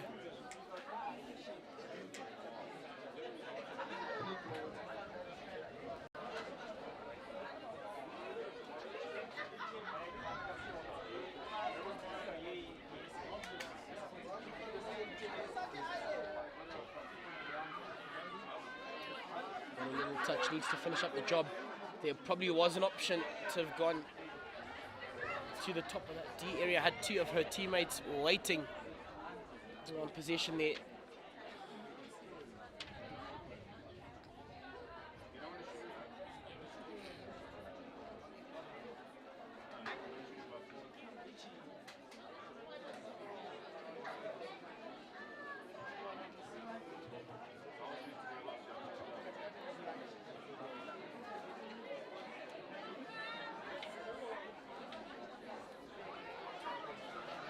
MCC just needing to use up the space they've got. She's got a bit of time to set up and make a pass.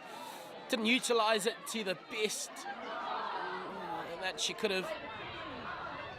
Playing with advantage. They've got to play to the whistle here. Need to look for a short corner. It seems that was the case. And a short corner goes the way of Midlands Christian College. 25 seconds remaining on the clock. At the end of the second chuck up. Hillcrest up by the solitary goal, coming off of a penalty flick.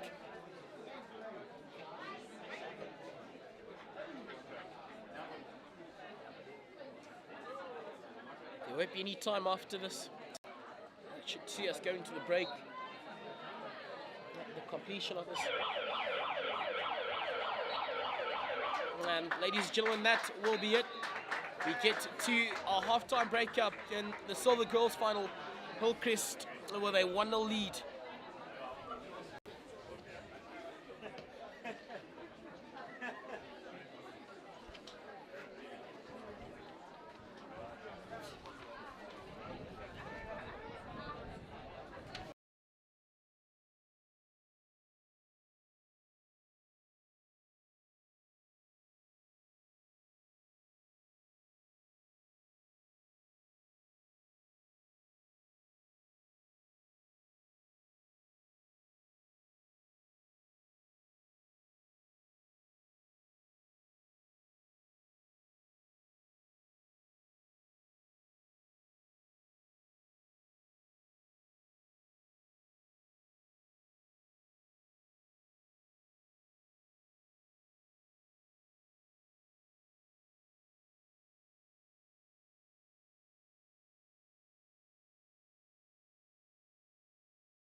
just gone right through her, and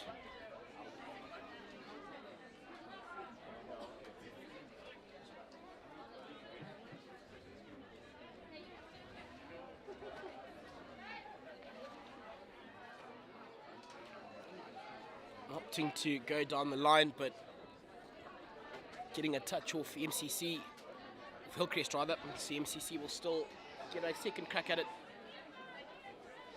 to attack.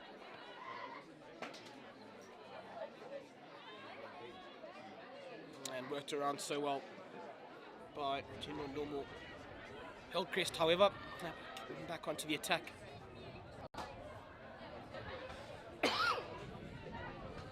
Elizabeth Davey, please come to the information desk by the literature. Elizabeth Davey. Laid it off so well. Got to find someone.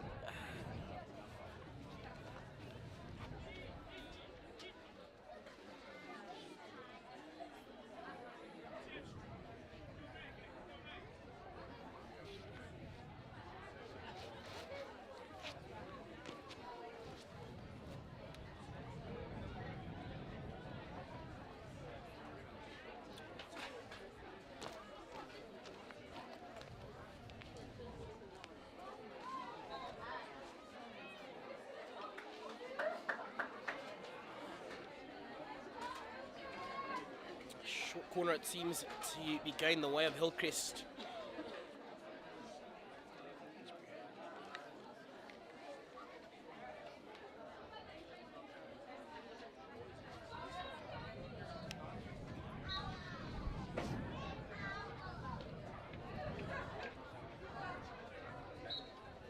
Yet another short corner will go the way of Hillcrest, and they get a second crack at it. Just needing a quicker injection to that recipient at the top, you know, to conjure up something before the defences get up into your face, which has been the hallmark here. She laid it off quite well, but no one to take the shot at goal. Still attacking our Hillcrest. Unfortunately, completely misses the ball. And tell you what, to finish up the job, an easy tap in, right place, right time for Kumbirai Mugwagwa, and that makes it 2 for the Hillcrest side. And in full control now of this Silver Girls final with 4:50 to go in the third.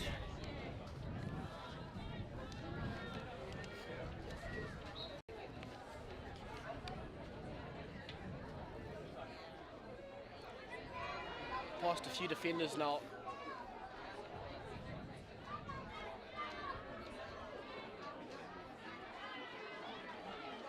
Just into touch for the MCC side.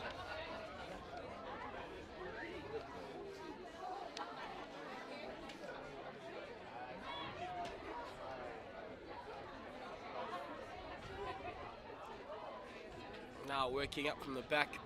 I just got so much time and space in front of them. The Hillcrest side at the moment making inroads at ease almost.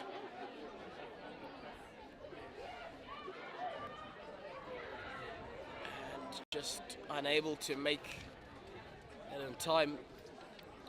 Shore in control now. They have had most of the possession in this encounter.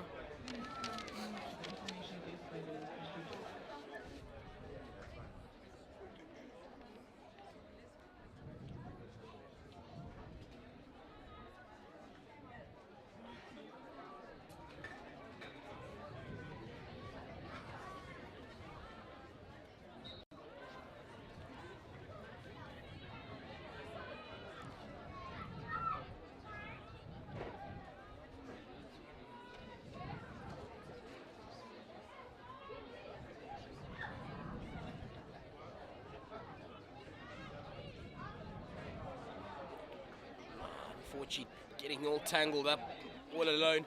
A crack at goal for Hillcrest.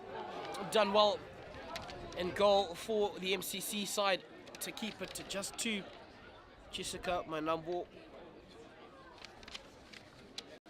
behind the lines for the MCC side. With 2:24 to go.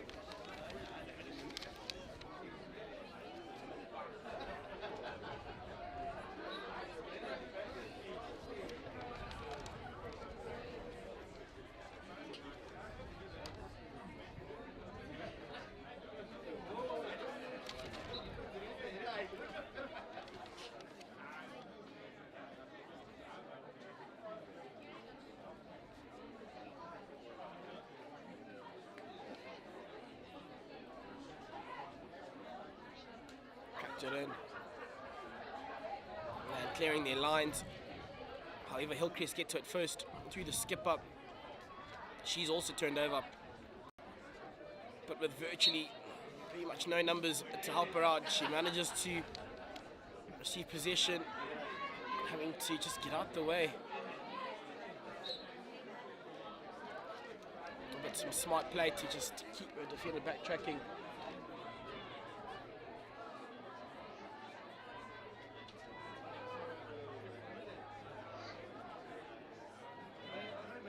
A good little touch, turning her defender inside out.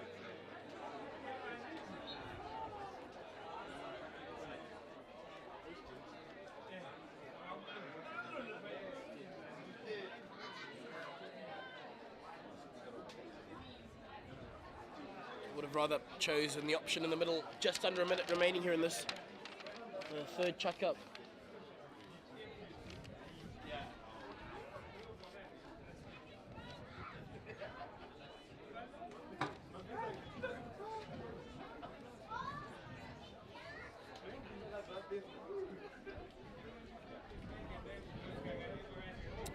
Going up so well. Taking the outside again. Showing some good skill. Still going turnover eventually.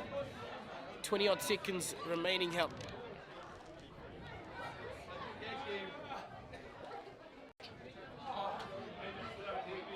She's got to find the foot here to get themselves a short corner. She's done just that. And a bit of hacking called by the umpire, and a chance right at the end of this, the third chucker for the Midland side to get within by a goal.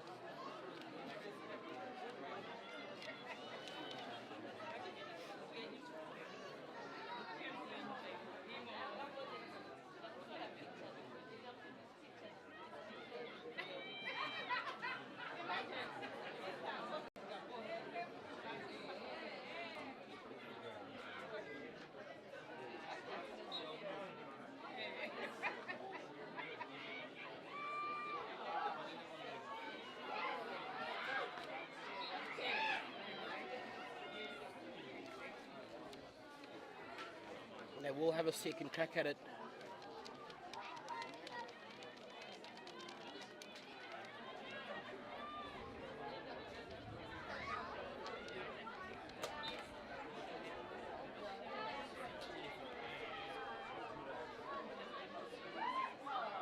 Just missing her lines, and that will bring us to the end of the third quarter, leaving us just 12 minutes remaining in this Silver Girls final.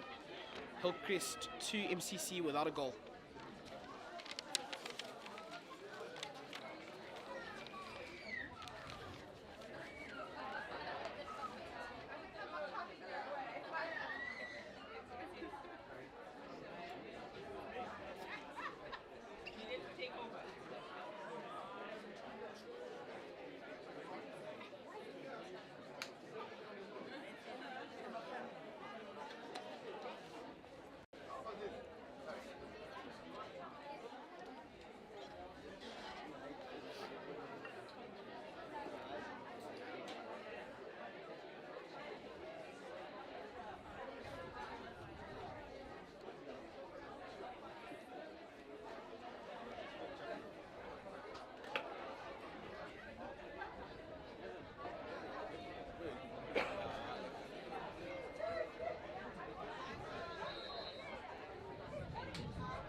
fourth and final chuck-up in the Silver Girls Tournament 2024. It is the final. Hillcrest taking on Midlands. Hillcrest 2 goals up. They've got to survive in the next 11 and 40 odd to be crowned the 2024 champions.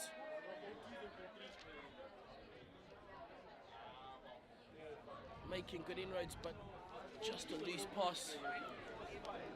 Not getting to anyone really.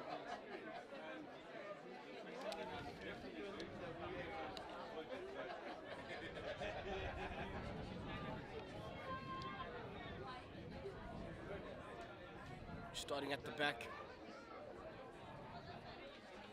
And Hillcrest linking up so well together. At the moment, a beautiful little deft touch. Got to lay it off. She's done so well.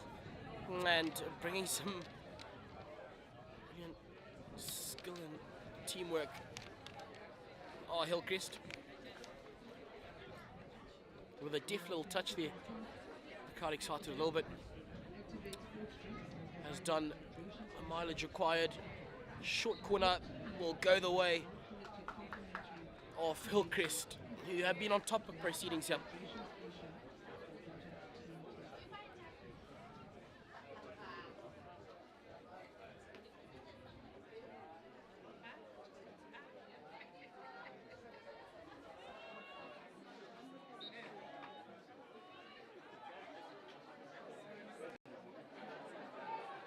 Cracker goal taken off the line so well by the Midlands at the back. That was Rutendo and Dormore. Certainly goalward bound.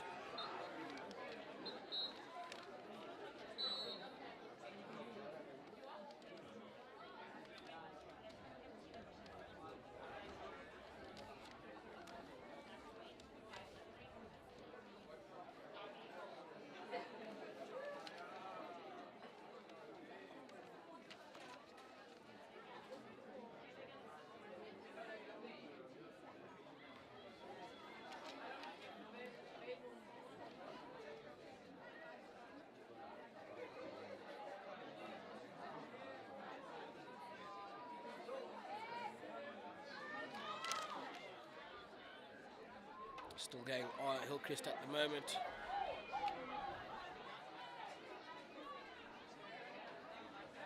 Again, Turner defender inside out. Crack at goal to finish up the job for Hillcrest. Unfortunately, no one at the back. However, they still survive. There's yet another short corner will go the way of the Hillcrest side. They've probably gone through all their variations at this point in time.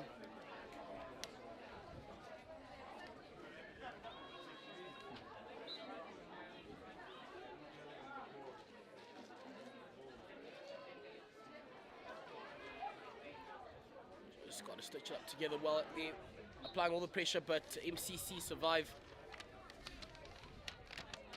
on this occasion.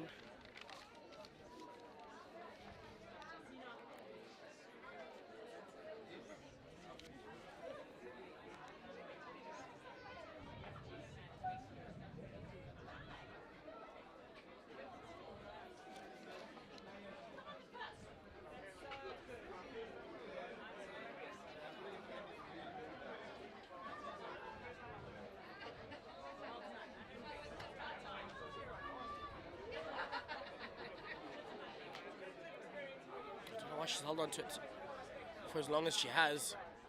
Could have found a pass.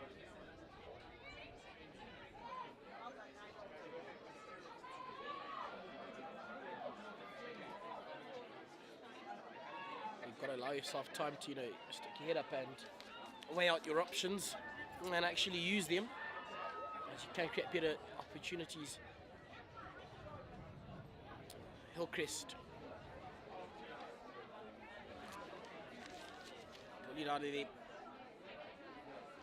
And now working hard in the midfield, but being shown some proper speed, a bit of a clash. Good to see both of them are up. And the defence probably Sent off Sharon, a green card, unfortunately for the Midland side. Shove up. And the number 11 jump up.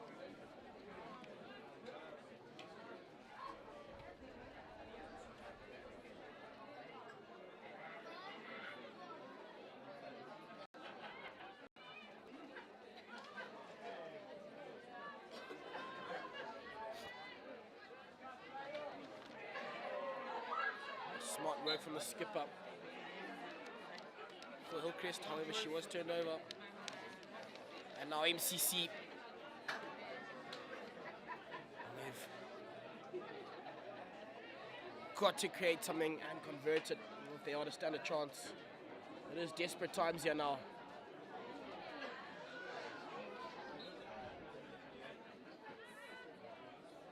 And off they go here.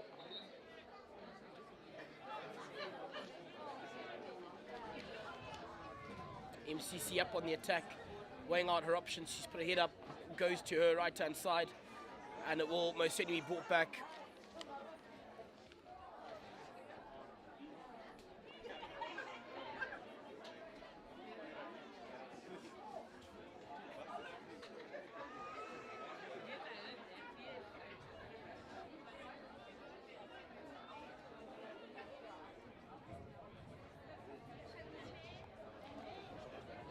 Now through the middle are on the Hillcrest side. They've had acres of time and space through the middle channel all morning. Not particularly looked after well enough by MCC.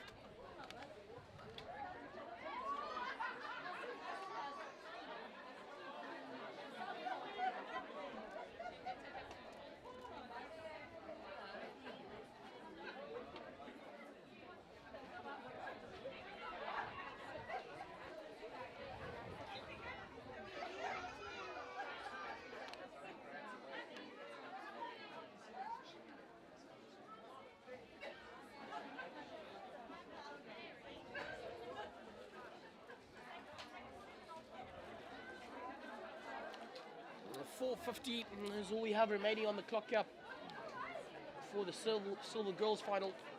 Midlands Christian College taking on the Hillcrest side. Hillcrest currently sitting pretty at the top with a 2-0 lead. Not a great deal amount of time remaining for the Midland side.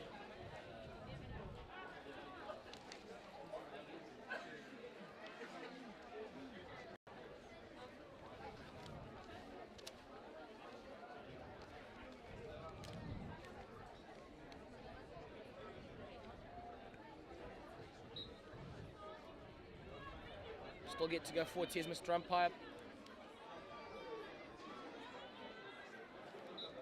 Goes unscathed, but they turned over.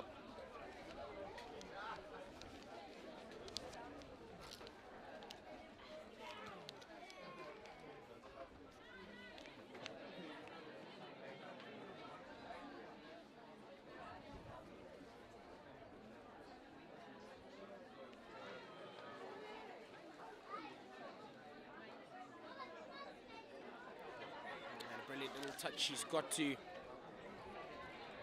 Has rather shown some great pace. Bring it back and interlinking so well. No, Hillcrest at the moment. Got to lay it off. She's all alone. Held on to it a little too long. They will play with advantage, however. Would have been wound down.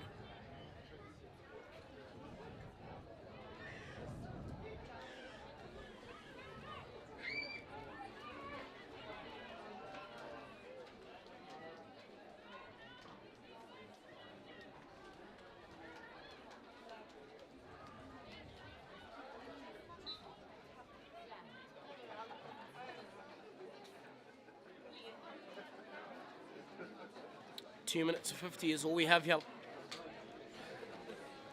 25 rather.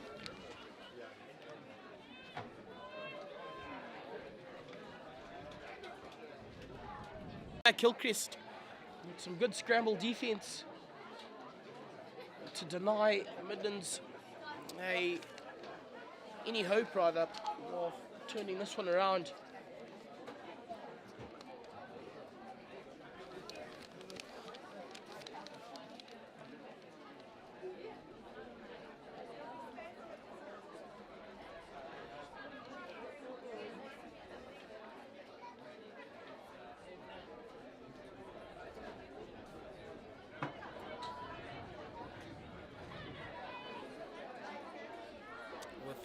full minute remaining here.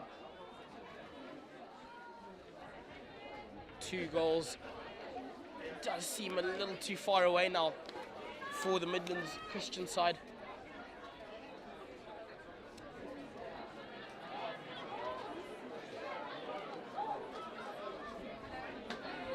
Nonetheless, Hillcrest do, however, think it is more than enough to make it 3. They've got the numbers on the right end of the park. The defence aren't really causing problems for them.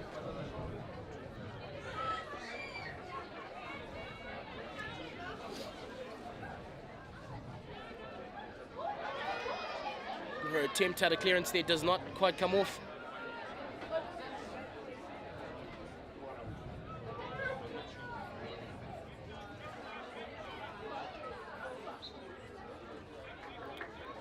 With 2 seconds to go here, ladies and gentlemen, it is the Silver Girls final, and it will be Hillcrest who will be the Silver Girls champions for 2024, getting past the Midlands side 2-0 in the cup final.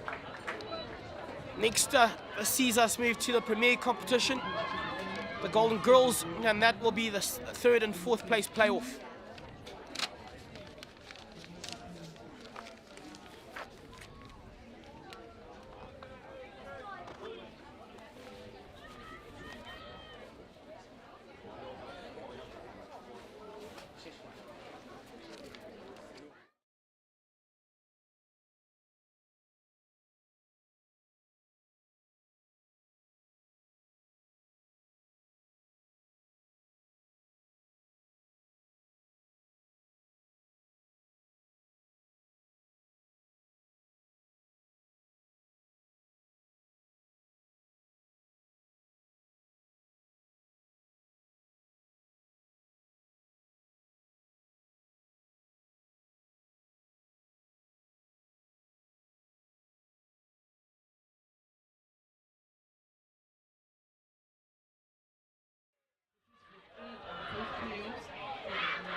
Okay, so it is a good afternoon. At least I got my timing right. 12 midday it is, and we have our 3rd and 4th place playoff. Well, let's just say 3rd place playoff, and it's between the 2 sides that very narrowly lost out on a place in the final, Gandhi and Hellenic. This is going to be an interesting encounter. I've been going around doing my sports science research amongst the parents. A lot of them have given it to the green and yellow girls from Mash West, whilst a few have given it to Hellenic. Ben, your general thoughts on how this one may swing or sway?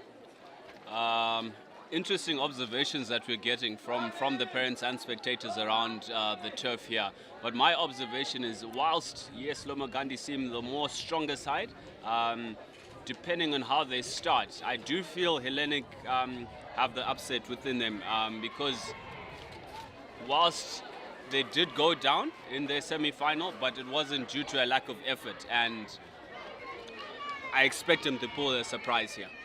Oh, well, Hellenic obviously can look to the likes of Erin van Hoof. She's done very well. I think I would want to see a little bit more in terms of running from Sofia Savo. She's dangerous when she's on the run, and very few teams can actually stop her. But anyway, we're well underway. Third place playoff.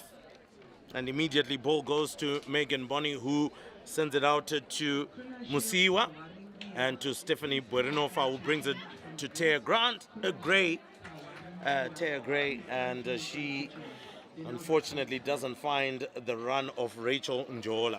Interesting to see Buerinova still on the field at the moment, although she's carrying an injury, but credit to her for actually sticking it out and taking it for her team there. She seems a very important player to her side, and I'm sure she'll have a last run out that is successful.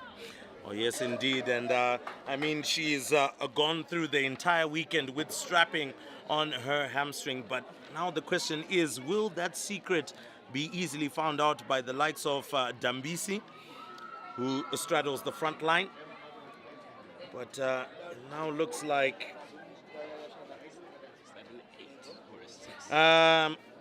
Limbikani as well will also be looking to charge down this near side. That's interesting observation then, because Limbikani does have a good set of wheels on her, and will be interesting to see how Buerinova adjusts to curb that threat that Limbikani does possess. All right, so Drake with the ball outside. And a little bit of stick work to try and go past the Lomagandhi defense. And one of the things that we saw, which was very characteristic of Lomagandhi, oh well, the ball almost went all the way through, but unfortunately for Hellenic, they'll have to try and get back into it. Taya Gray picks up on possession on the outside.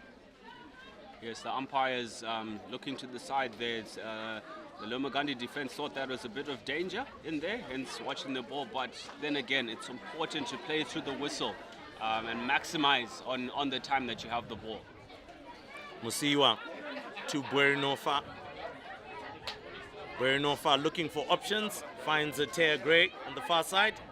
She could receive it back, but Taya Gray deciding to go for a ball into the D. Well, it was a smart pass to Chigodora, but unfortunately she couldn't control that. But luckily for her, at the top of the D, possession swings back to Hellenic. Very good vision there by Taya Gray. Also, if you notice, the forward line of Hellenic doing the lead run to the sideline, distracting the Lomagandhi defense, hence opening up the gaps in the midfield for Gray to exploit in targeting Chigodora. So this one looks like it's going to be a long corner. Or rather, it's going to be right at the top of the D, and ball comes out to Drake. She sends it in. And what I have appreciated about this first 4 or 5 minutes of play from Hellenic is that they've been more direct than they were within the semi-final. And as such, we have seen that they've already spent 3.5 minutes or so within the 23 of Lomagandhi. Here's a chance into the D. Megan Bonney. And she pushes and presses for a short corner, and it comes out.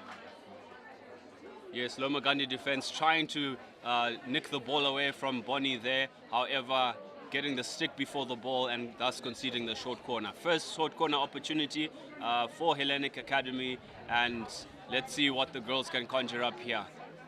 So Buerinova, Savo, as well as number 12 for Hellenic there, that is Musiwa, all up for it. Buerinova with the stop, but Savo taking a bit too much time on the ball, and opportunity looks like it has gone away. Missed chance there for Hellenic. I'd say a little bit lackluster in their approach. Not really convincing, or lacking conviction, for lack of a better word. Yeah, I would tend to agree with you. Maybe the discussion not long enough or precise enough as to who was supposed to receive the ball and take the shot. Ended up just getting smothered by the Lomagandi defense. Taya Gray there was slightly loose with the control. And Yes, a very casual approach to her play, whereby she gives the defender an opportunity to then nick the ball away. However,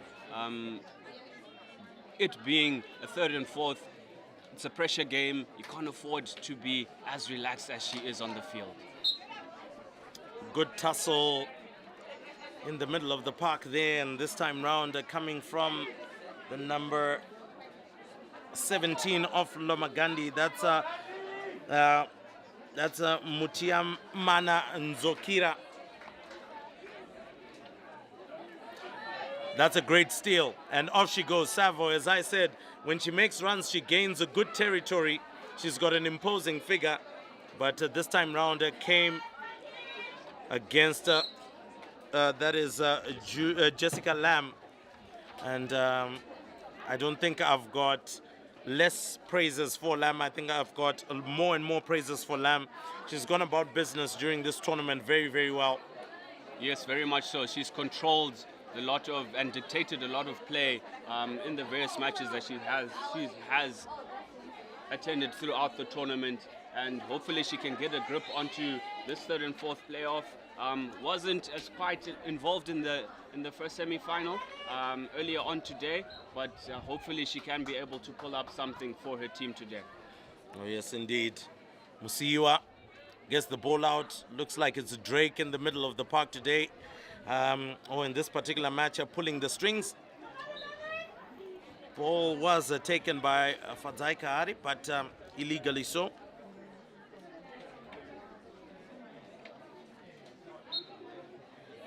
Possession turned over. Lomagandi.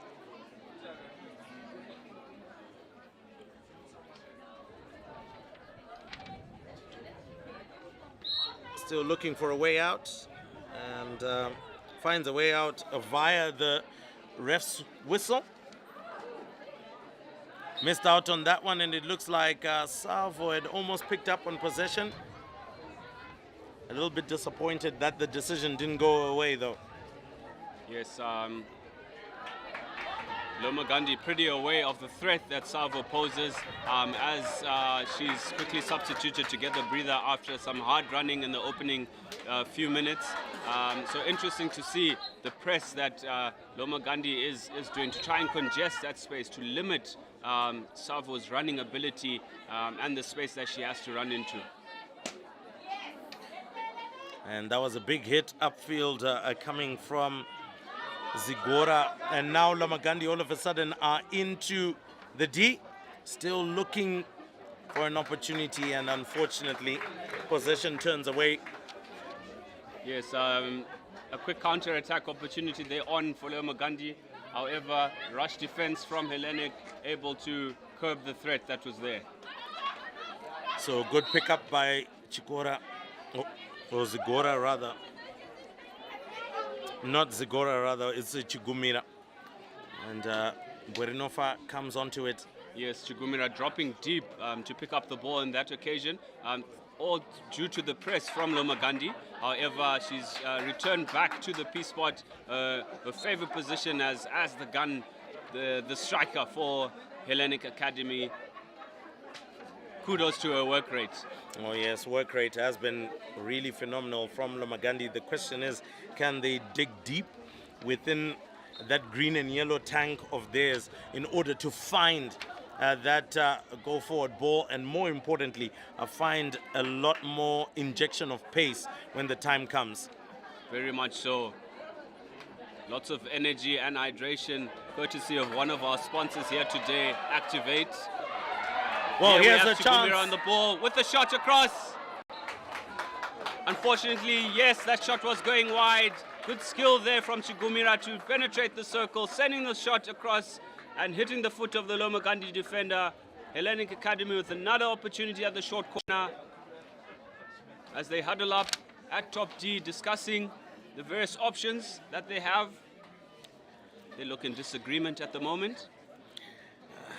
has been a little bit of a challenge in terms of execution, even within the semi-final that they played against Chisipite. Just weren't able to make good use of the chances, even seeing some balls going through. All of them were standing at the top of the D. Well, this time round it doesn't. Oh my word! That was heading to the far right corner, and great sticking out of a leg there by Tandonglovu. Yes, an interesting strike, one-time strike, flicking the ball to the far post by Miss Savo.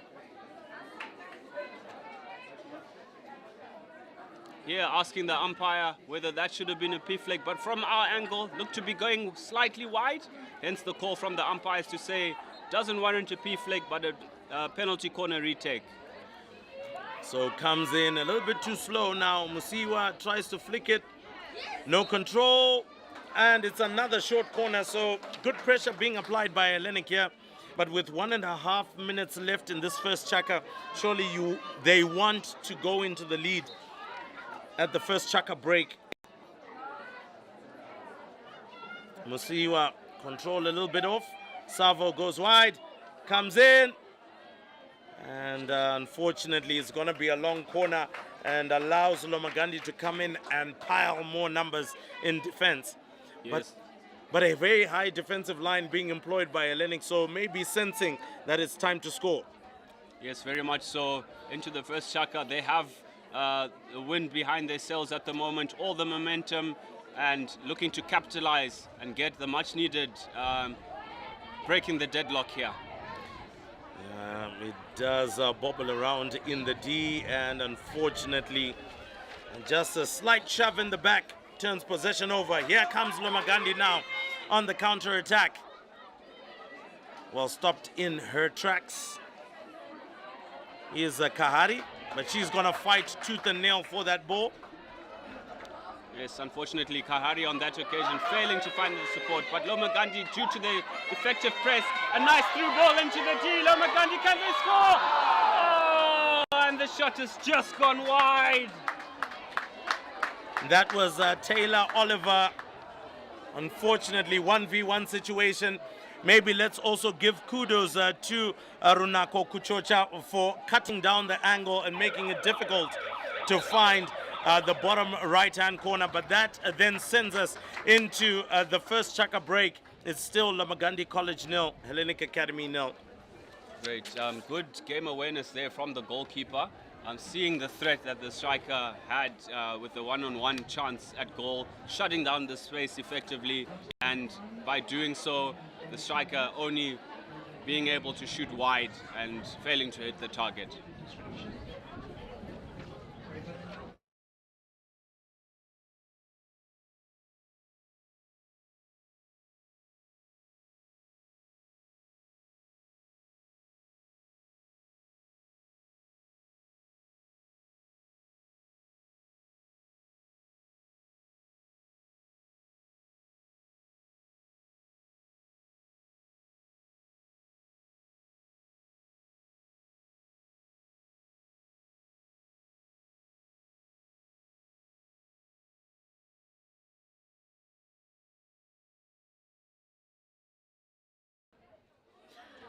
So, welcome back to the second chaka.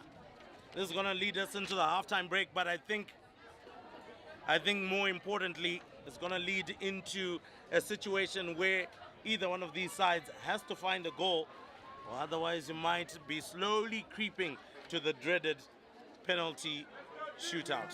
Yes, I think Lomagandi here exercising some of their tactics of maybe reserving some energy for the second or the third and fourth chaka, as we see them fall off the pace a bit, as Hellenic took charge of that first quarter with the bulk of the chances, however, failing to convert.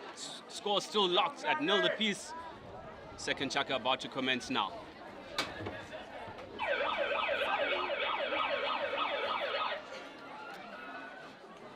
So Hellenic get us underway. Isabella Drake doesn't find the intended target. Taylor Oliver still going, but unfortunately illegally so. Putting in a little bit of an arm and a shoulder in there. Yes, trying to assert himself on the match, ultimately jostling for possession of the ball there, however illegally so, leaning into the opposition. Gandhi come away with it with a brilliant through ball to Taylor Oliver, however can't seem to get on the end of that. Good run by Musiwa to try and make sure that the danger was taken away from goal mouth. Very much so, one-handed skill there as she ran the ball out of danger. As Hellenic switched the ball across to Berinofa. Berinofa scans, returns the ball back and round. That is good, patient game management there. Just not in a rush. We're not trailing. We aren't necessarily leading. But also at the same time, you just want to be able to make the best choice. Very much so, and possession being very key. Because without the ball, you can't score. But the more you keep possession of the ball, the more you build that necessary sustained pressure to be able to catch the defense unawares and create a speculative chance. Musiwa, big ball into the D, but doesn't find access to Gandhi's goal. Dambisi, great pass. Oh, brilliant great. 1-2s there. Great interception from Berinofa, sniffing out the danger there. Gandhi were on the prowl. Hellenic Academy. That was well blocked there and tracked back by Gandhi. So great partnership between the two, especially in for Gandhi in their attack. Gandhi starts deep, I'm sure trying to move Hellenic from left to right and then create those passing lines, much like what we see right now.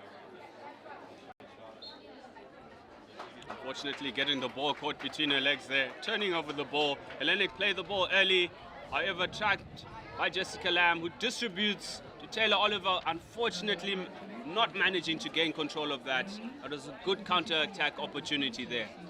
Oh yes, I think maybe just a little bit lackadaisical in terms of controlling that one, because reached out with one hand and not with two, but also you do feel that maybe fatigue played a part in that. Very much so. She does look a little bit labored. Maybe sometime, yeah, rightfully so. She's getting subbed off at the moment to take a well-deserved breather. A swing and a miss from Taya Gray, missing the ball completely. Well,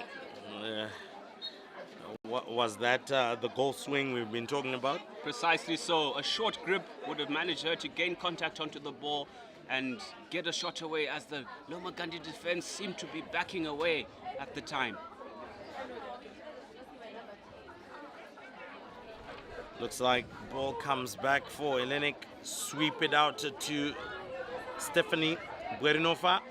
Tried to find the pass, but Limbikani doing well. Dambisi fights for it and she gets it. He decides to drive forward. Gets the pass across. Oh, great pickup. Great interchange there by Gandhi as they look to press the Hellenic defense, but standing tall there. Mutsawashi Masiwa with the decisive block, with the through ball to Taya Gray. Taya Gray turning Jessica Lamb inside out. Effective distribution of the ball, however, unable to connect with Taya Smith there. Good link-up play from Hellenic. Well, the control seemed decent, but unfortunately she was always second best coming to that ball. Taya Gray looking for the pass on the outside, finds it. Can they get Smith it? on the ball here as Hellenic enter into the D, and it's blocked out for a long corner for Hellenic. Has been a long weekend, but I love how the piling up of the crowd is coming here, and obviously all anticipating the final as that ball goes out. Yes, we've just seen a flurry of a blue and white army arrive all the way from Arundel to come and cheer on their girls. They're congregating in the far left corner at the moment, enjoying the sunshine. I'm sure we'll hear them loud and clear when the time comes. Oh yes, indeed. Drake pushes it out wide. Trying to find a big pass into the D. But Lomagandi will gain possession from all this. So once again, just not making use of the set pieces and the opportunities of attacking in that 23. Yes, very much so. As you can see visibly, Coach Hellenic coach Carl Lapham barking orders on the side of the field as he encourages his girls to keep fighting for the ball. Was a good opportunity to try go upfield, but Sophia Savo had her foot in the way. Ball had been picked back by Gray, but a quick pass to Dambisi. Oh, can't get past Musiwa. Musiwa with some excellent defense there, watching the ball closely with the stick down, managing to sort out that bit of danger there. Pass into the middle, and unfortunately loses out. Limbikani tried to get the pass across, and great defensive work by Taya Gray. Now it is Zigora.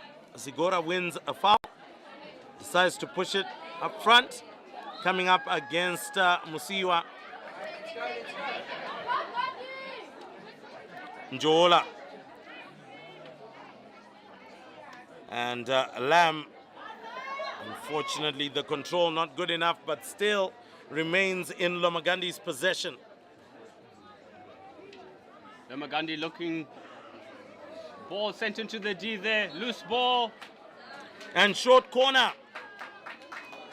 Hellenic defenders panicked a bit there, taking a swing at the ball, however missing it and connecting with the opposition stick, resulting in a short corner. The first short corner for Lomagandi in this match. Can they utilize this opportunity as they huddle at the top of the D, discussing the options that they do have? Let's see the firepower of Lomagandi College here. Wow, firepower indeed. The injection has to be on the mark though. Comes out into the D. Oh, swung for the fences there, but great block. Great block indeed there, well saved by the keeper. And that ball didn't move 5 yards, it was sent straight into the D, resulting in a turnover. Some breathing space, much needed breathing space for Hellenic. Burenova comes back to a usual position, and unfortunately the control not there for Aaron Van Hoof.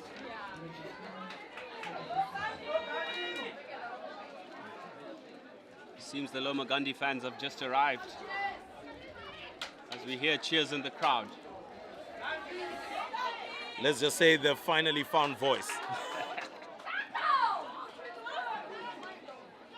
Savo sends it back to Boney, to Taya Gray, who has now taken up a central position.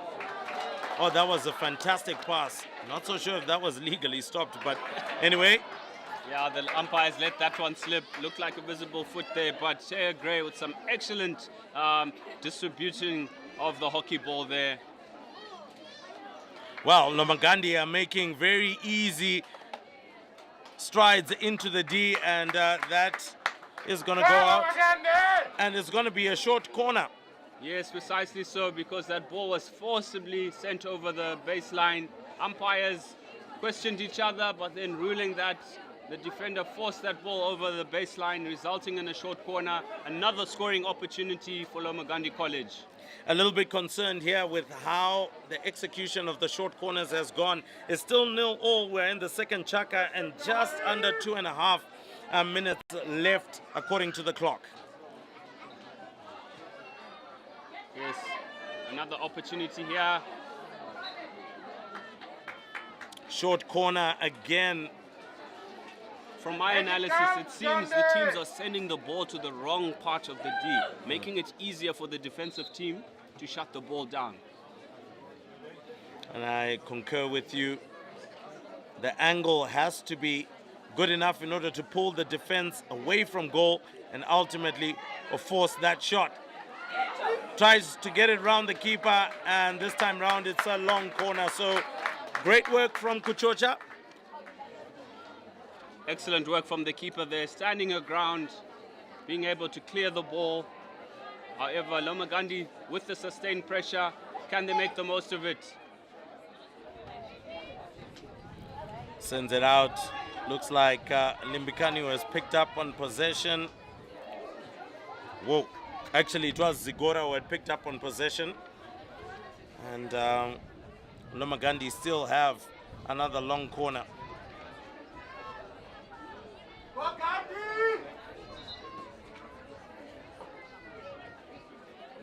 Yes, Loma Gandhi here with the bulk of possession in this second chaka. Does hit the foot there.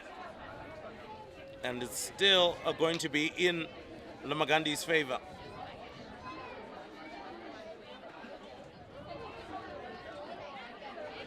Just Lam with the through ball here. Good pickup from Savo. And earns a foul for her team. A commanding charge as she tried to clear the lines for Hellenic there, earning themselves a free hit as Hellenic look to take advantage of the last 10 seconds here. Can they pull up something and score a goal before the halftime break? Ball sent into the D. There's a shot and a deflection that goes just wide. The ball went flashing across the goals. The keeper had no idea where the ball was there. A lucky break for Loma Gandhi. Scores are still 0-0 here at halftime. Oh yes, third chaka done, and that's the break. And of course, we take our break. The final chaka to come. Will we go for the penalty shootout, or will a goal come? Stay tuned for so much more.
All right, we're back into the thick of things. Final chaka. I think these chakas have gone by like the breeze that is blowing across the Chisipite Senior AstroTurf. Has been quick, but now no goal scored. And I think, Ben, we've got a serious match on our hands, particularly in this final quarter. Everybody's going to be looking for that winning goal. Very much so. And oh, it's the third chaka. I think I had given one more for good measure. It's the third chaka, and we get going. Shows you how long the weekend has been. very much so. And as what we've been accustomed to with this Loma Gandhi side, they tend to warm up in the second half. Hopefully you'll be able to see that. However, Hellenic has started particularly strong and are playing very direct hockey at the moment. Dambisi loses out on possession. A great counter-attack that she was about to start.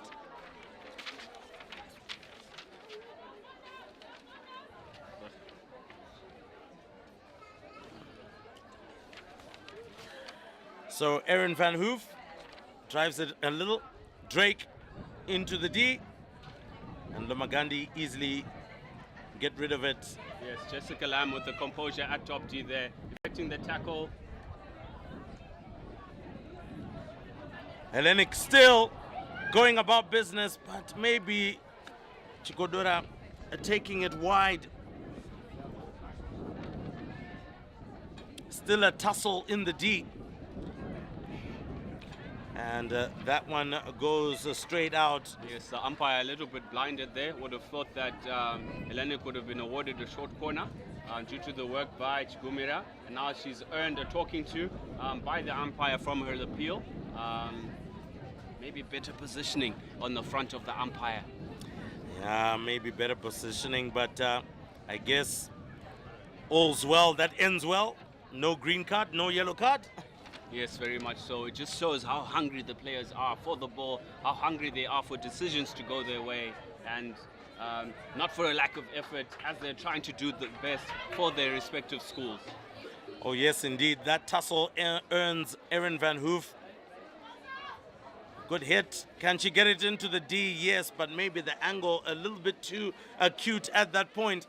Lamagandi sends it well up. And oh my word, Musiwa getting her hockey stick entangled on the feet. Looking for the pass. Can she get there? And unfortunately, it doesn't work out. But great counter-attacking play there for Lomagandi, and almost caught Hellenic unawares there. Yes, I think Musiwa there underestimating the pace of the Lomagandi attack, and a little relaxed approach to the ball there. However, they managed to finish off that threat there.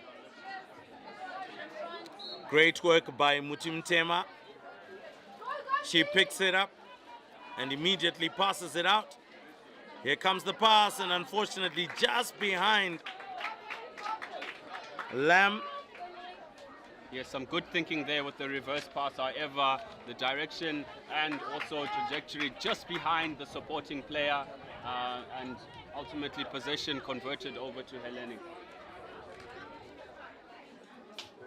Decides to go for a big pass, but immediately dealt with. So Drake as well has been playing that part within the center of the field.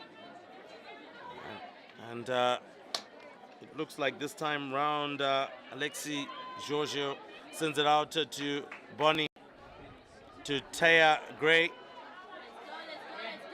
To Njola, she has it, can she flick it? Sabo! Oh, great save! From the Lomagandi goalkeeper there. A blinder of a save. After a silky move orchestrated by Taya Gray, sending the ball into the D. The goalkeeper comes again. Oh, Sharp great defense work by Mutimutema, clearing the ball for Lomagandi. Lomagandi defense is standing tall. They're on fire. Wow, this is the third place playoff that we had been yearning for from the first chaka. It's now just come alive as both teams are trying to look for a goal. It is a short corner here for Hellenic, and hopefully this time round they will be able to execute to the T.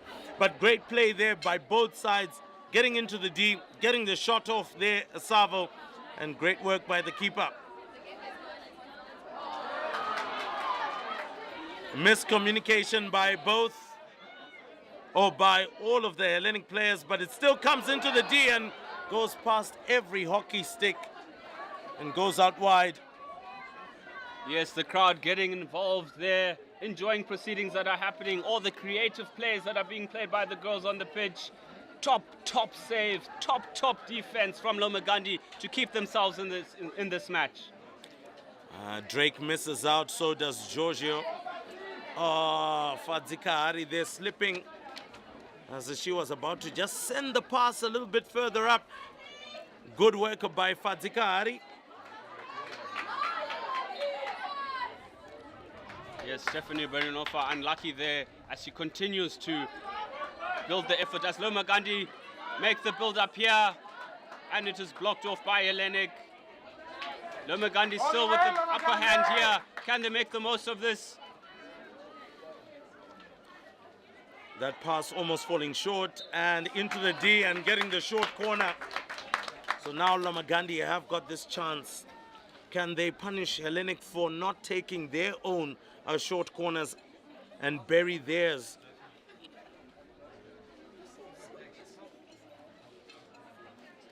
Interesting short corner routine that we're about to observe here. Can the Hellenic defense match the Lomagandi defense here and block out the attempted set piece from Lomagandi here as the ball is injected out? Ball sent across to top D, controlled, here's a shot! And the ball just goes wide of the left-hand post.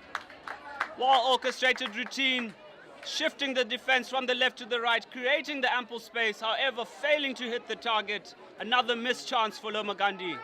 Yeah, missed chance for Lomagandi there. Musiwa out to Buerinofa as Hellenic looks to just try and get out of their own 23. Doesn't seem like a successful ploy at the moment, as Lomagandi continue to apply pressure. Ball quickly played. Emma Lamb was supposed to be the recipient there.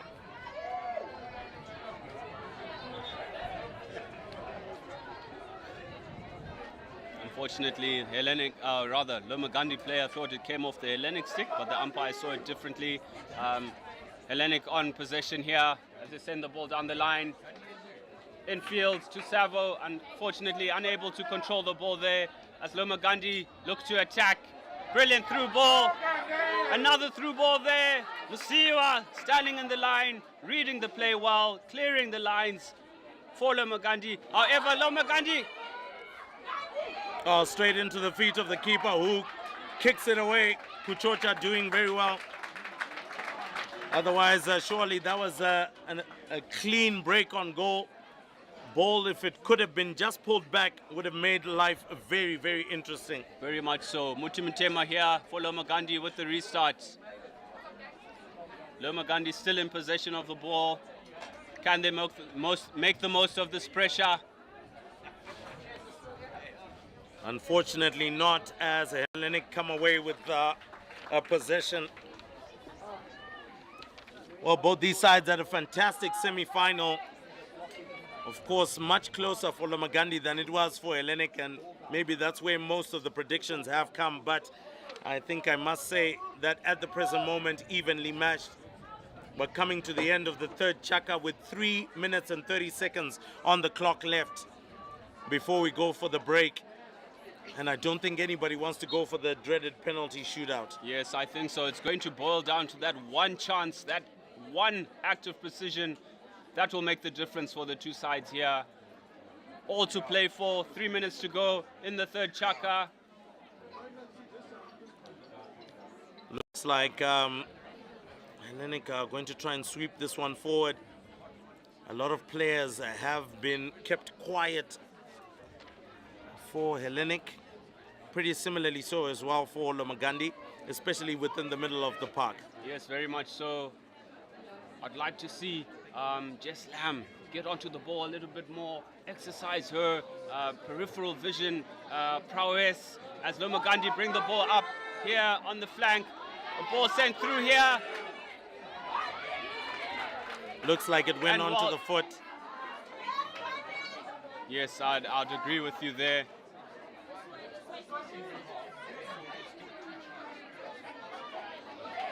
Maybe that wasn't the best idea. I would have expected a first-time pass. Sophia Savo sends it out to Chigumira. And Chigumira can't hold on to possession. Unfortunately, backstick there by Chigumira. Gifting the ball back to Lomagandi. Chigumira back on the ball again. Some fast feet from Chigumira there, earning herself a free hit as she attempted to go around the defender. Bonnie, Savo, it looks like. No, Savo was in the D. Go, Lenny, come, go. Was actually Lily Bean who was on it. Well, let's see what Bonnie will do from here. Sends it out to Alexis Giorgio. And again, Jessica Lamb a stalwart in defense, and very limited numbers upfield for Lomagandi to actually enact a counter-attack. Yes, very much so. Isabella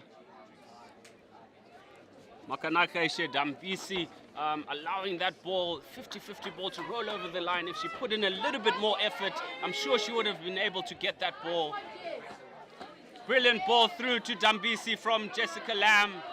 Can Lomagandi make the most of this opportunity and build up here? Well, great work from Dambisi to try and win the ball back out from Alexi Giorgio. Yes, Giorgio standing strong in midfield there, denying Dambisi the one-on-one opportunity, covering that threat there. Lomagandi maybe need a ball across the turf. Lamb tries to go for the pass. Great interceptor from Hellenic, and they retain possession. Yes, a lot of the players seeming to slow down at the moment. I think the fitness, the hard running from the many games that they've played all weekend is starting to catch up with them. As Chigumira tries to get onto the ball. She does, but Gorejena quite lucky. Well, it doesn't look like she's lucky. Chigumira will have 5 minutes on the bench on the stroke of that break. Gets a yellow card, and how much of a factor will that be as we go into the 4th and final chaka? Yes, the umpire, Batsi, there, well, Chigodra tried to run away. Chigumira rather tried to run away and dissuade the umpire into giving her that yellow card, but yeah, he had had enough of her feistiness, sending her to the sin bin for 5 minutes. Hellenic will have 5 of the 12 minutes down to 10 players. Lomagandi, we expect them to come into their own, as has been their custom throughout the tournament. Advantage Lomagandi, I should say.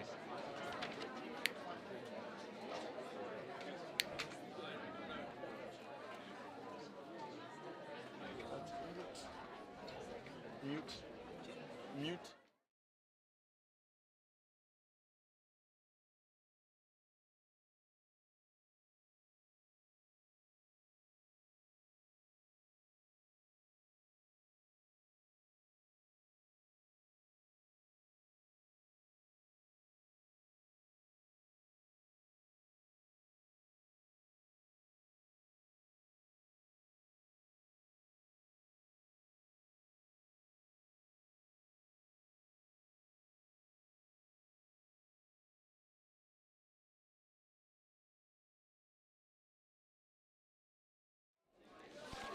Welcome back to the 4th and final chaka of the 3rd and 4th playoff here between Hellenic Academy and Lomagandi College.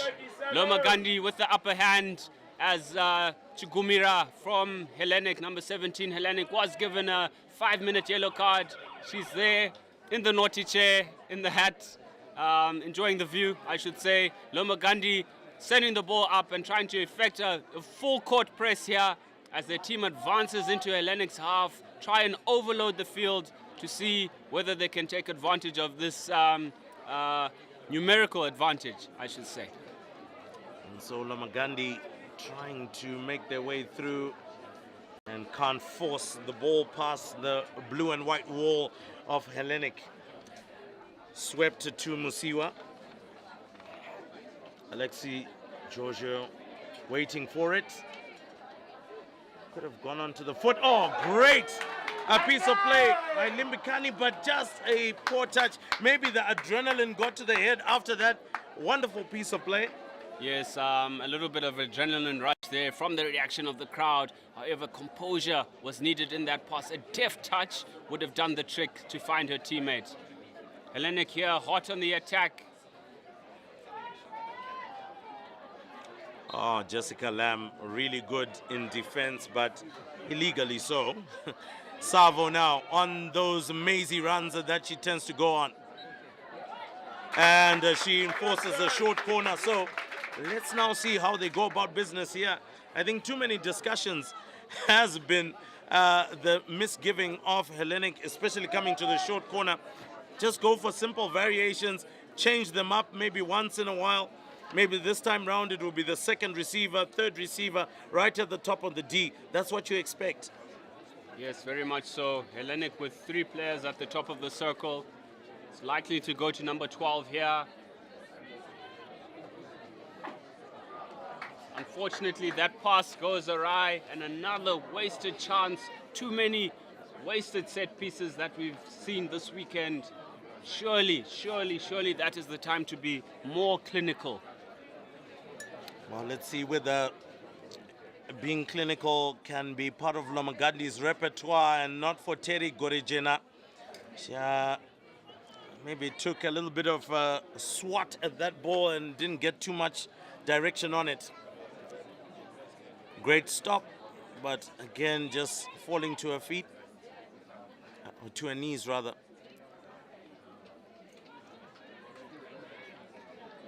Almost picked up for a counter-attack.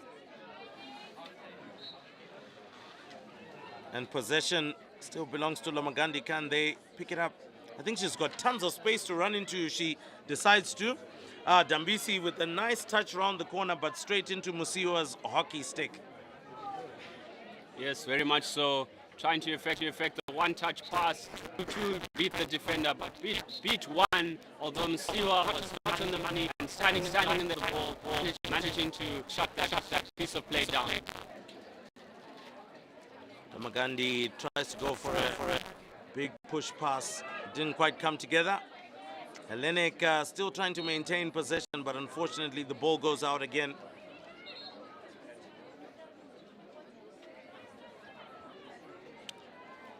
Both teams seem to be camped on the left-hand side of the field. If only one person is to lift up their head and see all the space here on the left-hand side.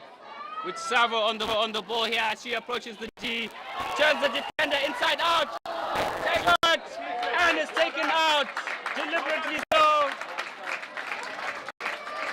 Rightfully so, Savo turning the defenders inside out there. The defender deliberately taking her out before she could effect the shot on goal. Umpire Batsi awarding the P-flick to Hellenic. A chance here for a crucial lead in this final chaka with 7 minutes to play.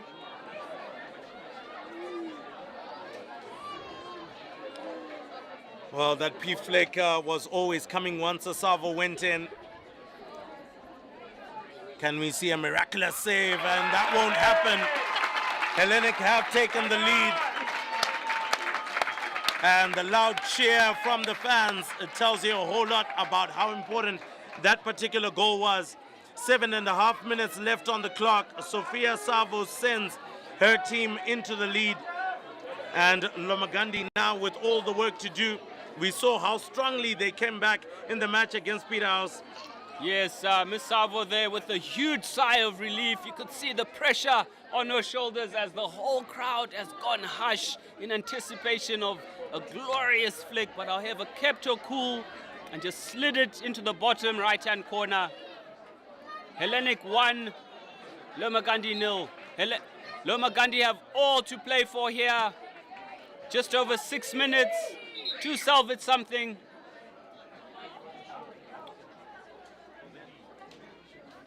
Looks like Lomagandi will try and apply a high press of some sort, but they've created some gaps as well. Tea Gray sweeps it across to Sophia Savo, but control not so great. A good tussle in the middle of the park. Lomagandi, she needs her head up, and she's found the pass back to her, and stopped by Hellenic.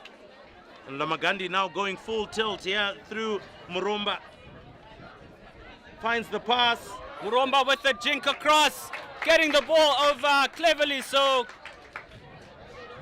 And the Hellenic defense panicky in a bit there, raising the ball, creating danger. Penalty corner awarded to Lomagandi.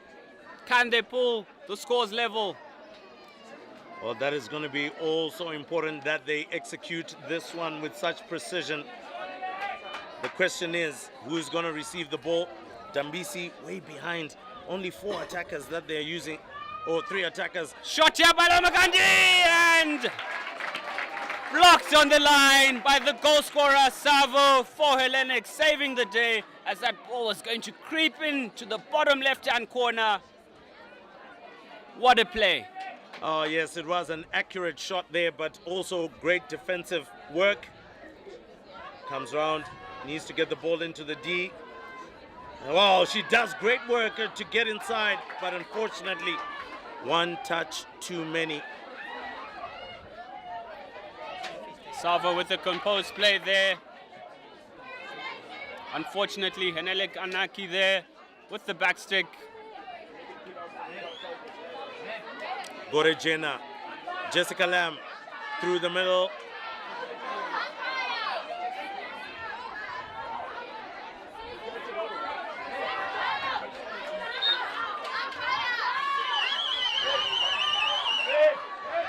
Hamza Mwanawi, ref.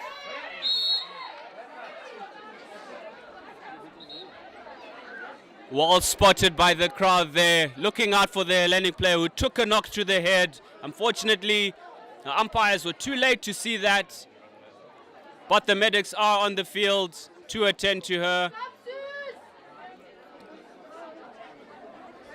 The crowd holds its breath. I'm sure she's all right, just took a knock to the head. We wish her well.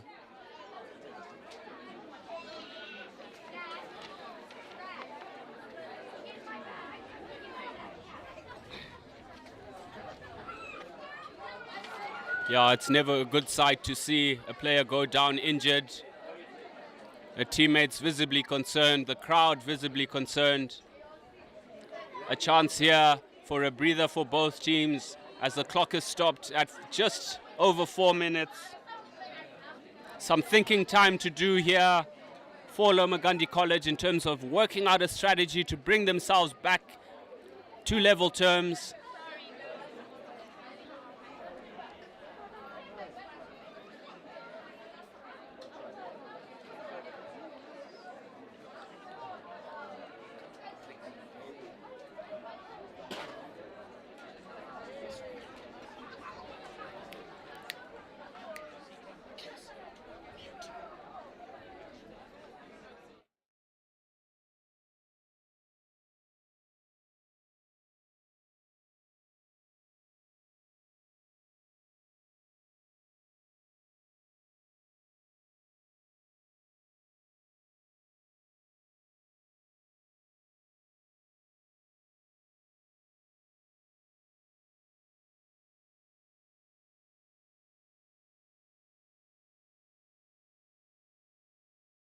Medical team and Milton Park Hospital with their medics who are on the field, aiming to help. And that is the number 7, Susie Worsfold. Yes, brave effort that she's put on the field today. Taking one for the team there, I should say, but we wish her well. She looks to be in a bit of pain, but nonetheless, she is in good hands with the HAC team, and we wish her a speedy recovery as we look to resume the last 4 minutes of this third and fourth playoff. Reminder of the score, Hellenic Academy leading, courtesy of a penalty flick by Savo. An old-fashioned bully to restart the match here, hick, hack, hock.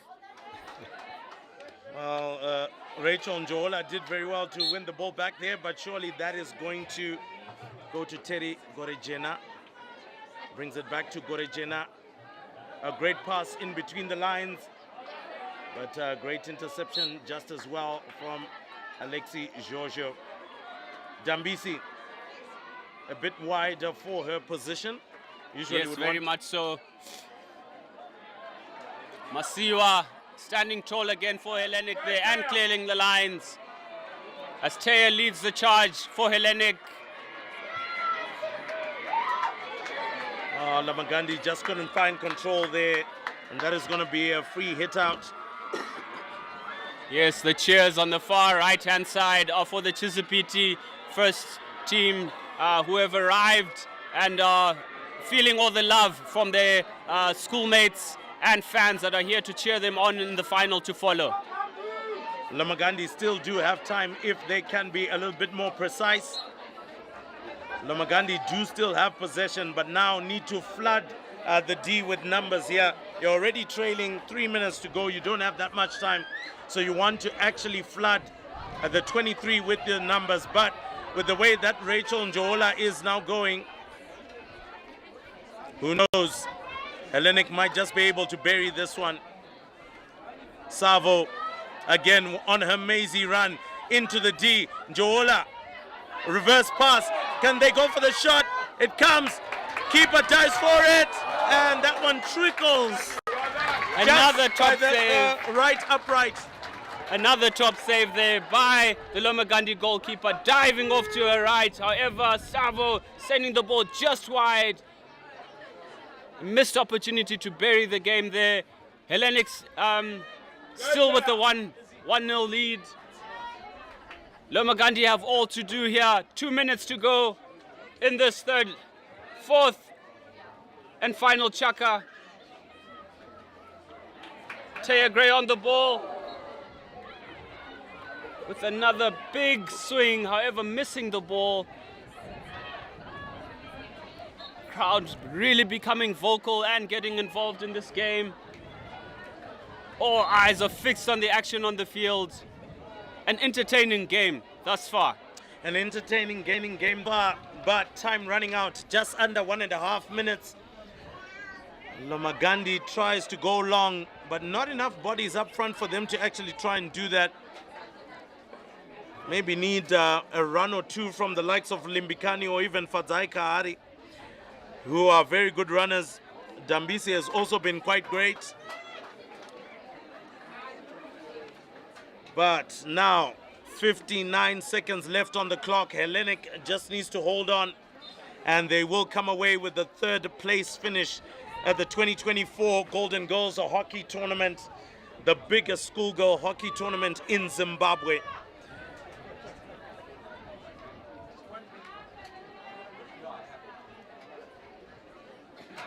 Great pickup from Lomagandi here, but a little bit too zoned on where they are. Need to lift up their heads or find more players that are available. Yes, 25 seconds to go here. Lomagandi need to send the ball up into the D. Hellenic cleverly breaking down play there.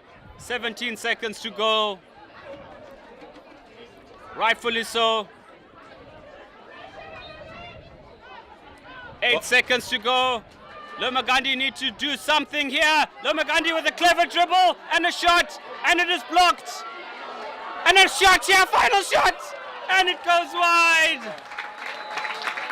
And that's the end of that. Hellenica come away third place in this 2024 Golden Girls Hockey Tournament.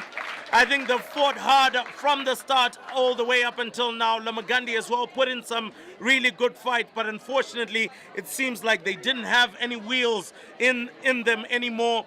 All of that fitness had gone out the window. Lots of matches that they've played throughout, but well done to them. A great finish for them as well, and I'm sure next year they will come feeling that they've got a chance to go for the big gong. Very much so, Ruimbo. Credit to both teams here for putting on an awesome display in the third and fourth playoff. Then again, as you've just rightfully mentioned, tournament hockey is a test of character, is a test of zeal, is a test of team commitment and gelling, and we've witnessed brilliant hockey from Friday through to today. Unfortunately, Lomagandi coming short today, thanks to a brilliant, well-taken p-flick from Savo in the third quarter for Hellenic Academy. Final score finishes Hellenic 1, Lomagandi 0.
Welcome back to Chisipite Senior School AstroTurf as we prepare and are awaiting the teams for the final to enter as Peterhouse and Chisipite, the hosts, line up.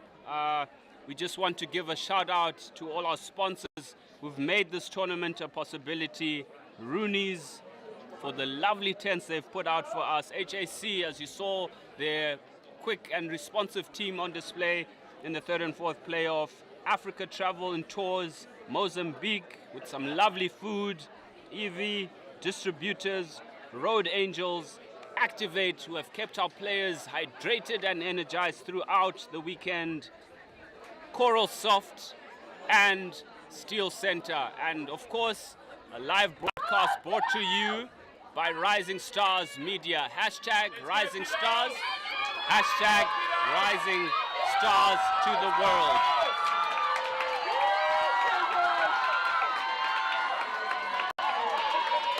And then number 2, here we go. It is a cup final time, and now a repeat of last year's final as well, where Peterhouse managed to get on over the Chizzy side.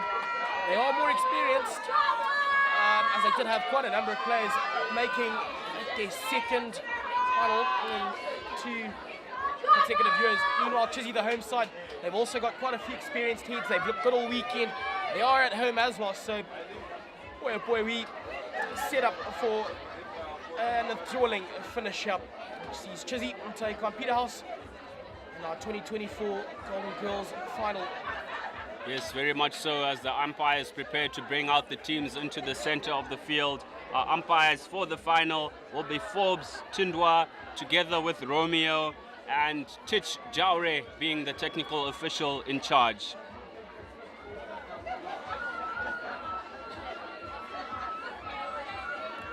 Chisipite Senior School, managed by Miss Banner and Tasha Hess. Apologies there. Chisipite is managed by Leigh Costas, and of course coached by Kanyue Tafuma, who is himself a Zimbabwe hockey legend, who's brought some much needed experience here. The Peterhouse side coached by Tapua Pongweni, also another well-decorated hockey player in his own right, former Falcon boy, now plying his trade with Peterhouse, in support, being supported as well by Tash Hess and S. Banner. We look forward to a very entertaining match. Chisipite on their home turf. Majority of support in their favor, I would say, but kudos to Peterhouse and shout out to Peterhouse group of schools and the Patreons for sending out a bus full of supporters all the way from Marindera to cheer on the girls here in the final. The defending champions take on the hosts as the crowd welcomes both teams into the center of the field.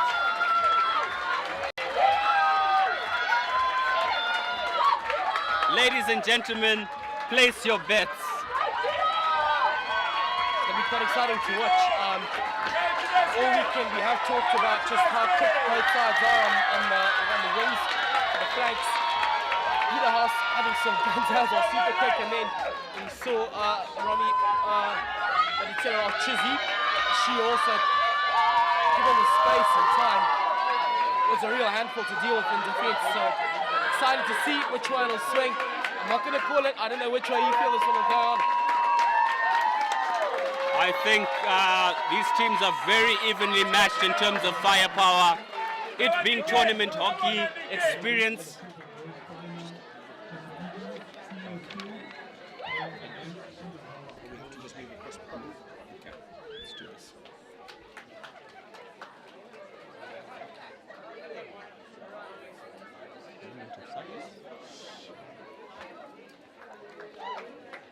The teams going through formalities before the start of the game.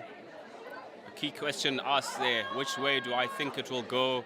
My view, experience of Peterhouse, they have the competitive advantage. However, Chizzy on their home strip have all to play for. Harare pride versus Marindera pride. Nathan, what are your thoughts? Obviously hockey heritage comes into play. Both sides are looking to showcase their abilities today. Obviously Peterhouse having turf hockey for 2 years now. So they do have extra edge playing on turf as opposed to Chizzy, who have just recently built their new state-of-the-art facility. I think for what we think, Peterhouse, this is their game to win. But I think Chisipite will have a couple of surprises that they'll produce along the way. I know they've worked on their set pieces a lot. And if you look at their performances over this weekend, I can wholeheartedly say you've seen a lot of discipline from Chisipite and understanding of their tactics and how to implement them. So all in all, this is going to be an exciting game. Interesting analysis there from Nathan, as both teams are in the huddle, doing some final prayers, discussion of tactics, motivation. This is the time for the captains to have a last word to their teams here and really fire up their squads. And we know Peterhouse, the Petrians have their war cry, school war cry that they do. Maybe we can listen in and hear it.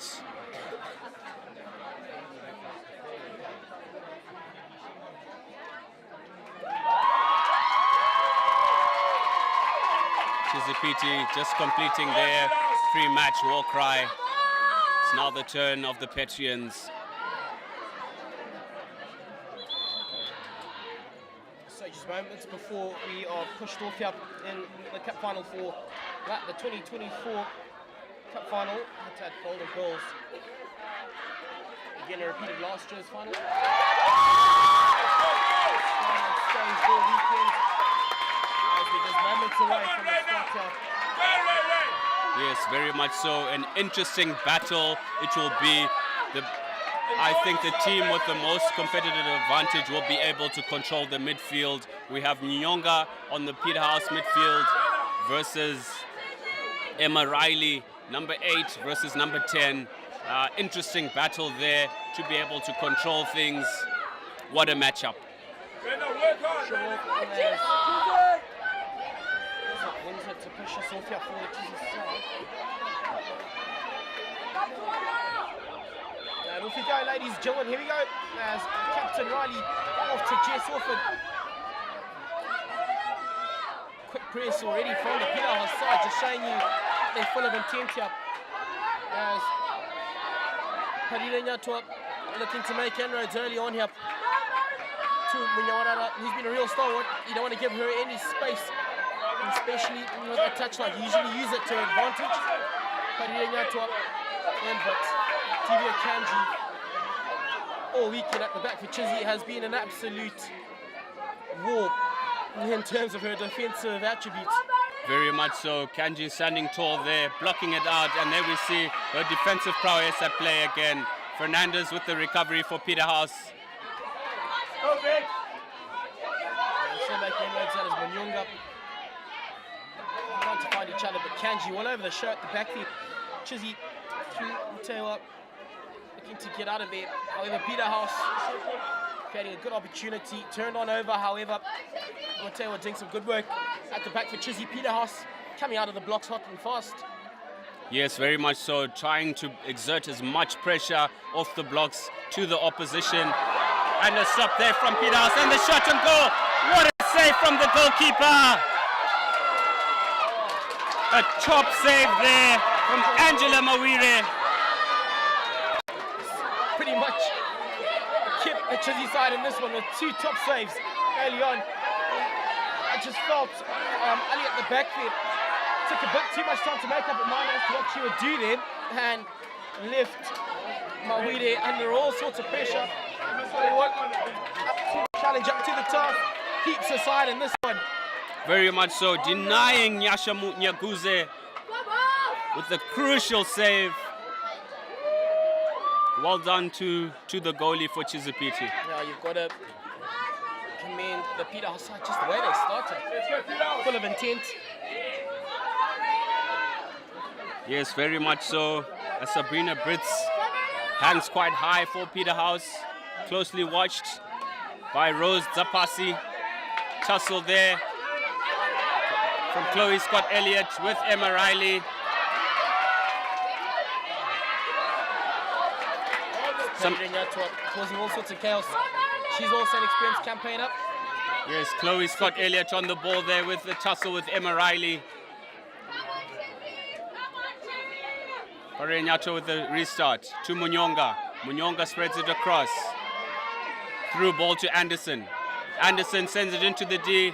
However, Chisipite up to the task there. Applying all sorts of pressure. Chisipite have turned it over. Jessica Orford there with the turnover. Point of correction, Rebecca Windsor there. Kanji cleaning up well at the back. Deft touch. A bit dangerous, sees the umpire. As Peterhouse will look to go forward now, slow things down. And they are committing the numbers up front on the Peterhouse side. Quite daring. And hoping for them that it eventually will work out as Munyonga off to Fernandez at the back. Crash ball, and they get more advantage going forward. Unfortunately, finding the foot to Rebecca Windsor. Interesting to start off here. Peterhouse with a very, very high press on Chisipite, trying to exert as much field pressure as they can. Reina Parenyato has some clever skill there. Ball recovered by Fernandez. Peterhouse on the charge. Reina with some interesting skills there, turning the defender inside out.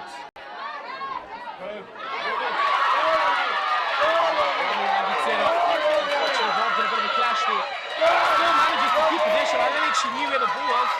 Been brought back by the umpire. Chizzy managing to get themselves out of that dangerous little aspect, but that they find themselves in, rather. Starting at the back, Santeali to Jess Orford. Finding each other so well, Riley. And to Orford, using the line as Jess Orford.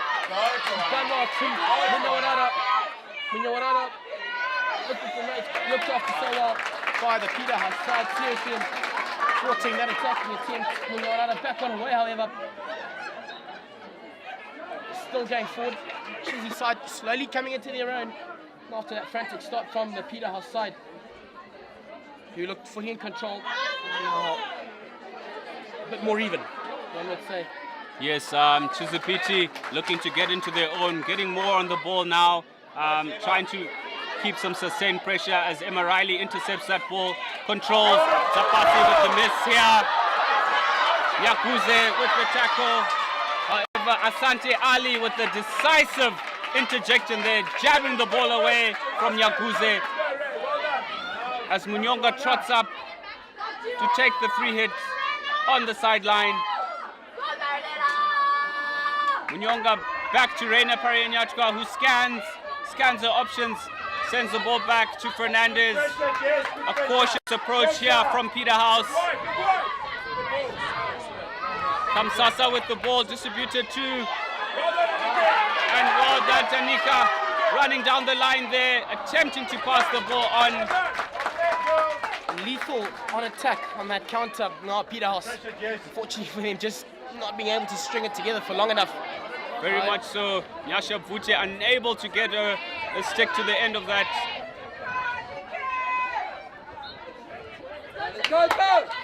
And Windsor hadn't done the meter, so she will get more. Windsor turning Munyonga inside out there. Windsor with the through ball into the D. Well defended by Jodie Anderson with the cover defense coming across, thwarting that attack play. Through ball from Windsor, keeping Peterhouse in the game. Come Peterhouse, come girls! Just as on the opposite end. Covered offense. Keeping both sides in this one thus far. Fortunately for Chizzy, just not on the right end of the park for long enough. Getting turned over quite often. Just needs to be a bit more consistent. As we see Riley turn them over. However, Munyonga causing all sorts. And Chizzy, Zina Makarimba Ray, wake up, Ray, wake worked up! really hard earlier on. Now Emma Riley again. But under all sorts. I'll tell you a quick weighing out her options. Teromi, Manditera using the area weight. Manditera Romy with the pirouette shot, unfortunately going wide, but a clever play there from Emma Riley, trying to orchestrate some magic.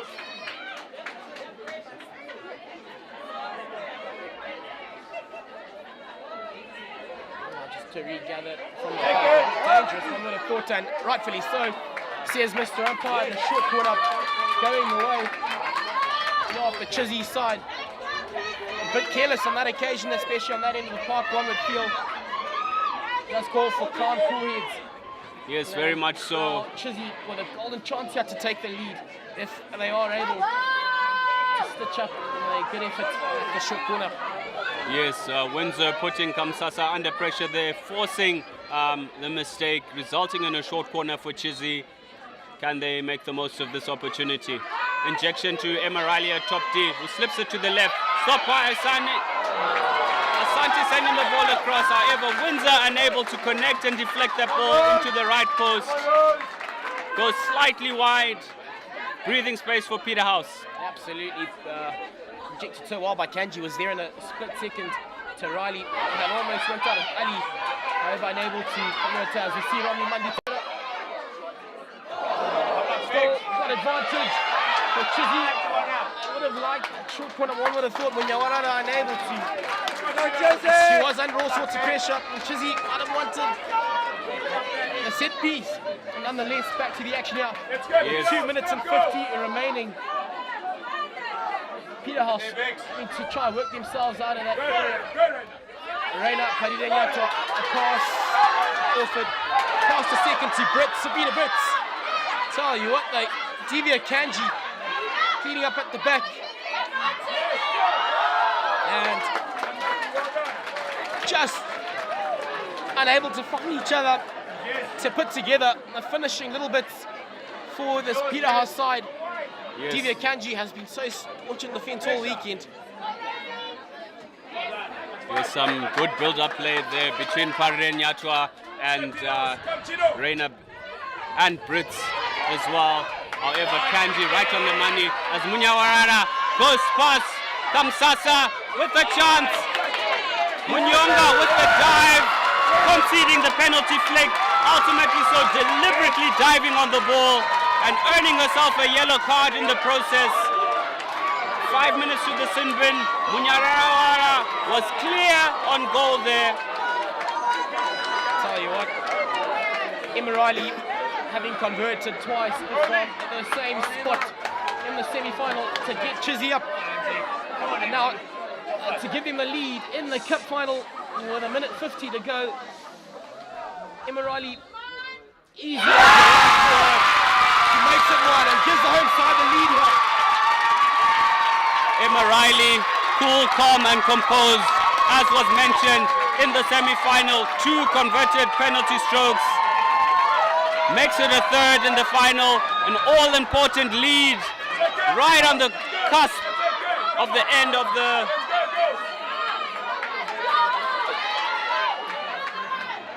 with a minute to go. Chizzy with the win behind the backstop. Just a minute to go here. Chizzy take the lead courtesy of a penalty stroke from Emma Riley.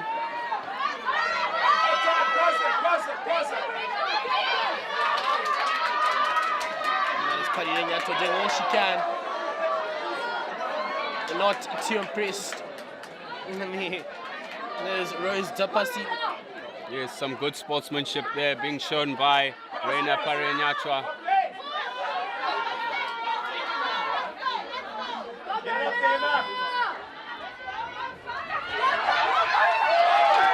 Fernandez turns her over and quickly turns it into Peterhouse, a counter. Fernandez back on it, but looked after so well by Asante Ali, just slowing things down.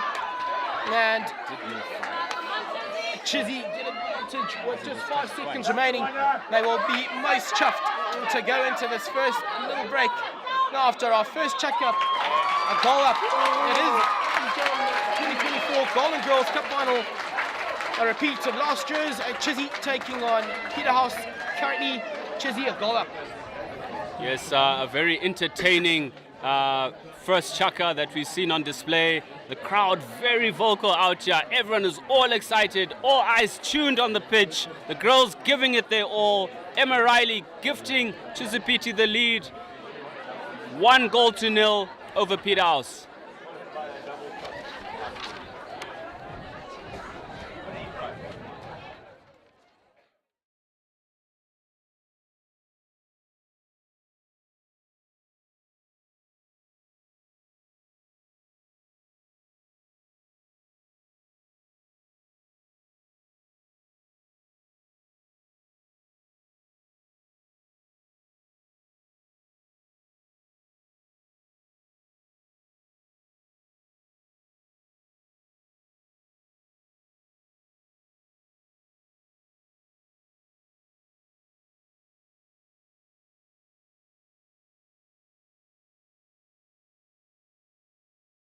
Peterhouse take on Chizzy, the home side. Chizzy currently in the lead, just 1-0 up, courtesy of Emma Riley. Managed to end themselves. Flick, and tell you what, she's done so well all weekend. Was never going to miss that as we begin the second chucker help. And it is back to the skip up. Yes, Chisipite rotating their squad a bit there to rest some players. We see Zarina in jersey 21 has come on. She's had a particularly good tournament, don't you think? Yeah, absolutely. Quite like you're pointing out, just running the changes. You know, you've got to keep everyone fresh, everyone in the game as well. And it's good to see that they've got the depth where, you know, you're comfortable as a coach to, even as tense as things might be, to roll or run the changes. However, at the back, Divya Kanji trying to find Makarimba, who gets a awesome first touch. Trying to find the dangerous Corona. Dealt with it so well, however. Makarimba coming to help, however, Peterhouse managed to retain possession, help now, weighing out her options. And has done well. And Makarimba does well. Peterhouse up on the attack, and that is to Fernandez. She's still going. The turned over by Riley. Looking to switch play and sending them off. I'll tell you what, trying to find her mate there. Jody, beg your pardon, Danica Swan. And his brother's been very supportive on the stream. Yeah, unfortunately playing the ball after the whistle there earns her a green card. 2 minutes on the sideline. Teams now level in terms of players on the field. Munyonga still with a few minutes left on her card, as that was almost on the stroke of half of the end of the first chaka. Can Chisipite turn the screw here on Peterhouse? Jody Anderson with the attempted block there, however missing the ball.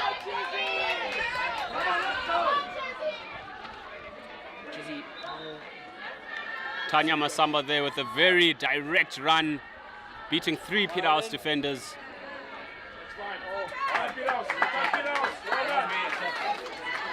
a bit of a scare there. Peterhouse side just waiting on the umpires. As they figure out. Yeah, it'll be Chizzy ball going forward.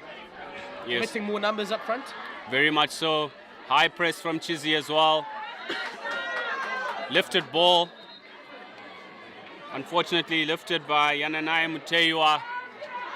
Gifting the turnover to Peterhouse. Being taken by Melissa Kamsasa. Still going forward now at Peterhouse. Just like to see them react a bit quicker. Catch. Yes, Jody Anderson on the ball here as they enter into the D. Effecting the 3D skill. Rose Zapasi unable to control the ball there. The ball bobbling up onto her backstick, resulting in a short corner. A crucial time for Peterhouse as they discuss at the top of the D on the variation they're going to execute here. To see how Peterhouse will work around this one.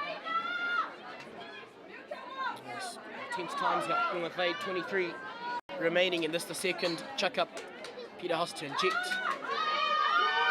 Crack a goal and looked after so well. Take it off the line. Brilliant block there from Rose Sapasi, clearing the ball off the back line. Here she is again, Rose Sapasi, and she clears the ball onto Jessica Orford. Some good defense from Chisipite at the moment, earning themselves a free hit. Well done to the Chisi defense. Two crucial saves, and then eventually clearing it herself. At the back for Chisi, their back three have been so good to watch rather this weekend. Ali, Matewa, Kanji, and as we pointed out, Rose Tapasi. Almost looks like they've got 4 for this encounter at the back. Yes, Kanji being the sweeper. And Asante Ali playing as the defensive link. And here we have Munyawarara with the counter-attack for Chisi. However, dispossessed by Melissa Kamsasa, who's in turn dispossessed by Emma Riley, who attempts to go past Chloe Scott Elliott. Zarina on the ball here. And it's a short corner as the ball is lifted up off Fernandez's stick, posing the danger, hitting her in the head.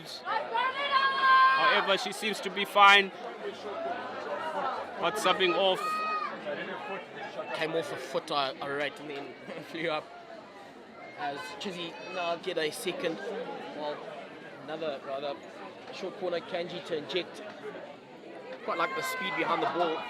On that occasion, allowing yourselves time to make a few decisions. Yes, very much so. Great fast transition from Chisipite, owning them the short corner. Kanji to inject, Riley to trap at top D, slip to Ali.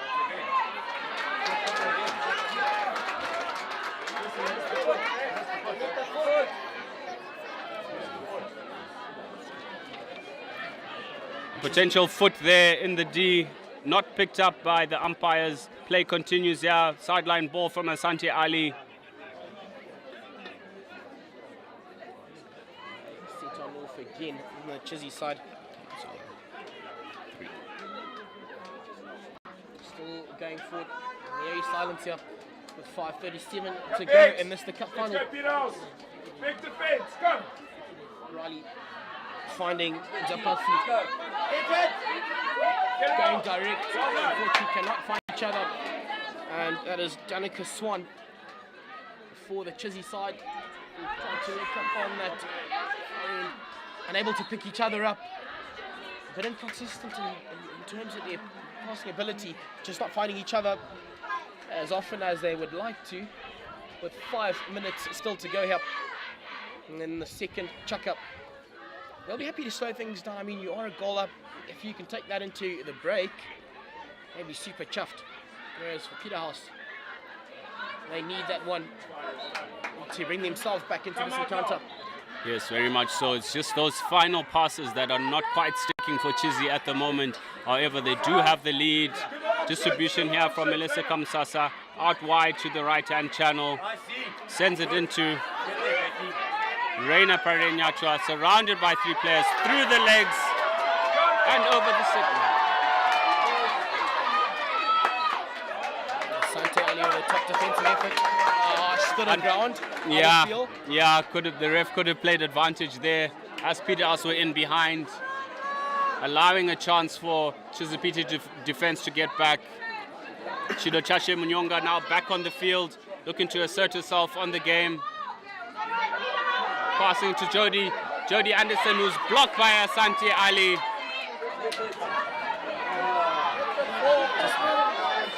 Cheaply losing possession after a brilliant tackle. And that has earned Peterhouse a short corner with 3:47 to go.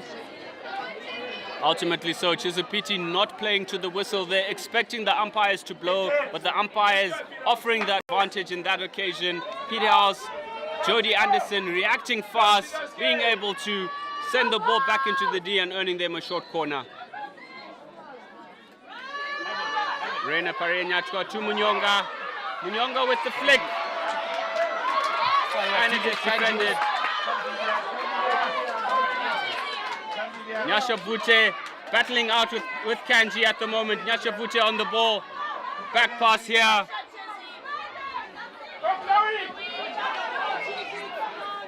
Still Chizzy survived that little scare there.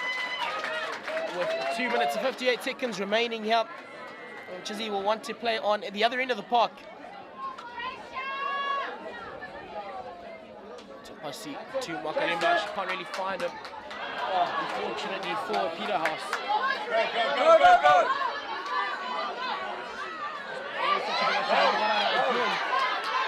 So dangerous. A brilliant block there from Chloe Scott Elliott. Clever defending there, keeping her stick down, anticipating what the attacker was going to do. Being able to shut down that play. Zapasi to Kanji.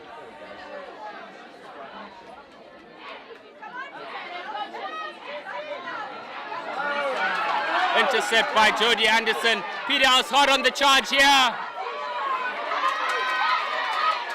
Asante Sana, Asante Ali, all up in her face. Some top defending from Asante Ali. Jody Anderson with the clever trick play there.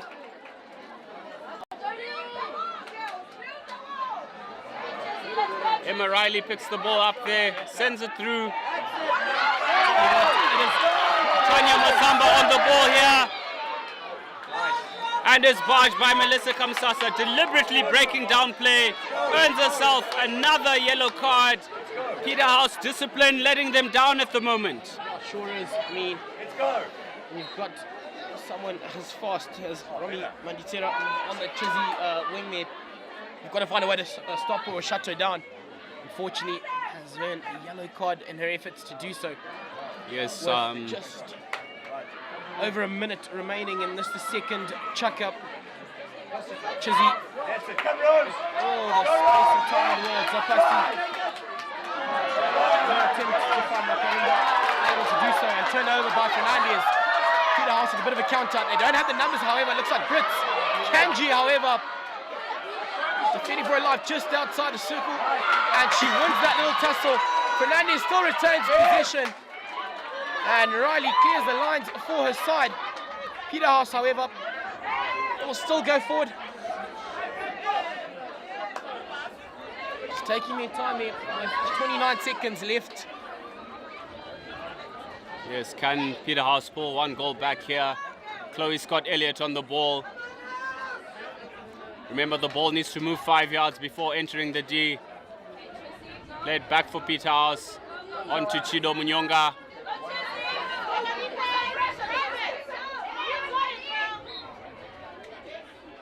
Won't be too much time remaining. 3 seconds left. Coming back out. As we get to the halftime break, ladies and gentlemen. It is the Golden Girls Cup Final night in 2024. And it is a repeat of last year's final. It sees Chizzy take on Peterhouse. It is the home side, Chizzy on the Astro, who take the lead into the halftime break, as it is 1-0 in favour of Chizzy.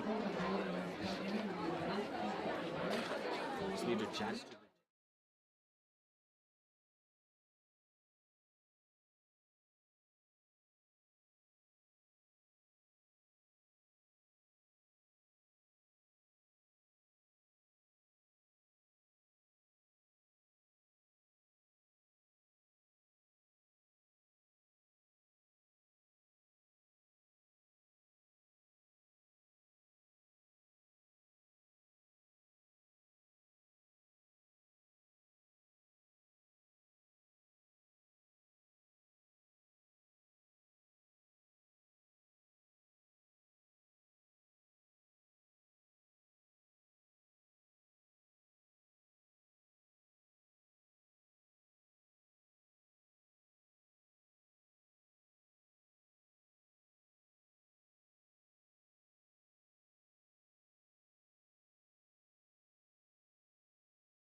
Chizzy making their way back on now. It is the cup final, ladies and gentlemen. Peterhouse taking on Chizzy. Chizzy with a 1-0 lead going into the third chuck-up. There's Emma Riley who managed to convert a P-flick to put her side into the lead here. Come on, Chizzy. 24 minutes remaining in Golden Girls 2024. Once again, we thank all of you that have been with us since this morning and been with us through the entirety of this weekend. We thank you for joining in for the finals once again. As the score has been highlighted as 1 to Chizzy, 0 to Peterhouse. One of the things we've seen in the opening minutes is Chizzy looking to gain an advantage on the counter-attack by playing their fastest players out on the wing, as opposed to Peterhouse have chosen a little bit more of a direct route, a lot more positional play, a lot more possession seen from them. But ultimately, the final stat that matters is the scoreline, and that is 1 to Chizzy, 0 to Peterhouse. Brits making her way upfield, just unable to find her mate Zikali on that occasion. However, Chizzy looking out of there so well, wins up, doing well enough here, and it will be Yananai for the Chizzy side. Started that little piece of play, Orford good in the air, and just sending that down the line. You don't want to give Rami Maditera that much room or time. Peterhouse, almost caught out there. Not often we say it, but Maditera just not fast enough on that occasion. Shown some real jet shoes all weekend.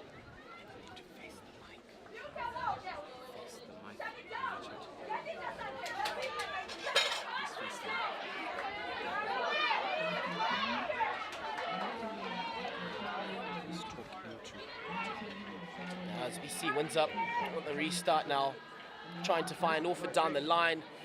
Might just have run away from her, sure has. And Peterhouse will get a chance rather to turn the defensive efforts into attack if they can. Find themselves playing on the other end of the park.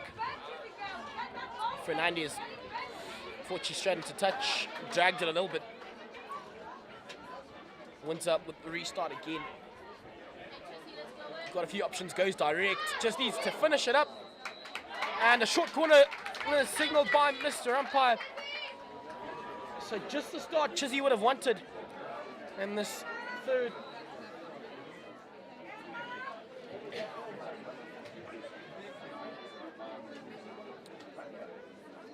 Which way will they go now?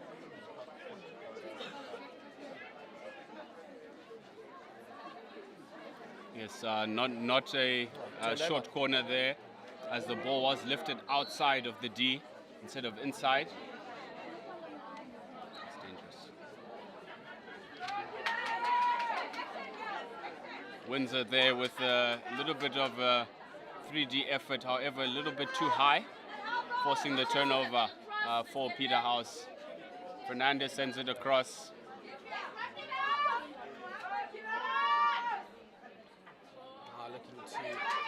Yaguza there on the ball.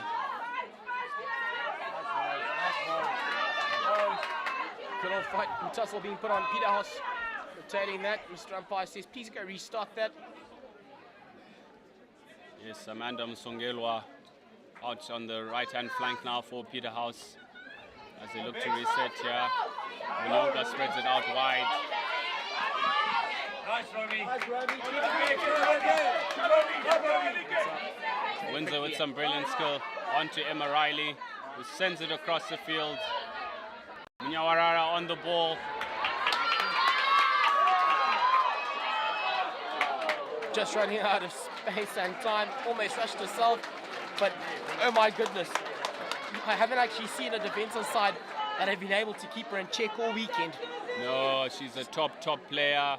Some brilliant change of pace there, as you saw. One-handed control with the left hand, driving the ball right around the defense into the D, creating the chance there. Unfortunately, just losing control of the ball at the last deck.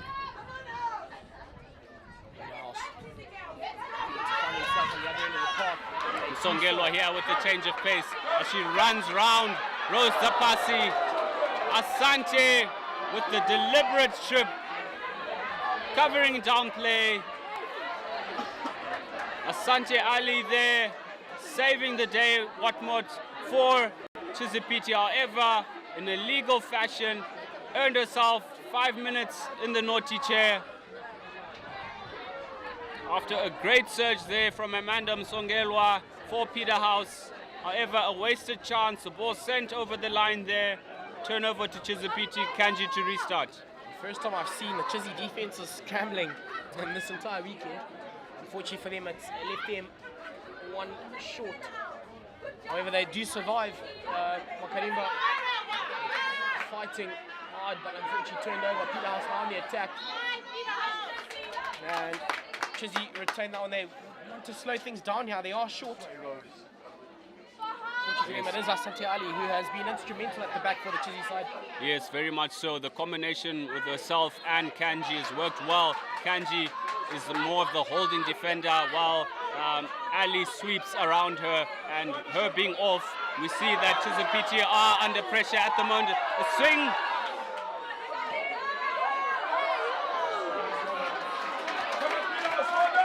Eventually coming for the Peterhouse side, a short corner attempt. 6 minutes still remaining here in this, the third. Could this be a chance for Peterhouse to level things up?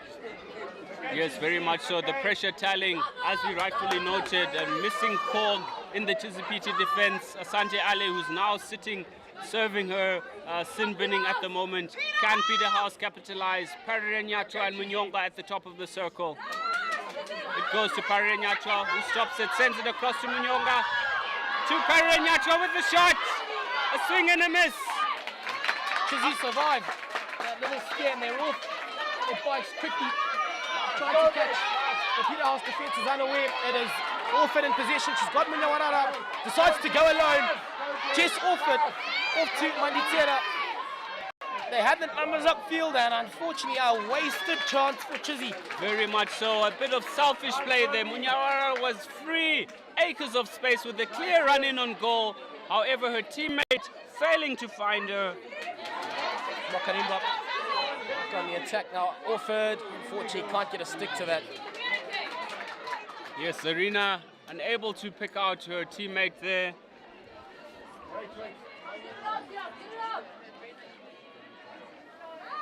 Jessica Orford, as we see Romy Manditsera signaling to the bench to have a breather as she goes off there.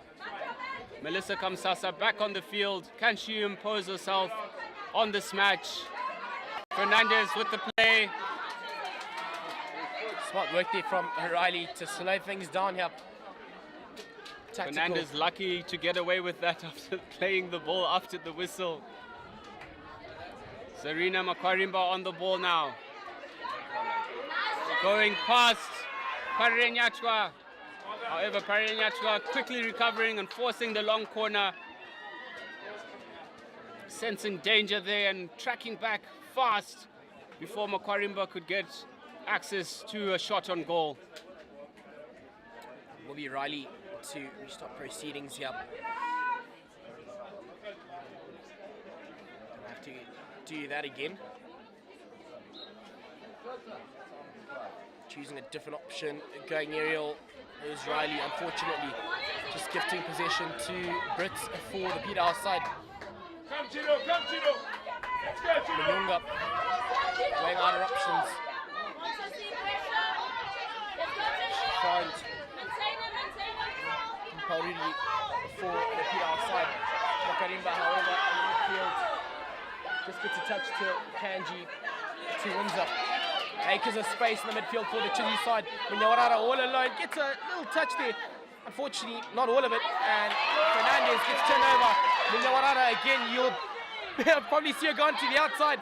She has options in the middle, and well defended by Peterhouse. Very well tracked there. Munyonga showing her experience, just watching the ball clearly. As Peterhouse go into the counter-attack here with Vute. Vute and Parirenyatwa working that right-hand flank. It's Vute who's on the ball here. Turning Zapasi inside out. Vute still on the ball as she attempts to get a short corner for her team. Brilliant stick work there. Zapasi equal to the challenge and swats the ball away. Well, it's been a really good effort from Rose Zapasi.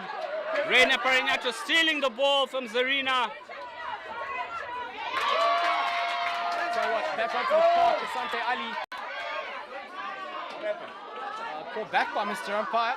Getting a bit too caught up and excited in the play. Makwarimba with a clever steal from Parinato there. Jessica Orford. She Get advantage going forward, the Chizzy side. I tell you what, the pace of this game is incredible. The players are running ragged around each other, putting in all the effort. Puts for an exciting game. As Asante Ali is back on the pitch now after serving that 5 minutes on the naughty chair. To have gone unscathed and have her back on after a rest. Chizzy will be smiling at that. As they're now with a minute 58 to go here. Look to make it two. They are going forward. Emma Riley on the ball here with the through ball to Jessica Orford. Unfortunately, not quite the accuracy. Jessica Orford picks it up here with the pass to the baseline.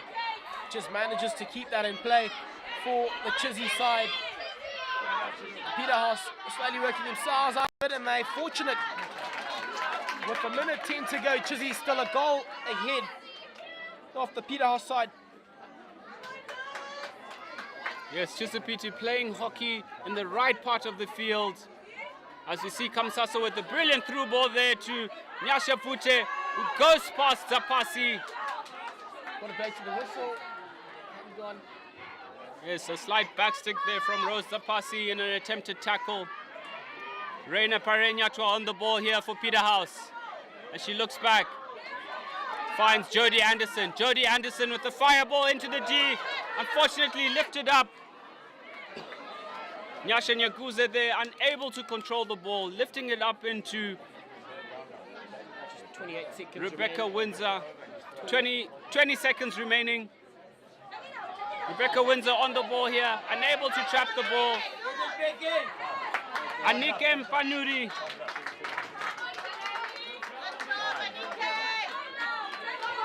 Chizzy are just going in the back. We've got enough time, which is 4 seconds. And ladies and gentlemen, that will be at the end of the third. We go into our final 12 minutes of the Golden Girls final 2024, which sees Chizzy take on Peterhouse. Chizzy with a 1-0 lead at the moment. Yes, Peterhouse have all to do in this fourth and final chukka. The game even quite poised to have a very exciting finish here. Chisipite with the lead. Peterhouse have all to do in the fourth chukka.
We're back here for the fourth chukka in the final. Chisipite versus Peterhouse.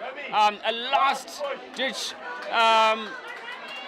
fire, stoking the fire rather, from the coaches Tash Hess and Tapio Pongweni for Peterhouse as they try to urge their team to give one last push for it.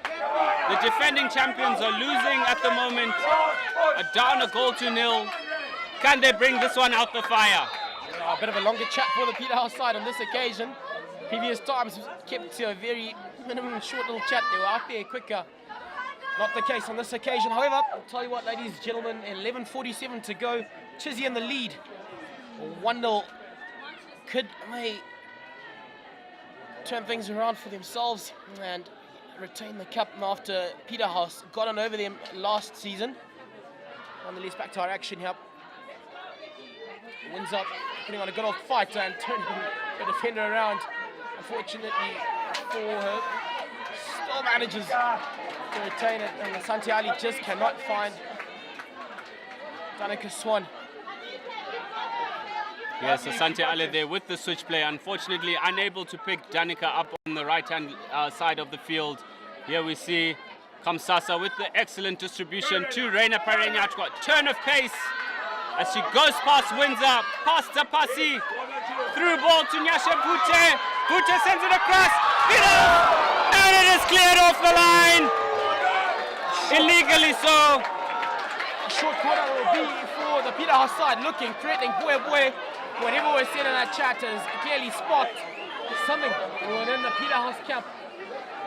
I tell you what, a turn of pace right on the halfway line by Reina Parenyachwa, picking up the ball there, interlinking with Nyaguza. Nyaguza through to Nyasha Bute, sending it across, forcing the error. Peterhouse with the chance to equalize.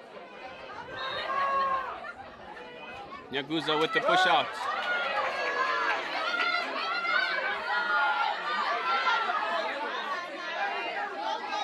Bit of a fluffed attempt there. Too casual as well from the Chizzy side, should have gotten to it earlier. And Manditsera helping out at the back as well. Desperate times here for Chizzy. Yes, desperate times indeed. As Jodie Anderson looks to bring the ball back in here. Chloe Scott Elliott on the ball. No advantage played there by the umpires. Chido Chashe Munyonga on the ball. Looking to play. Into Muparuri. Muparuri back into Kamsasa on the halfway line as Peterhouse look to reset. Kamsasa sends the ball through. Decisively blocked up by Emma Riley, who tries to look for Munyawarara. Munyawarara puts on the afterburners. Chase after that ball and gets there right in front of her home crowd with the 360 spin.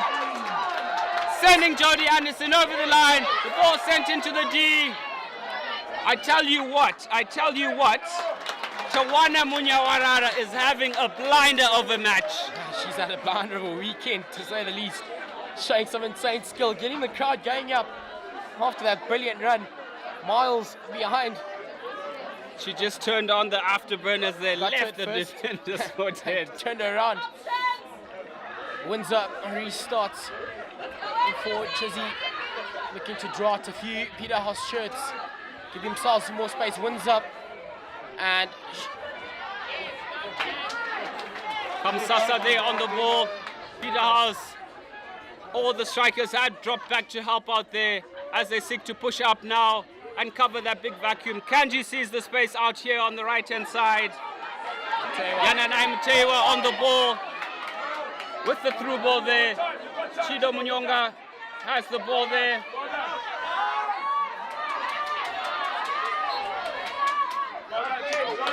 Judge to a brilliant switch there, collected by Nyasha Bute. Can Nyasha Bute exercise her? Rose the Passy, standing her own that time, drawing the foul from Nyasha Bute. Swan in the middle, Danica Swan. Danica Swan on the ball. To Manditsera. You don't want to give her the outside. She's way too fast. You can't give her the outside. As I say that, they've done just that. Unfortunately for her, unable to get a clean connection on that. Munyawarara was there waiting. Very much so. You don't want to give her that much space. Muparuri falling victim to that. Here we have. And now it's Munyawarara again. A short corner goes the way of Chizzy Munyawarara. Boy, she had a phenomenal weekend. They honestly just don't know how to deal with her. I mean, her skill level is just literally that, on the next level. She's ghosting past defenders left, right and center. Nobody can seem to contain her at the moment, and she's utilizing her pace, her skill to her team's advantage. This time earning a short corner for her team, alleviating some long withstanding pressure that they've faced from Peterhouse. Kanji to feed to Riley. She goes on to right hand side to Orford. And they're just unable to get a shot away. Chizzy, a golden chance gone ringing for the Chizzy side as Peterhouse do Brits.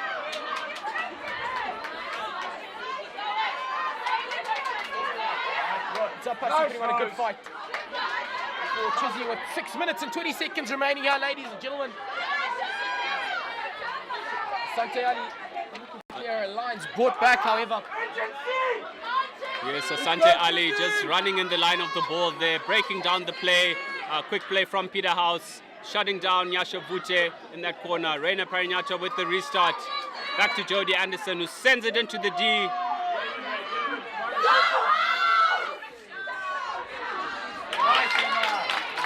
The lines by Riley. However, Peterhouse set on off again on attack. And they need to make inroads here. They've got to. Chizzy will be happy.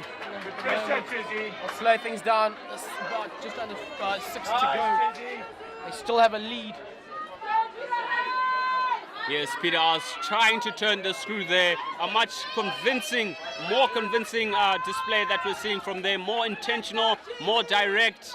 Brilliant running from the likes of Pradire Nyatwa. We're trying to urge her team forward. Can they turn this one around? And finally get a goal from some good skill there from Nyasha Vute. Ball sent into the D there. Unfortunately, Nyakuza with the foot in the D. Peterhouse have looked quite dangerous on that far inside. This final chuck-up, they've exploited it a lot. However, Chizzy with Lady Luck on her side. Yes, silly mistakes though, like that. You've just earned yourself possession again. Very much so, and interesting contrast between the crowds as Chido Munyonga takes the ball into the D with an attempt. Sante Ali clears the lines before Chizzy Manditera. But brought back by the umpires. It will be Peterhouse ball going forward still. Yes, Mparuri here on the ball. Unfortunately, sending it over the line. Amanda Msongelwa failing to track that one back.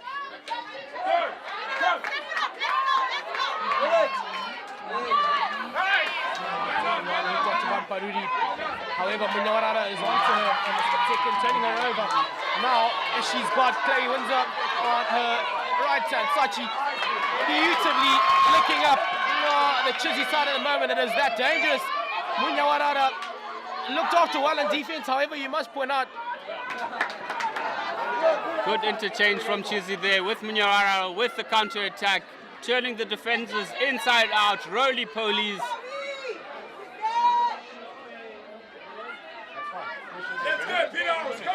3 minutes and 20 remaining here, ladies and gentlemen. The cup final, Chizzy taking on Peterhouse. The home side, Chizzy in the lead by just a goal. So all to play for here still. All fit and able to look after that. Ali with a touch. Peterhouse here, Nyaguze on the ball, trying to find Zapasi. Zapasi intercepts. Good defense there by Rose Zapasi. Unfortunately, Nyasha Vute unable to control that ball as it rolls over the sideline, and much needed relief for Chisipite. Emma Riley in control of the ball here, looking to slow things down. Some brilliant skill there from Emma Riley. Unfortunately, Chido Munyonga retrieves the ball. Here's Reina Parenyatwa with the burst of pace there down the flank, looking to orchestrate something for the visiting side. Just running out of space. I think Chizzy just needs to commit more of a defensive effort on that far inside, because it's been something that this Peterhouse side have really exploited, and they've got the pace for 2 minutes remaining here. It's just a 1-0 lead in the cup final. Chizzy will be happy to watch time well away as they restart from the back. Peterhouse side, you say it is a bit direct. Munyawarara can't keep that on the stick. Yes, come. Let's go.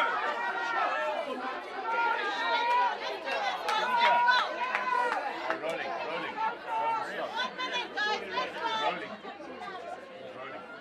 So brought back by the umpire with a minute 50 to go.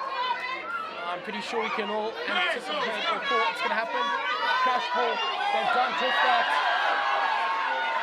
And Chizzy managed to clear their lines. And you see that applying pressure and defense.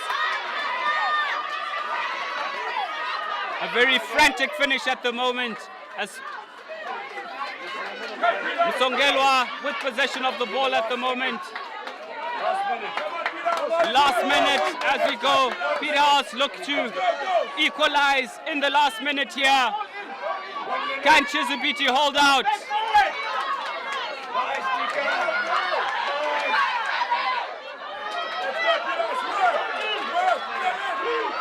Tell you what, 45 seconds. Will be crashed. That's what Munyawarara has been phenomenal for this Chizzy side. They're just trying to make it into that circle. And Chizzy survived that scare. They've just got to leave it up on the other end of the park with under a minute to go. 50 odd seconds remaining up. That'll be pretty simple.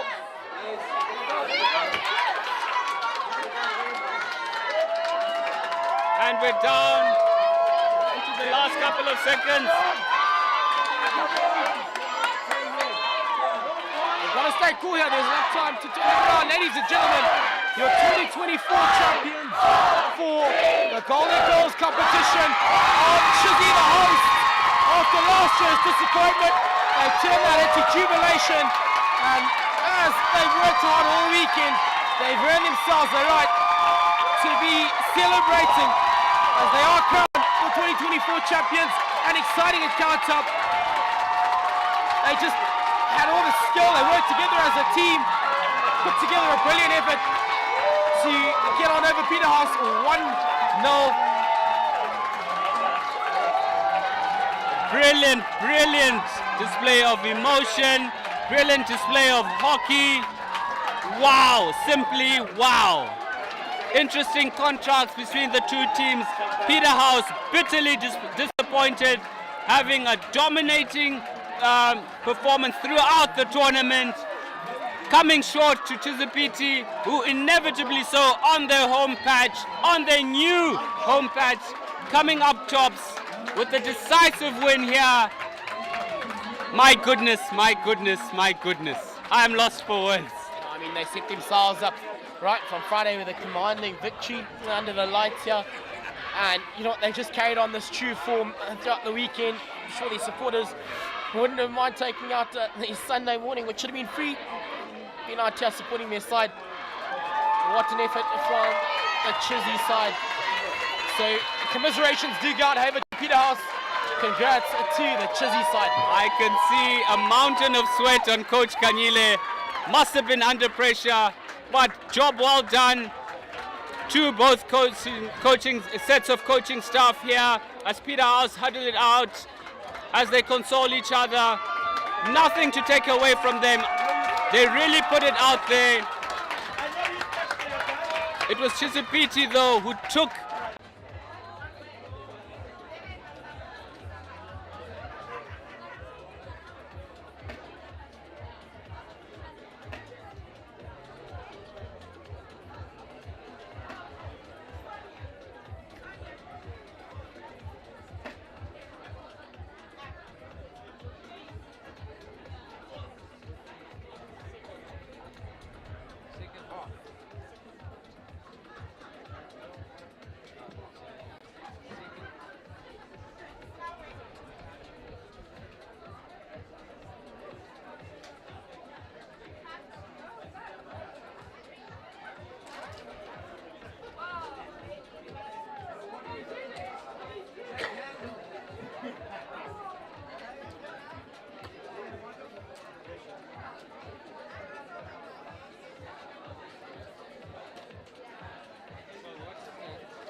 Good afternoon. Welcome to our presentation ceremony for the Golden and Silver Girls Hockey Tournament. I'm going to hand over to Dr. Riley, the head in charge of schoolgirls hockey.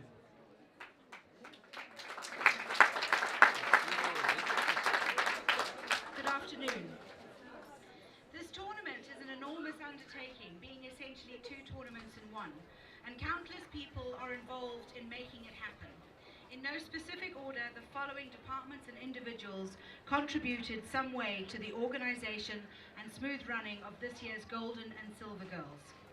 Chisipite Senior School's events manager, Mrs. Mitchell, had the mammoth task of coordinating all the different departments, organizing catering, PA system, event fencing, team tents, the whole bang shoot. Please can we give her a round of applause.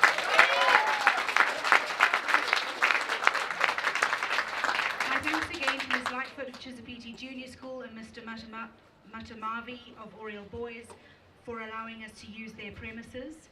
The Chisipite Sports Department, Mrs. Costas, Mr. Rankin, Mr. Garwe, and Coach Banda, who ran the entire tournament.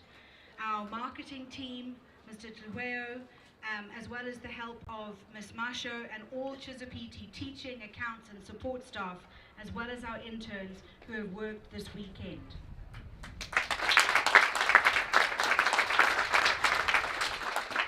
My thanks to Sister Anna, to Kundwa and the Chisipite First Aid Club who have been here the whole weekend. As well, I'd like to thank Mrs. Jacqueline Lowe, who has stepped in as our tournament director, ably assisted by Ms. Chievo Chingoka. We thank you both for your expertise and knowledge.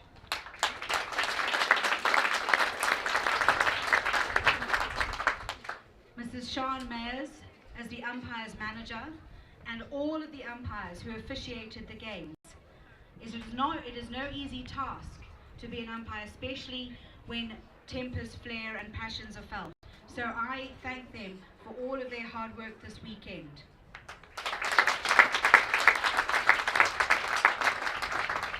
My thanks as well to the senior tech officials at each field and all the Chizzy pupils who volunteered. Mr. Erasmus and the Estates Department, who had to oversee 3 campuses for parking, security and setup. Chef Jacob, the kitchen staff, who also worked all weekend. Matthew Chakua and the Pacheni team, who have been cleaning and keeping our campus tidy. Thanks to Chizzy Junior as well for supplying the scoreboard. Sarah Bennett from HAS for being a neutral sounding board when decisions needed to be made in advance of the tournament. The SDC and Caritas to our parents team that run the tuck shop and organize the vendors. And my thanks as well to the Chisipite Senior School Board of Governors, who have worked tirelessly to upgrade our facilities, to build us this magnificent turf, giving us the opportunity to host this tournament.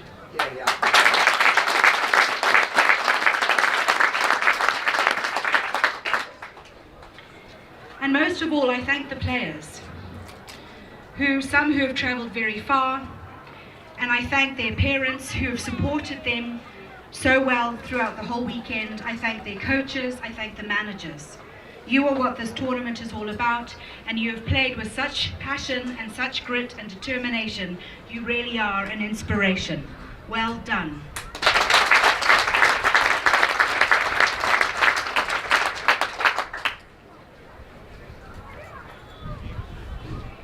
Tournaments of this size would really be prohibitive if we didn't organize sponsors. And I have many sponsors who have made this tournament possible. My thanks to Rooney's, who provided event infrastructure and services. Milton Park Medical Center provided medical assistance and supplies and was the hospital on call. HAC provided on-site ambulance, medics and response vehicle.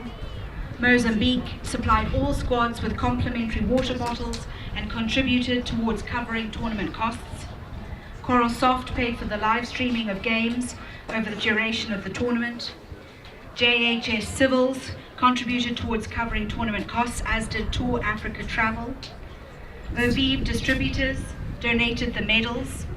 Road Angels provided the umpires' shirts. Mark Manolius donated prizes. Pro Bands, through their Activate brand, ran a hydration station for the girls. Rising Stars Media, we're our official streaming partner, and I'm sure you'll all agree if you've had a chance to watch it that the quality has been excellent. And Goldprint ran a mobile studio offering complimentary team photos.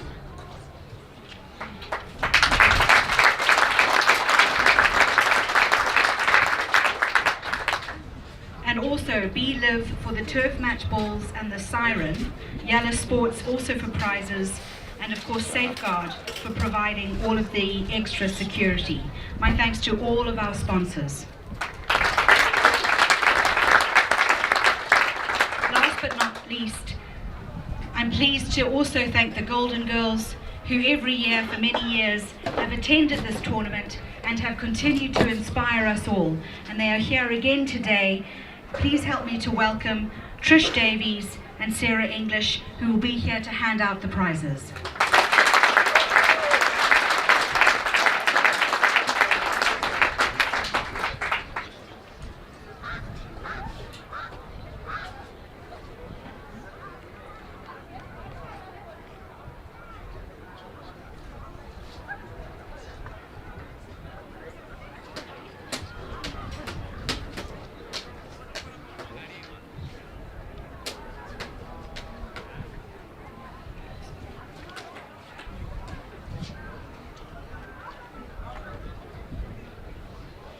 Right, to start off with, we'll start off with all the Silver Girls awards and then also the ranking of the Silver Girls tournament.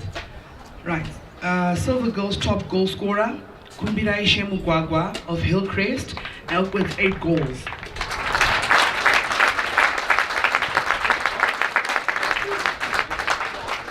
Silver Girls fair play, Hillcrest College.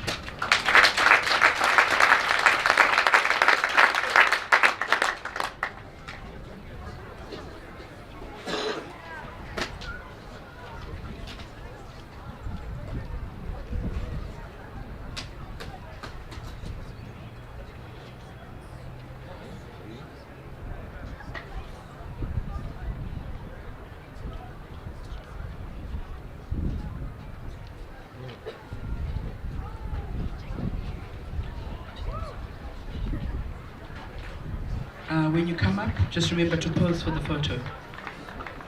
Silver Girls best goalkeeper, Jessica Manambo, MCC.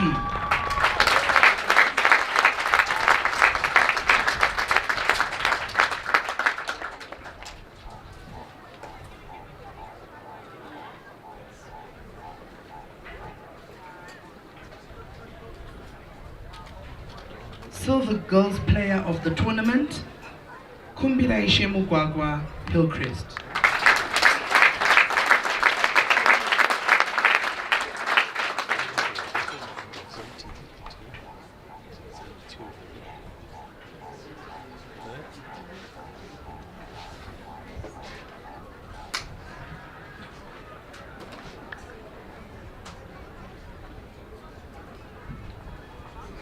Right, for the Silver Girls standings, I'll start with just coming down from 12th all the way down to the first position. So St. George's College, 12th, 11th, Ridings College, 10th, Tinord High School, 9th, Blueo Dominican Convent, 8th, St. John's Emerald Hill, 7th, Wise Owl Group of Schools, Marundera, 6th, Goldridge College, 5th, Eaglesville Senior School, 4th, Westridge High School, and 3rd, the Heritage School. 2nd, Midlands Christian College. Please come up.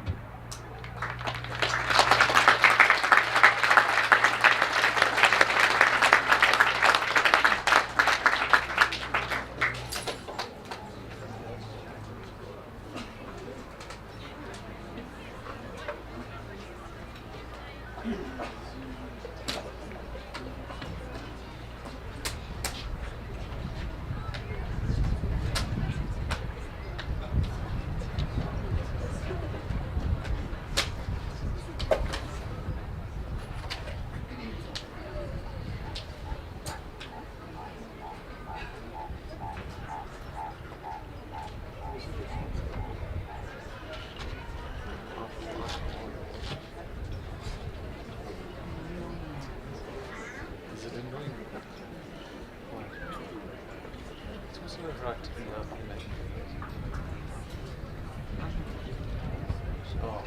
you think that you were doing this one?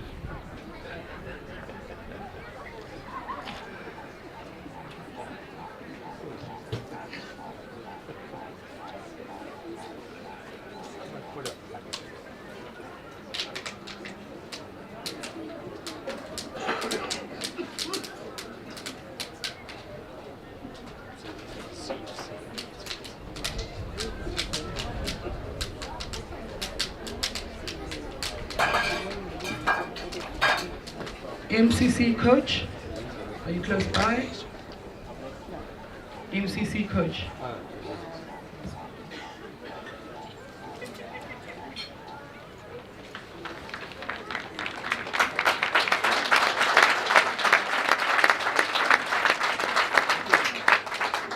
And manager, apologies, and manager.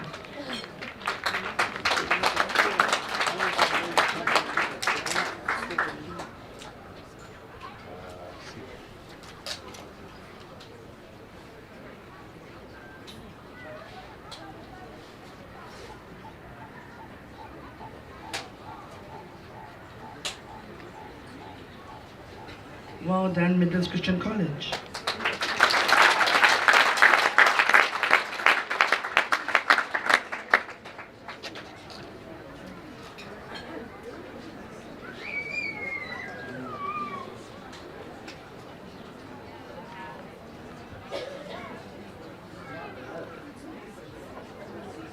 And now for the winners of the 2024 Silver Girls tournament, Hillcrest College.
Well done to our Silver Girls winners. Please give them a round of applause.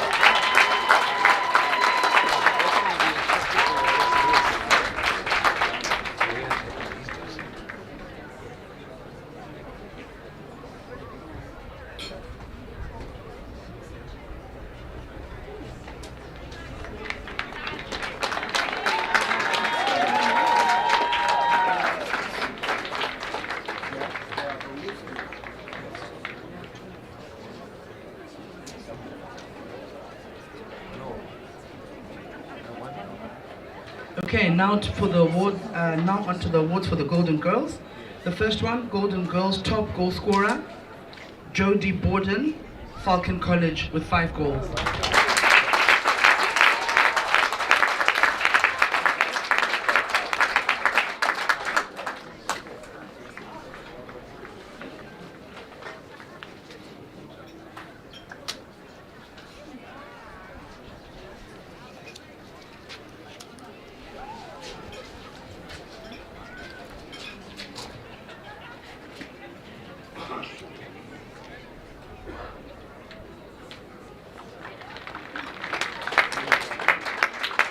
Next, we have the Golden Girls Fair Play, Loma Gandhi College.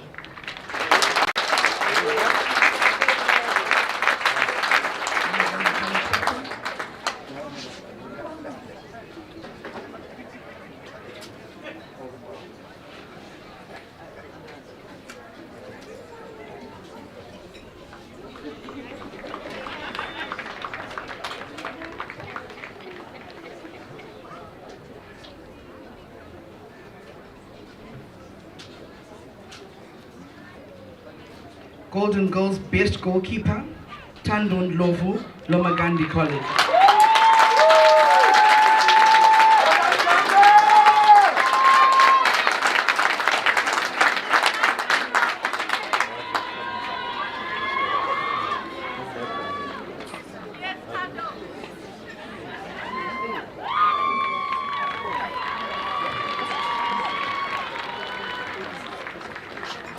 Seems you have a lot of support, Tando. Golden Girls Player of the Tournament, Nyasha Nyaguze, Peterhouse Girls.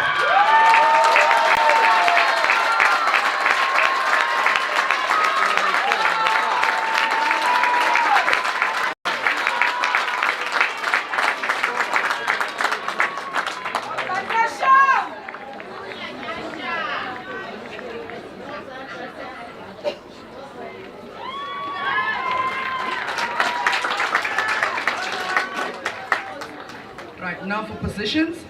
12th, Petra High School. 11th, Watershed College. 10th, Carl College. 9, Harare Dominican Convent. 8, Gateway High School. 7th, Falcon College. 6th, Girls College. 5th, Arundel School. 4th, Loma Gandhi College. 3rd, Hellenic Academy. And 2nd, Peterhouse Girls.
Well done, Peterhouse Girls.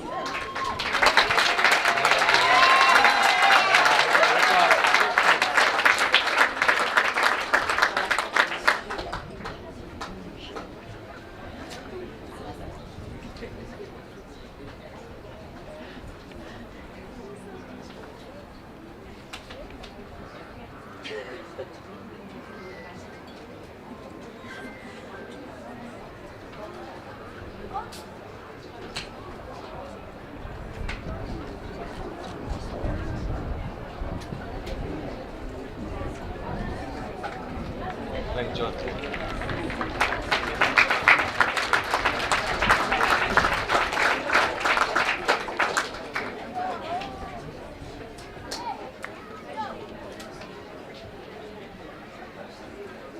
And now for the winner of the Golden Girls Hockey Tournament 2024, the hosting school, Chisipite Senior School.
Well done, Chizzy.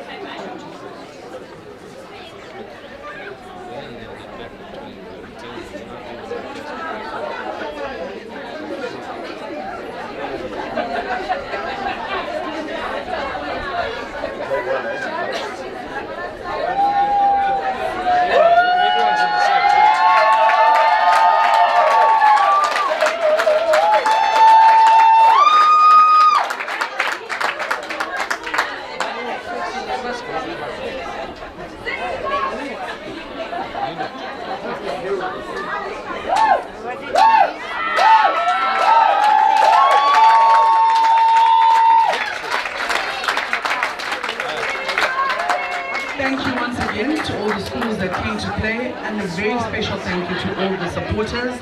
Please travel safe and see you again next year.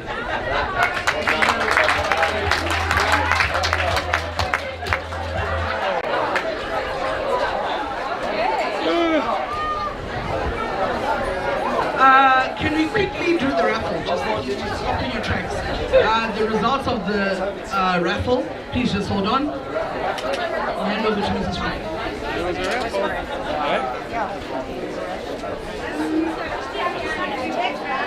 Thank you to Getaways, our generous donation prizes. So our first prize, we'll start with fourth prize. Last day, trip to wildlife for 2 people. Okay, you.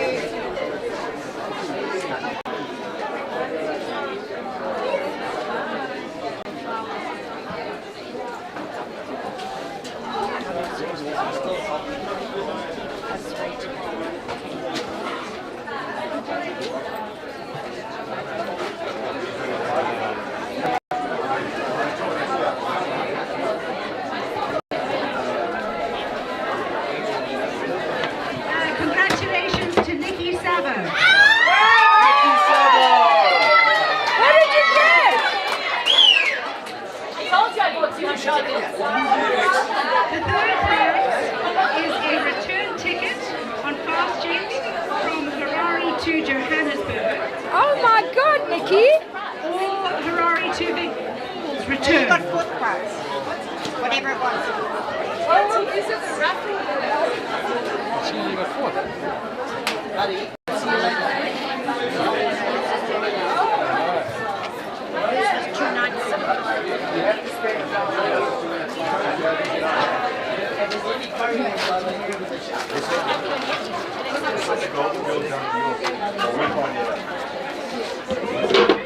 And the winner is Sean Sykes. Second prize is 2 rugby tickets to the All Blacks versus the Springboks game on the 31st of August in Johannesburg.